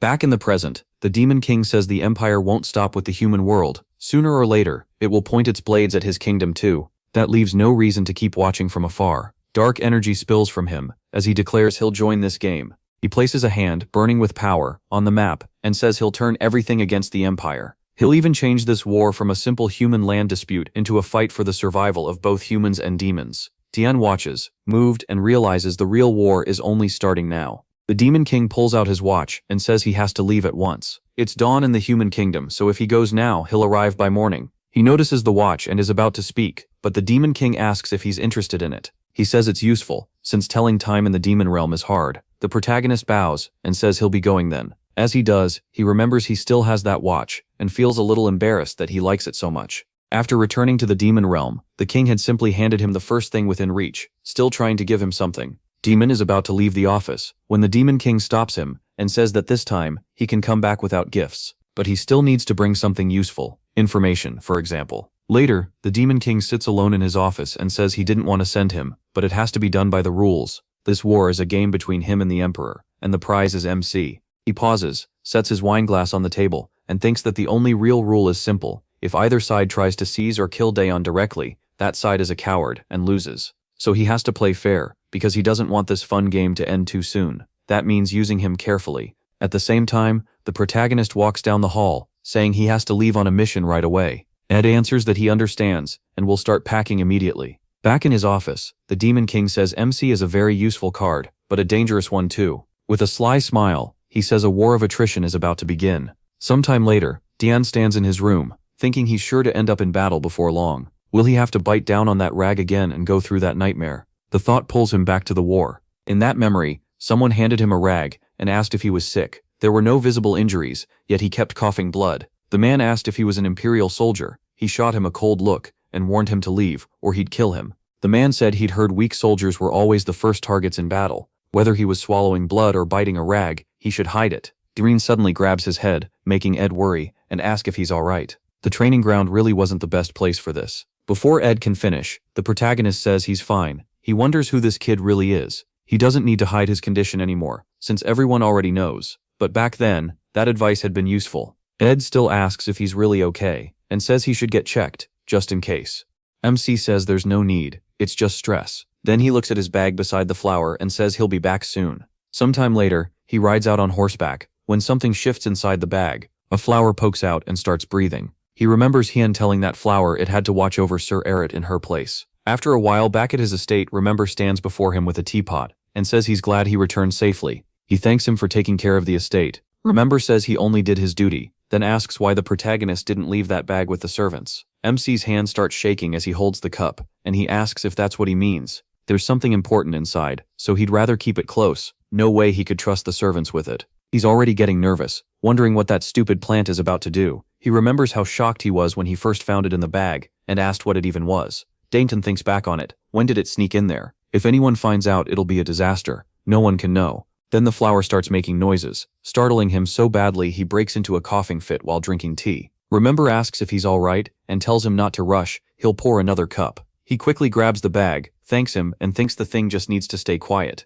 Setting down the cup, he changes the subject by saying today's tea smells especially nice. Remember says he's glad Dan noticed. He brewed leaf tea he brought himself. Come to think of it, Dan brought a lot of the same kind last time too. He said a trading company he started had begun selling it. The protagonist is surprised and asks if Dan really set up a company. He remembers Dan borrowed money from him right before he left for the Demon Kingdom. It grew fast in no time. MC invites him to sit and have tea and starts remembering what happened after he reached Tien after crossing over from the Demon Kingdom. He wonders if that pushy merchant he met belonged to Dan too. Remember sits across from him and says the man showed real talent, didn't he? Maybe he should look into the merchant trade someday. He agrees and says he will when he gets the chance. Still, he thinks Dan seems oddly attached to him. Looking away, he wonders if he'll even get any free time. Full war between the Demon Kingdom and the Empire is coming soon. Then he remembers something and asks, more seriously, how Remember is feeling. Remember says that if the protagonist is telling him to take some time off, he's fine with that. The protagonist relaxes a little and says that's not what he meant. Right now, the Empire is attacking his homeland. Remember sets down his cup and says he means Esperanus. He's heard about it too. Den wants to respond but stops, thinking that of course he already knew. His homeland is under attack, and MC can't imagine how mixed his feelings must be. Before he can say more, Remember catches him off guard by calmly saying everything is fine. Last time he'd only heard a little about Esperanus. He says he remembers it as a small kingdom in the middle of the continent, and Remember adds that the mountains around it were meant to keep it safe. So if anyone wants to take Esperanus, they'd have to deal with the nearby countries too. Otherwise the cost would be bigger than the reward. That's why His Majesty will send troops soon. While sipping his tea, Remember says Esperanus isn't an easy target. Dion studies him and thinks his trust in his homeland is almost absolute. What kind of people live there? He'll need to look into it more. Then both of them notice the purple gem on the table, suddenly glowing bright. The protagonist realizes it's the communication crystal the Emperor gave him. At once he steps to the table, grabs the crystal and says, "Prosperity of the Empire." Ed tells him to forget the formal greeting. He just wants the report now that MC is back, if the timing works. A little later, Dion finishes his report and says this should finally push the Demon King to act. Ed thinks it over and says beating the Demon Kingdom will take all people standing together. That means he may need to speed up the conquest of the continent. The situation has changed. To him, this mind game with the Demon King is also a battle of pride, and he has no intention of backing down. He asks if there's anything else. After a short pause, he asks whether he also wants to hear things unrelated to war or demons. Ed says yes. If the protagonist remembered it, then it probably matters. Dion decides not to show his hand unless Ed asks directly. Then Ed does, asking if the issue is monsters or the border. MC answers that a gate to the demon realm was found in Tien. Ed thinks all he had to do was ask. He says Tien is a southern country, making this valuable information, and thanks him for his work. MC, then he adds that he absolutely must wear the gift he sent. He glances at the presents on the table and wonders if that's what Ed means. At the same time, J-Car sits in his office reading a document. He lets out an annoyed sigh, gripping the paper as he wonders why no order has come. He definitely got the protagonist's mission report after his return. Moving to the window, J-Car thinks the Duke would have ordered the Revolutionary Army or the assassins to act right away. Just then, Velatin enters and calls to him. J-Car turns at once and greets him. With a smile, Velatin asks if he's already heard that Daban returned. J-Car asks if there's a job for him. Has the time to move finally come? A week later at the hunter competition, MC walks down the street, calls Remember, and asks if the place they wanted to visit before the event is Merchant Dan. Clearly embarrassed, he asks isn't this, and he thanks Herring Fly, and Remember says Dan will be happy to see him. Once in, they find the place packed with people. Nearby, an angry woman snaps that he has to be joking. She graduated from the academy. Does he really think she can't tell one herb from another? This merchant group is much bigger than he expected. How is he supposed to find Dan in all this? Then he hears someone call for the master. He turns and sees a man reporting that the Great Chukun Bridge has collapsed, asking what they should do about goods from Ravesh. Dan says the Great Pogan Bridge should still be usable. He tells him to send them another way. Their merchants have had enemies lately, so they need to be careful and not get fooled by troublemakers. Watching him, Dayon thinks Dan really does look like the head of a trading company. Then Dan spots him and freezes in surprise. He quickly hands the document folder to the other man, calls out, "My lord," and asks if the protagonist came to see him. Dan lights up and says it's all thanks to him. As soon as he mentioned that, Dan looks over what the protagonist is wearing and asks if he's going somewhere. The protagonist says yes. He stopped by on the way to the hunter competition. Dan says that since it's a hunting contest, he heard each person can bring an assistant. He leans in and eagerly asks MC to take him along. He refuses without even thinking. Dan immediately looks crushed and asks why. He says that while the protagonist was away, he trained hard with a sword and did really well, so he wouldn't be a burden. The protagonist stays quiet because that's not the real problem. He tightens his grip on the bag holding the flower and thinks that if Tien stays near him, he'll never get rid of that stupid plant. He already tried over and over at home. The first try with a knife failed too, along with poison, release, and plenty more. Failed too, along with poison, release, and plenty more. No matter what he did, he lost every time. This competition might be his last shot to get rid of the demonic flower, so having someone with him would be a problem. Remember walks over and calls out, "My lord." Smiling, he asks why Dion doesn't trust him this time. From what he saw, Dion really trained for this. MC covers his face with one hand and says this has nothing to do with trust. He looks at them about to say he just wants to be alone, but stops when he catches the pleading look on their faces. To him it feels like they're saying he has to grant an old man's last wish and not let him down. Tien gets even more flustered and thinks they need to stop this. Even with both of them staring at him like that, he tells himself he won't change his mind. Sometime later though, Remember and Dan climb out of the carriage, and Dan happily thanks him for letting him come. Inside, he is still sitting there with a sour look, wondering why he's so weak. How is he supposed to get rid of the flower now? If he leaves it in the bag, it'll just keep following him. Dan waits outside, watching him with a strange, heavy mood. Dan steps out and thinks he'll just have to figure it all out after the hunter competition. As he gets down, Dan helps him, and the protagonist thinks this whole mess with the crazy plant has made even attending a competition a pain. Then he notices people nearby staring. Everyone is looking at him in surprise, but no one says a word. MC wonders what the problem is now. Then he looks down and sees. Embarrassed, he yanks his hand away at once. He looks aside without saying anything, but Dan just asks what's wrong, not understanding at all. Dan looks ahead and sees a large group of soldiers standing before him. There are way too many of them. Asilij is shocked. He isn't some lady in a dress, and helping a grown man. In Asilij's eyes, he made my lord look foolish, and insulted the hero's honor too. The protagonist calls Dan by name, and Asilij thinks the merciful my lord still won't forgive something like this. She then freezes when she sees MC smile, and realizes Dan already understands. He pats Dan on the shoulder and says he wasn't feeling well today, so he appreciates the help.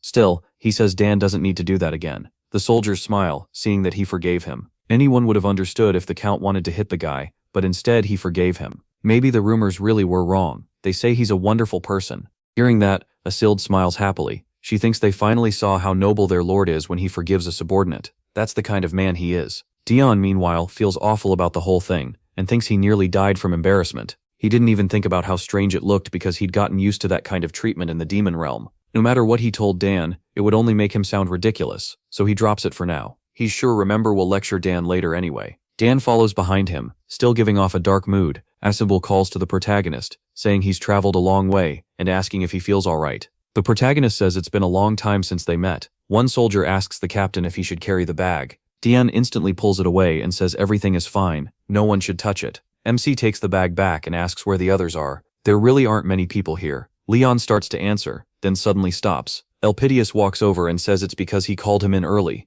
The protagonist Dion agrees, then says he heard this was meant to lower the fast-rising number of monsters. He almost slips and says demon monsters instead. Of course, that's just the official story. The real point is to show the Empire is peaceful enough to hold a hunting event. Since there are too many monsters, most of the ones in the hunting grounds will be cleared out first, and only a few left for the contest. He wants the deadly High Knights to handle that job.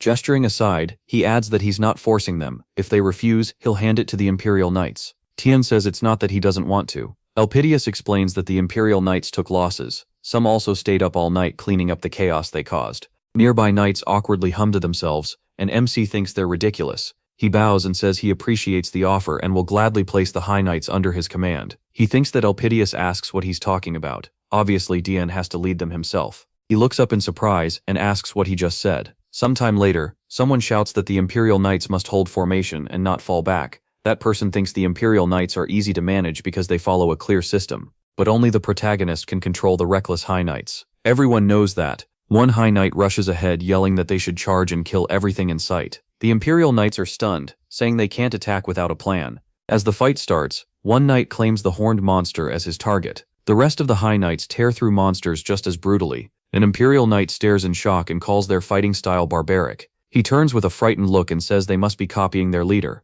Tien catches that glance and thinks he feels embarrassed every time they act like this. Still, being misunderstood isn't new to him. He smiles, thinking he'll be going home soon anyway. He already made a plan for moments like this, after they embarrassed him so many times. His plan is to get hurt. His eyes are already losing focus. A monster suddenly attacks, and the knights warn Dion. He calmly watches it, even while his horse panics, and thinks it should come closer. Then Li Yunqing jumps between him and the monster, raising her sword. With an angry glare she cuts it down and shouts, "How dare it try to touch her lord!" She wipes out the rest in no time. Tian tells her she protected him well. Li Yunqing's back with a bright smile, and says it was nothing. MC thinks that wasn't praise. She promises to do everything she can so he won't have to fight, and says she'll protect him with all her power. He thinks he doesn't need protection. At this rate he'll be forced into the hunting competition, and he really doesn't want that. Maybe he should just fall off his horse himself. Right then, the horse suddenly rears up, the strap on his bag snaps, and Dion thinks this is what he wanted, but not like this. The bag drops to the ground, and the flower inside starts making loud noises. Noticing the horse is acting strange, he asks what's wrong with it. Did it hear his thoughts? Dan calls out an apology to get his attention, and the protagonist turns. Dan says he accidentally touched the horse because his foot got caught. Then he asks if Dion was hurt. MC stares at him, wondering how someone can apologize with that face. He gets down and says he's fine, but Tian should be more careful next time. Looking at the bag, he feels something is off, but stays quiet, in case Dan planned this. And why did that thing stop making noise? Did it die? He hopes so. Then the flower pops right out of the bag, and lets out a loud cry, leaving the protagonist confused. He thinks a simple fall obviously wouldn't kill that flower. Trying to shove it back in, he quietly tells it to get inside and stop sticking out. Dan stands beside him and calls his name. Dan spins toward him and says they'll talk later, then notices the strange aura around him and says his name again. Dan looks at him and asks why he never gets angry. MC asks what he just said. Dan tells him he's made mistake after mistake today, and he still hasn't gotten mad. He thinks he followed him because he was supposed to be a disaster.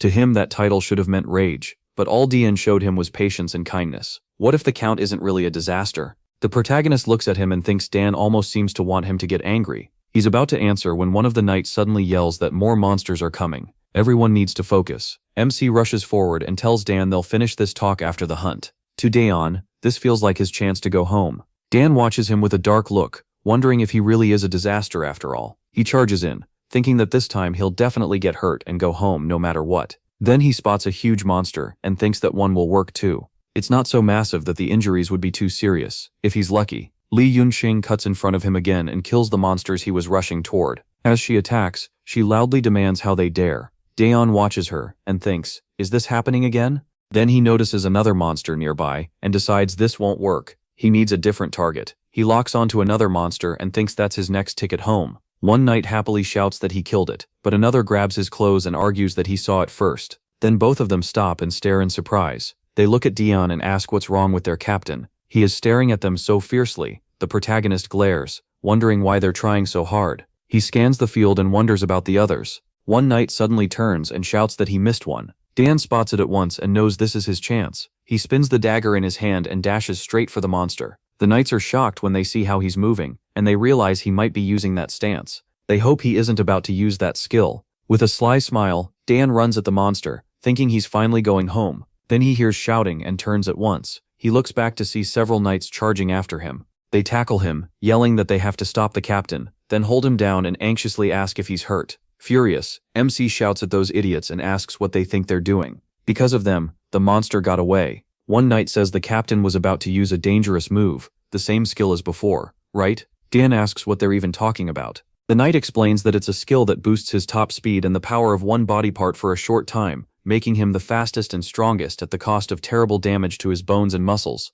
The knights think that sacrifice once saved them in brutal battles, but this is nothing like that, so why would he do it now? One knight reaches for him and begs him not to ruin his body. He, who only wanted a small injury, shoves him away and says to leave him alone, he's going home.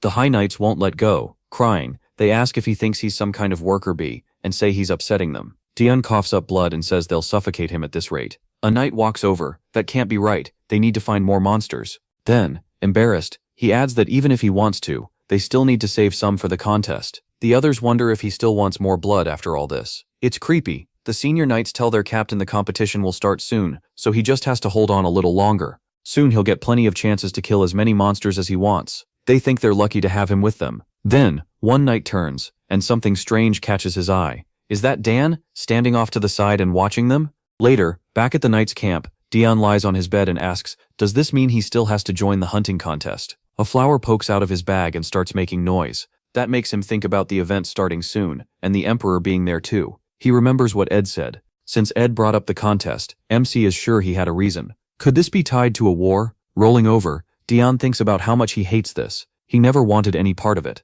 especially not a war with the Demon Kingdom. The flower crawls closer and gets even louder, making him more annoyed. He snaps at it and tells it to be quiet. Then a knight calls from outside, asking if he may come in. The moment he steps inside, he freezes in confusion. He had thrown a pile of cloth over the flower to hide it, so the knight asks what he's doing. Dion claims he was just stretching, and asks what he wanted. The knight smiles, thinking the captain must be excited for the contest. The protagonist asks why he's here. The knight wants to know if he can take someone besides Dan as his partner, and the protagonist asks why. The knight admits he feels uneasy leaving him alone with that freak. Watching Dan while MC tore through monsters, it was hard to explain. He looked irritated, or suspicious, maybe even full of hate. Dion asks if that's really what he thought. When he says he gets it, the knight lights up and asks if he truly understands. The protagonist just smiles, calls for Li Yunqing and tells her to drag this man away. She instantly grabs the knight by the ear and says she agrees with her lord. The knight MC thinks he can't bring anyone else because of that stupid flower. One partner is already too much trouble. Ye Yun lets the fifth guy, then both of them point at themselves at the same time and declare that they'll go with him.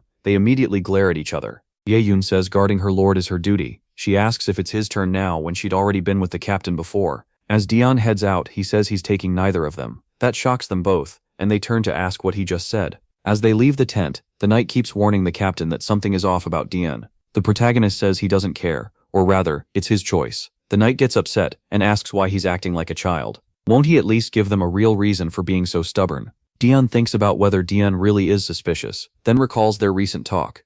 Back then, Dan definitely acted strange. Still, if it's just him, MC figures he can handle it. Dan spots them and bows, and the knight mutters that he's being suspicious already. He insists Dan shouldn't go. He quietly tells him to drop it, thinking Dan didn't survive this long by luck. After walking a little farther, a man approaches and asks if he's the honorary count. The protagonist heart, smiling broadly, the man mocks how real counts and honorary ones are treated the same. Proof the world is going downhill. The knight flares up at once and demands to know what he just said. Leon is angry too, but she stops him and asks who this man even is. People nearby whisper about the fearless noble. Maybe fearless, maybe just stupid, since he clearly doesn't know who he's insulting. Tien calmly asks who he is, and the crowd gasps at his tone toward the Empire's hero. They call the man the Emperor's favorite sword. He smiles and says he's glad MC asked. He is the true head of the Hart family. A real count. That shocks everyone around them, and he thinks, so this is Count Hart. The man points at him and says he's not some fake like the protagonist.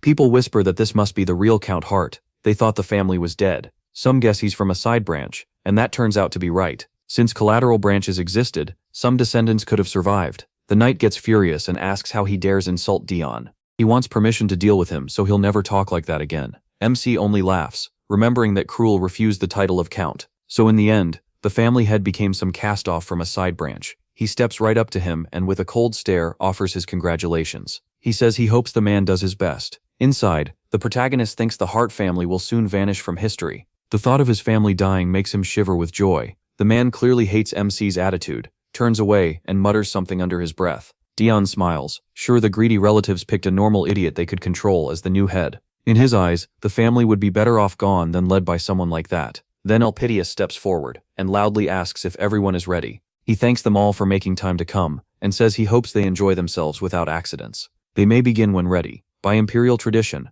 lovers give ribbons to warriors as they set out, while friends and family offer scarves. Sitting on his horse, Dion asks, even though he expected nothing, aren't they giving him any scarves? The knight beside him awkwardly says they must have forgotten. Embarrassed, he blurts out that if he wants one, he'll get it right away. Nearby, a little girl hands her brother a scarf and tells him not to get hurt. He laughs and thanks her. That brings back memories for Leon. She says she once gave her brother a scarf during the 8-year war. Dion looks at her and asks if her brother went in her place. Smiling, Li Yunqing says their parents stopped her from volunteering. She had better sword skills and was healthier, so watching her sick brother leave for war terrified her. She says she never wants to feel that again. That's why she became a knight. Now her parents can't stop her from going to war herself. The protagonist tightens his grip on the reins and says that's admirable. Her story reminds him of his own life, except his ending was completely different. He leaves with Dan, wearing a sad look. The nearby knights wave them off and wish them luck. At the same time, A soldier from the Revolutionary Army stands beside Cruel and says they're fully prepared.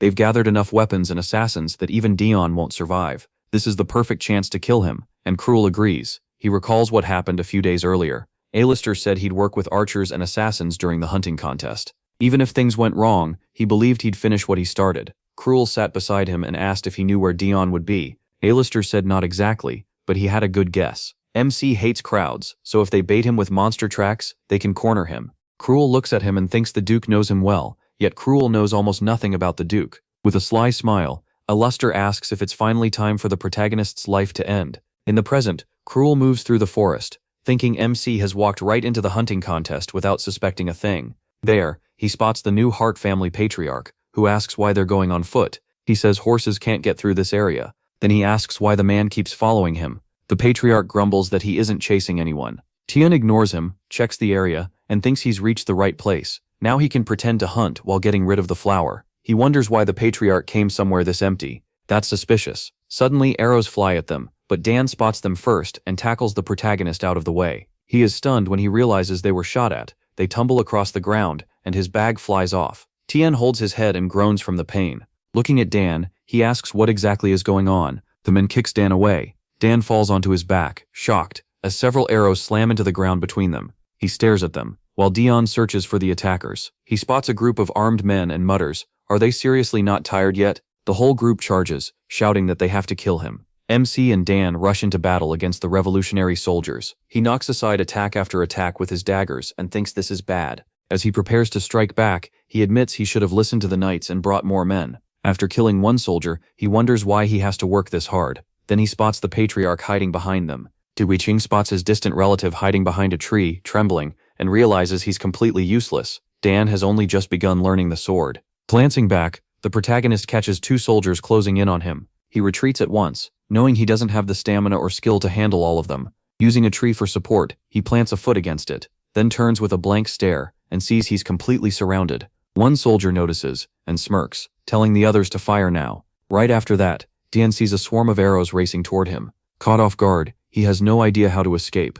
Dan sees it too, knows he can't stop it, and shouts for his lord. The revolutionary soldier is stunned because Cruel rushes in at incredible speed. At the last second, he grabs Dion and pulls him clear as the arrows slam into the ground behind them. He keeps moving fast, but they crash into a tree in their path. Cruel holds his brother close while MC coughs hard from the impact. Blood spills from his mouth, staining the mask hiding his face. At first he thinks Tian saved him and is ready to thank him, but then he realizes it was Cruel. Cruel tries to hide his face with his hood, yet Dion instantly pulls his hand away and glares at him, gripping it tight. He snaps, asking if a robe was really supposed to fool him. What was Cruel even doing here? At that same moment, several soldiers are skewered by the vines of a giant plant. Dion recognizes his flower, now much bigger, and asks what the hell is going on. Is that really the same crazy flower? How did it grow this much? What is this thing, and where did it get so much power? The flower looks around, then spots the protagonist, and happily waves at him. He thinks it needs to stop. It did kill the attackers, but somehow he feels even more threatened now. Several Imperial Knights rush over. One says he heard the alarm. Then he freezes in shock and asks what that thing is. He's never seen a plant that monstrous.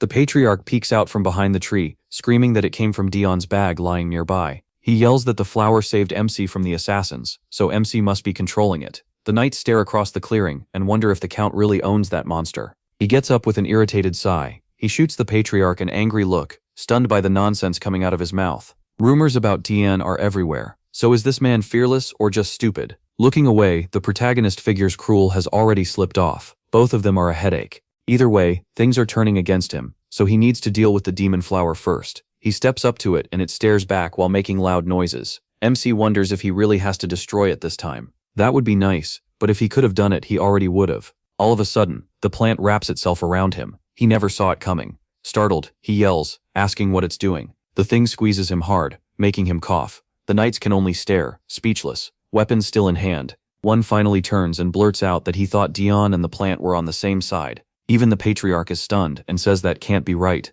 Was it all an act? Another knight fires back. Who would risk their life for a trick like that? They should help the count instead. Meanwhile, he struggles to break free, coughing and thinking the monster had just waved at him. So why is it doing this now? He can barely breathe. He slashes hard with his dagger and shouts for it to let go. The blow sends the huge plant rolling several meters away. It twitches and screeches, then collapses. The knights are stunned and shout that he just took down that terrifying new kind of monster. Dan runs over to Dion, calling out to him. He reaches out and asks if he's alright. The protagonist has lost a lot of blood. Wiping his face, he wonders if he really killed that monster with one hit. As for himself, he's fine mostly. He coughs up blood because his body is weak, but the injury isn't serious. From the outside, it looked like he survived a savage attack, but before he hit the ground, the plant had shielded his head with its vines. And when he struck back on instinct, he happened to hit a weak point, so it basically killed itself. One knight prods the plant with a spear and says it looks even nastier up close. As Dion walks away, he looks back at it and thinks it attacked him on purpose so no one would realize they were connected. No matter, Dan watches him and recalls the moment the patriarch pointed out the plant coming from Dion's bag. He saw it too. The monster really did come from the count's bag, and no matter how he looks at it, that's incredibly suspicious. But by attacking him and taking the fatal blow, it erased every doubt. It was the perfect way to end the matter. The patriarch keeps shouting that he told them already. It was all an act. That monster belonged to the protagonist, and they should believe him, the real Count Hart. As the knights carry away the giant plant, one tells him to calm down. How could a human control a monster? MC asks Dan if he's satisfied now. Dan sees how serious he looks and realizes he is. A smile starts to form as he remembers that the moment the monster came out of Dion's bag, he stopped trying to help and only watched. Now he's completely sure. He tells his lord that yes, he's satisfied. He really is a disaster. What kind of person can control monsters? That's impossible, unless he's a catastrophe. Dan decides